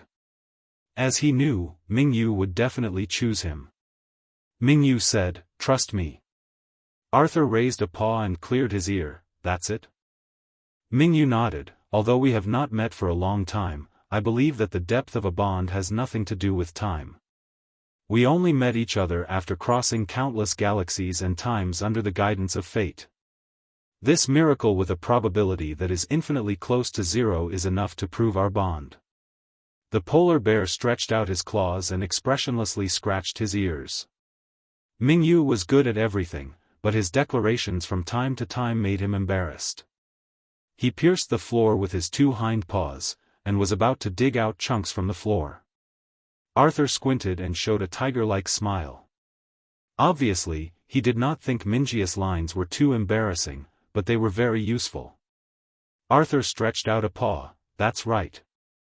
Indeed, Mingyu and he met through countless galaxies and time. It was a miracle and the probability was infinitely close to zero. When he and Mingyu met, they were destined to fire up the blood of the Star Alliance. They were the darlings of the destined era. There had never been anyone who suited his appetite like Mingyu, even the eldest brother who took care of him and the dumb bear who accompanied him when he grew up. Mingyu also stretched out his hand and tightly grasped the cat's fluffy paws. The two looked at each other, as if flames were burning in their eyes. These were the passionate flames of their bond. The polar bear walked beside the large wolf and the former reached out to cover the latter's eyes. Big wolf, confused face. Polar bear, don't look, or you will be corrupted. Ah, Blackie. I'm so excited. Mingyu let go and rushed towards the feline. Arthur squatted on the ground, spread his arms, caught Mingyu, and lightly patted the youth on the back. Mingyu pressed his cheeks against Arthur's head so hard that he felt like his cheeks were going to be rubbed bald. Arthur started to push him with a paw before he let go. Quick, quick. Let's try the degeneration technique now. If it succeeds, we can turn the big wolf into a baby wolf, and the furniture at home will not suffer every day. Mingyu clenched his fist. His eyes glowed with uncontrollable excitement. Even if there are 8 more fluffies, our home will not be torn down. The black cat remembered the crawling frame that had been chewed up. Gah! The young man worked so hard to create a climbing frame for him. It was taken apart by the silly wolf before he played with it for a few days. The polar bear remembered his battered bedroom. As soon as he didn't pay any attention, the silly wolf tore up his pillows, quilts, and sheets into strips, and the tables, cabinets and chairs were chewed, and nothing was okay. If the remaining 8 comrades who had lost their minds all have the destructive power of the wolf, as an ice-type superpower, the polar bear actually shuddered. Let's start now. Mingyu took out the Spirit Beastmaster bracelet from his system backpack. The Beastmaster's bracelet looked like an ordinary metal bracelet. When Mingyu put it on his right wrist, the bracelet seemed to melt and reformed into a transparent brace around Mingyi's wrist. If one didn't look carefully, they couldn't see that Mingyu was wearing something on his wrist. This thing is cool, can our technology copy it? Arthur stretched out a paw to poke Mingyi's transparent wristband.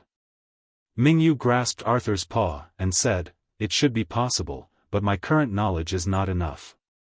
When I redeem the blueprints, I will know how to copy it with Star Alliance materials. That's yours. Before you know how to replicate it, don't tell others that you have this thing," Arthur said solemnly. "Yeah, I know." Mingyu nodded vigorously. "Rest assured, except for a partner who has signed a contract with me, no one can see the Spirit Beastmaster bracelet, it comes with optical stealth." The polar bear had almost guessed Mingyi's secret. Although Mingyu didn't take the initiative to confess, Mingyu didn't avoid him while chatting with the black cat. Even if there were few strings in Mingyi's head, His Royal Highness would not be neglectful. His Royal Highness must have deliberately let him know about Mingyi's secret. This was a secret that only belonged to them and Mingyu.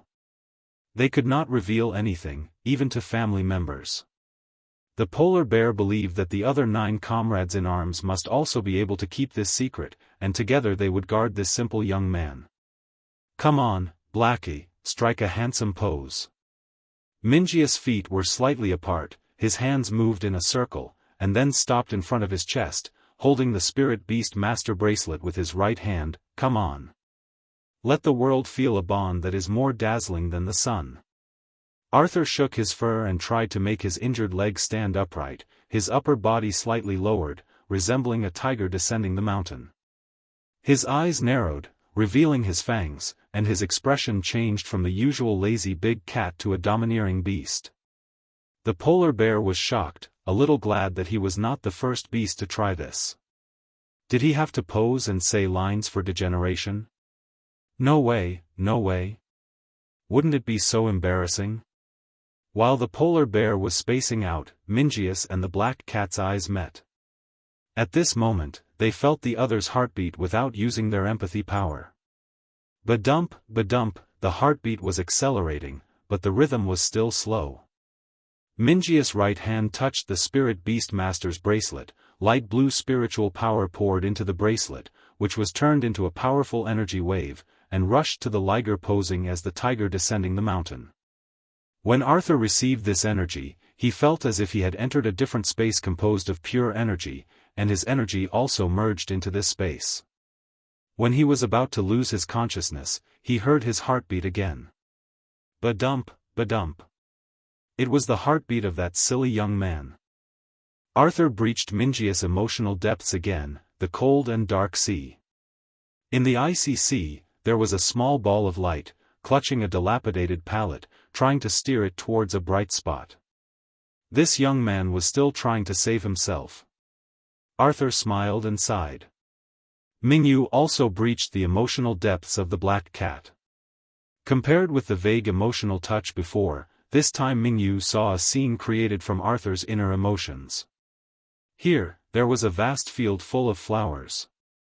The big cat squatted among the flowers, seeming to have a nap with eyes closed.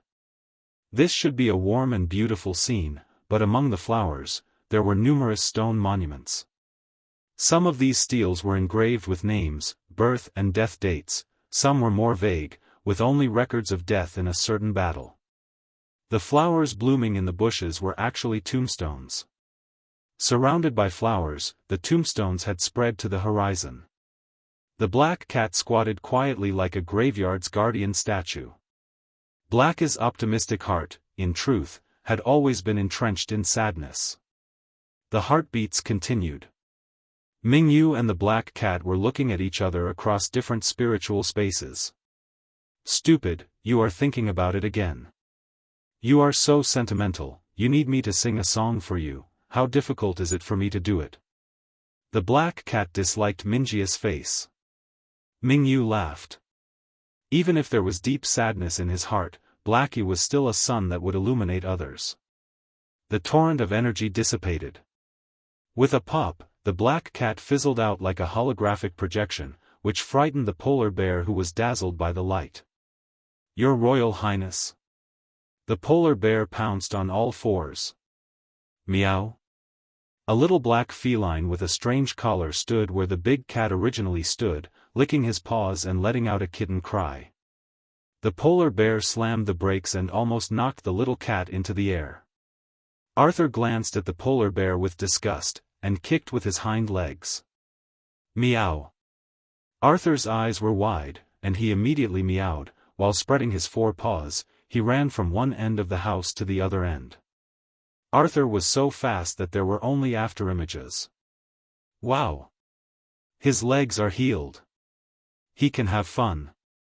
The cat was so happy. He began to jump up and down, from one cabinet to another, even on top of the polar bear. Meow. Arthur stood on top of the polar bear, roaring like a vicious feline. Polar bear? The polar bear grabbed Arthur from on top of his head, held the kitten in his palm and said with a trembling voice, Mingyu. His Highness has a problem. Mingyu took the little black cat that could be held in his palms, and said in doubt, Where? No, he's very lively. Polar bear, he's too lively. Arthur jumped, kicked Mingyi's poor nose, and leaped on top of Mingyi's head. My legs are better, I can run and jump. Why too lively? Bear Herman, why are you so old-fashioned? Herman? What was this magical name? Your Majesty, even if you feel good, it would be out of hand to step on someone else's head. Your body just temporarily turned into a baby, not your IQ and mind. Knowing that Arthur had not lost himself due to degeneration technique. After gaining IQ, the polar bear breathed a sigh of relief, and resumed his previous cold attitude. To be blunt, it's stupid. Arthur put his paw in his hand and said righteously, there was no one else, only you and Mingyu. It doesn't matter, I don't mind. It's so beautiful to have a little cat on my head, people can't ask for more. Mingyu also said. Mingyu, you will go to heaven if you pet His Majesty. The polar bear removed Arthur from Mingyi's head. After His Highness gets smaller, how can he restore his original body shape? Mingyu said, Blackie is not too weak. So as long as he concentrates on mobilizing the energy in his body, he can transform on his own. It's just the leg injury that has to be healed step by step. If it's gray, I can use the Spirit Beast Master bracelet to help him change when he needs to transform in an emergency. The steps are the same as degeneration. But my power is limited. I can only help the Spirit Beast degenerate and evolve. If you want to enhance the Spirit Beast's moves, you need to borrow high-purity energy crystals. Mingyu asked the polar bear to temporarily lend him the ice gem. Blackie, you also have ice attributes too. Would you like to try to use abilities at this size? Arthur jumped out of the polar bear's arms, proudly shaking his fur, and his tail cocked. Try it out. Let's turn the stupid wolf into an ice sculpture. The big wolf understood and jumped behind the polar bear to hide. Although he didn't know why the black cat could actually become smaller, the smaller cat made him feel extremely dangerous. In short, he couldn't win. Don't bully Gray. Mingyu squatted part way in front of Arthur and put the ice gem on his Beastmaster's bracelet. Feel this power, Snowy, go to the kitchen and get a clean bowl. Blackie, first try to condense a piece of ice, and we will eat shaved ice later. Shaved ice? You asked me to use abilities, just to eat shaved ice? Arthur slapped Mingyi's calf with his tail, but didn't stop him. I want to eat braised pork-flavored shaved ice. Mingyu thought seriously and said, okay, I will cook a bowl of braised pork for you now. Should it be braised pork with ice or ice with braised pork? Or braised pork turned into meat sauce and poured on ice? Arthur, Mingyu, you really don't have a humorous cell in your body. Mingyu was confused. Okay, let's eat fruit-flavored shaved ice and pour meat sauce on the remaining shaved ice. The polar bear brought a small bowl over. Your Majesty, do what you say. No, I can't do it. Arthur said in shame. Okay, hurry up and experiment. With this ice gem, can I really use abilities? Although my legs are better now, the energy in my body has not accumulated to the extent that I can use my abilities. It was still very easy to change the subject with today's Mingyu. He immediately put aside the idea of pork shaved ice. No problem, leave it to me. Mingyu held the jewel in his right hand, touched his bracelet, and released energy waves similar to the degeneration technique rushed towards Arthur. His tail swayed, and a diamond-shaped ice block condensed on the tip of his tail. Oh, that works. Arthur flicked his tail, and the ice cubes flew into the basin. It's easier than using the ice-type ability by myself. By using an external force to induce the spirit beast's energy, it is naturally a little easier than using their own abilities. However, this requires a high-level spiritual beast master, and energy crystals are necessary. Mingyu explained, this is actually very useful during childhood. Childhood teaching tools can help control abilities. Even if not under their own power, they gradually feel the flow of energy and can more easily master their abilities. Spirit Beast Infant Education? The polar bear nodded his head. Very useful. Come and read on our website Wuxia World site. Thanks, it is more than Spirit Beast Infant Education. With this, adult spirit beasts can finally repeatedly train their abilities. Arthur said. After Arthur explained further, Mingyu learned that the way the spirit beasts use their abilities was very crude, basically throwing out outputs when they condensed their abilities, and they didn't use any techniques. Because the energy in their bodies was limited, their recovery was slow. So energy could not be spent on training. Especially for special spirit beasts, once the power was used, the energy in the body would be reduced by a little, and it was barely replenished from food. When fighting, they had to plan carefully, not to mention the extravagance of training. I have a little bit of all elements in my body. Although it is random and not refined, any kind of food can replenish a little energy, so my state is better than other special spirit beasts. Arthur revealed his shortcomings. Some big cats called themselves shadow ligers, but they were actually small and weak cats. Too many types of energy were needed to show any capability, and even the strength of supernatural power was very pitiful. However, Arthur played tricks with his very poor power moves, and firmly secured the throne as the youngest generation's top power. Seeing Arthur chin curled up in triumph, Mingyu nodded. Blackie is a master of coordination. Master of coordination? Arthur tilted his head. Mingyu immediately hugged the little black cat and kissed him, and was slapped by the cat. A spirit beast needs to be experienced, not only to increase the energy in their body, but more importantly, to freely use their abilities. For example, the ability of the same energy level would be more powerful after compression. But how to compress? Is it round or diamond-shaped? Would it be more lethal if it is rotated? Will it be more concealed if condensed into thin needles? How to combine with different attributes moves?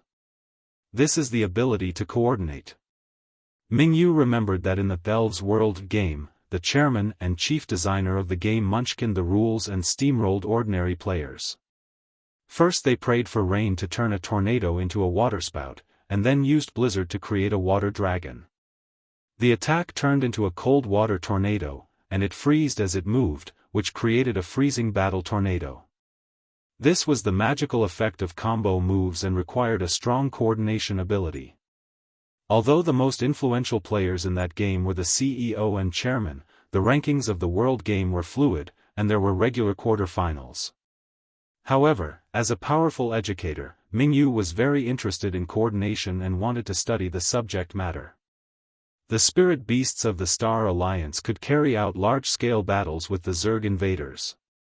It stood to reason that the use of these moves should have been studied long ago. However, because the cultivation knowledge did not keep up, the spirit beasts did not dare to waste energy training moves, forming a vicious circle. When your stamina and abilities are restored, I will help you train supernatural moves. Mingyu had found something to do. After degeneration treatment, spirit beasts can also train in advance, which can strengthen the rehabilitation process. When you regain your original body shape, you can also master the moves you trained in the infant form. Come on. After Arthur spoke, he jumped to the ground and changed back to full size with a bang. How come you changed back? Mingyu said, while burying his face in Arthur's collar. Sorry, this was a conditioned reflex. I'm going to eat. It's stupid to not turn back into a big cat, right? Arthur moved his injured leg. I feel that the energy is running smoother than before. From now on, I will be a kitten for a few hours every day. Oh, yes Mingyu, have a good rest today since tomorrow you have to play the piano live. After the Mingyu rubbed the feline, he raised his head and asked, Why should we live broadcast piano music? My brother revealed that recently the soldiers sleep poorly in the barracks. You should play some music for them. Although there are no energy fluctuations after recording, there's at least the placebo effect, right? Arthur was not sure. I heard that the placebo effect is very useful. Mingyu laughed, okay. When the time comes, the three of us will become small animals together, and frighten everyone. Arthur stood up and smirked up at the polar bear.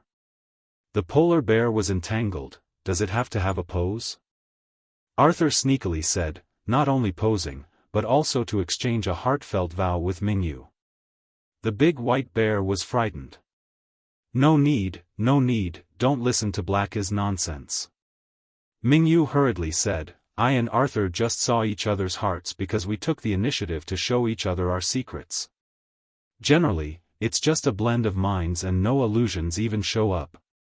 Don't worry about your privacy. Arthur sat down on the ground, raised his two paws waving frantically, I'm not talking nonsense. You are. No there isn't. Yes. No. Yes.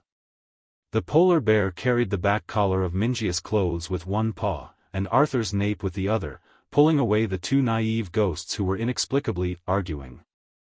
The wolf stared at the polar bear for a while, then turned his head to signal that the polar bear should also grab the nape of his neck.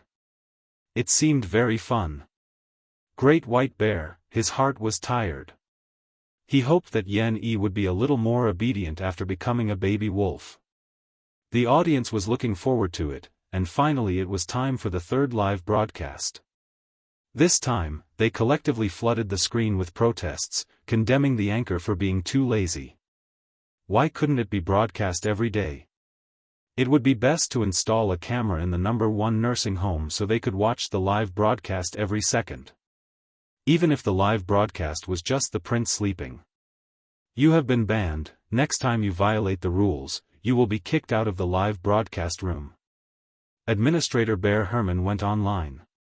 The audience shivered, and the newly established offensive and defensive alliance fell apart in an instant. Kicked out of the live broadcast room? Wasn't this punishment too heavy? They were persuaded. It's fine to watch a live broadcast. Why did they ask for so much?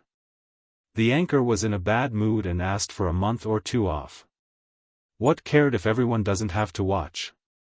Who on earth urged us to protest first? Beat them. The audience began to fight internally like a mob. His Majesty the Emperor was so angry quickly that slapped a hole in the floor. A little threat made them give up. Are these still soldiers of our Star Alliance? His Majesty the Emperor was very angry.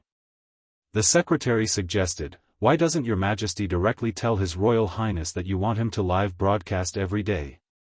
His Majesty buried his fluffy lion head between two paws. If Arthur disagrees, wouldn't I lose face? The secretary's mouth twitched, and he mentally slandered the Emperor. With all due respect, he was already very shameless now. At the Dullen household, Ian was also frantically swearing at these weak people. When Lieutenant General Mundy, who was 30 years older, knew that the stupid boy was being used as a gunman again, he really wanted to shoot Ian away with a paw. However, Ian was a weak brother who had just broken through the S rank and could not transform into a beast. Compared to Herman. Although he was a little simpler when he was a child, His Majesty Arthur abducted him as a guard with a lollipop, but at any rate Herman was a natural S-level supernatural ability, and he could transform into a beast when he was in elementary school. His brain is a little slow, but that could be explained as the energy being spent on his abilities. But what about Ian? Only S grade now. His mind was not smart either. He was only half of Herman in the end.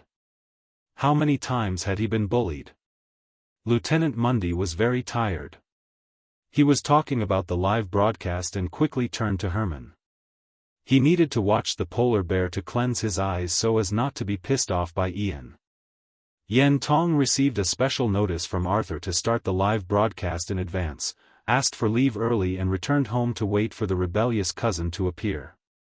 The Yen family had always stood in a neutral position, not participating in the internal power struggle of the Star Alliance.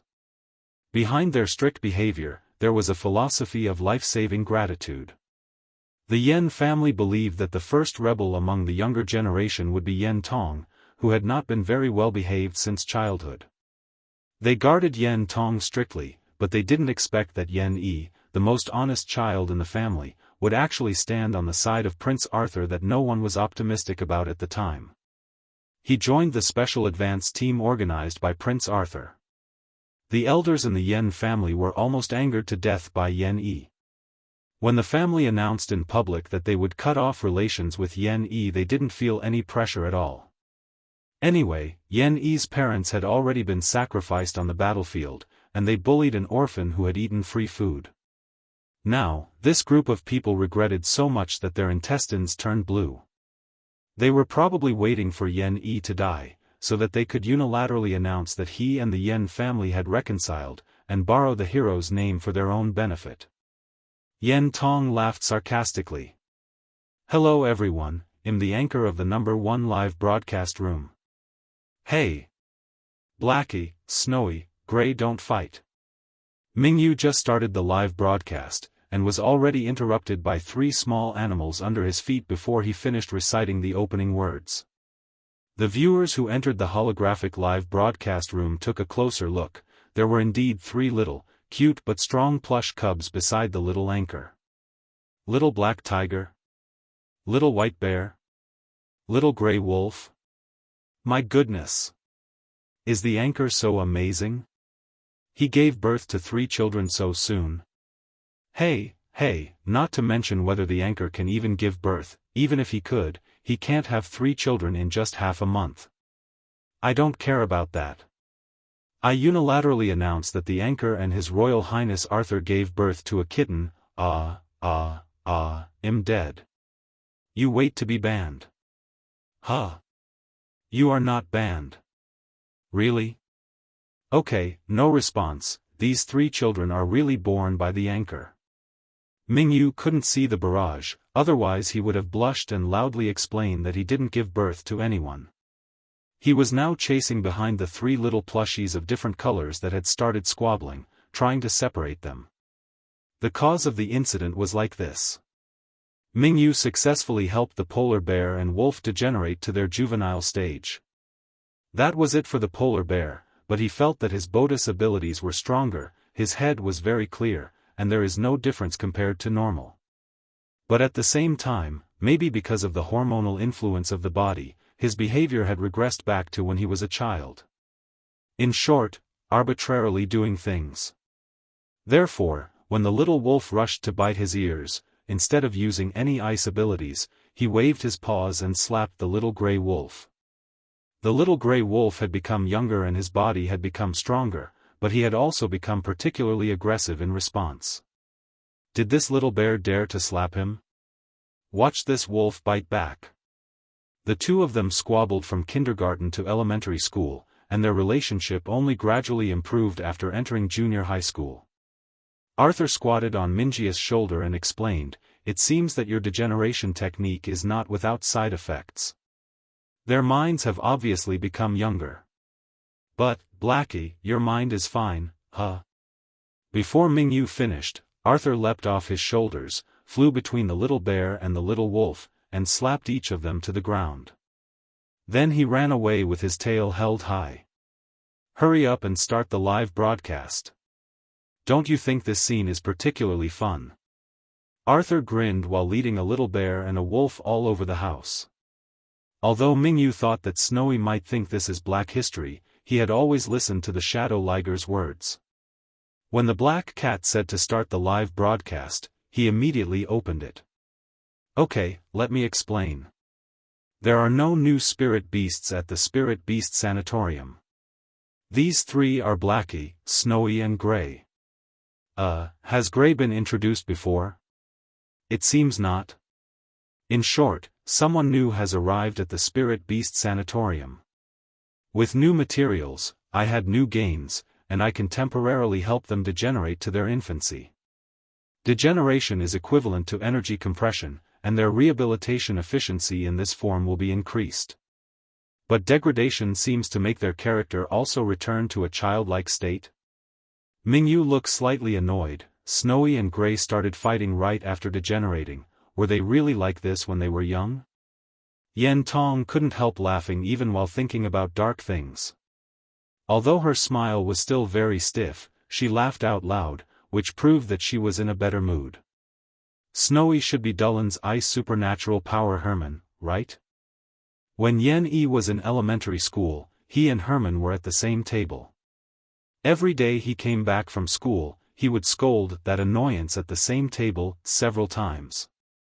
During my self-study, he knocked on the stationery box and said it was a drum set. Take my clarinet apart and say he wants to form an orchestra. Every day, I hear ghosts in my ears saying that he was singing a song. Is that bear mentally retarded? I suffered. No more. I euphemistically talked to him and he didn't understand at all, and asked me if I wanted to form a band together. I want to change tables. For Yen Yi, who was strictly educated at home to be a noble, he was unorganized and uncultured. Herman, who didn't understand any noble language, was his nemesis. Yen Tong smiled and cried, covering her face. She was useless and couldn't protect her brother. Fortunately, her brother followed a good boss. There is no more. The spirit fruit dessert is gone. The three fluffy dumplings instantly stiffened, and Arthur immediately rushed to Minjia's feet, climbed up his trouser legs, and squatted on Minjia's shoulders. I didn't do anything, don't worry about me, meow. Mingyu couldn't help but laugh when there was a meow sound in the words conveyed by Arthur. He lightly flicked Arthur's forehead. You are the worst. Arthur laughed triumphantly. Obviously Mingyu was complimenting him. Mingyu picked up the little white bear and little gray wolf, and soothed them one by one. No fights are allowed, everyone should get along. Yeah. Wow. The little white bear and little gray wolf's sounds warmed Minjia's heart. Any used-up nutrition cubes at this time would not be counted. Mingyu put the three fluffies on the piano stand, and finally started live broadcasting. Blackie told me play the piano today. I don't play the piano well though. I hope you don't dislike it. Mingyu prepared the seventh song in Robert Schumann's suite. Fantasy could be used to express remembrance and yearning for love, family affection and friendship, as well as the longing for a better life. Mingyu figured this song should be very suitable for the spirit beasts and their partners who had experienced the battlefield. Mingyu tapped the keys with his fingers, and the light blue energy fluctuations from his body spread to every corner of the music room along with the melodious piano sound, gently soothing the spirits of the audience watching the live broadcast. This was always the case. Whether it was live cooking, making toys, or playing the piano, the little anchor would always calm their hearts in an instant, as if they had returned to the most comfortable and quiet environment. His Majesty the Emperor closed his eyes, and the golden lion's face showed a peaceful sleep. Dang dang dang kong kong. A series of noises interrupted the emperor's meditation, and he impatiently raised his head. Ah! Gray, don't step or sit on the keys. Mingyu hugged the little gray wolf and said embarrassedly, let's continue. The melodious melody sounded. Kong ding jingle. Gray, don't play on the keys. Get down. Blackie, why are you here too? Don't dance on the keys. Gray, Blackie, dancing on the piano is not okay. The small polar bear had a dull expression and then ice erupted from his body.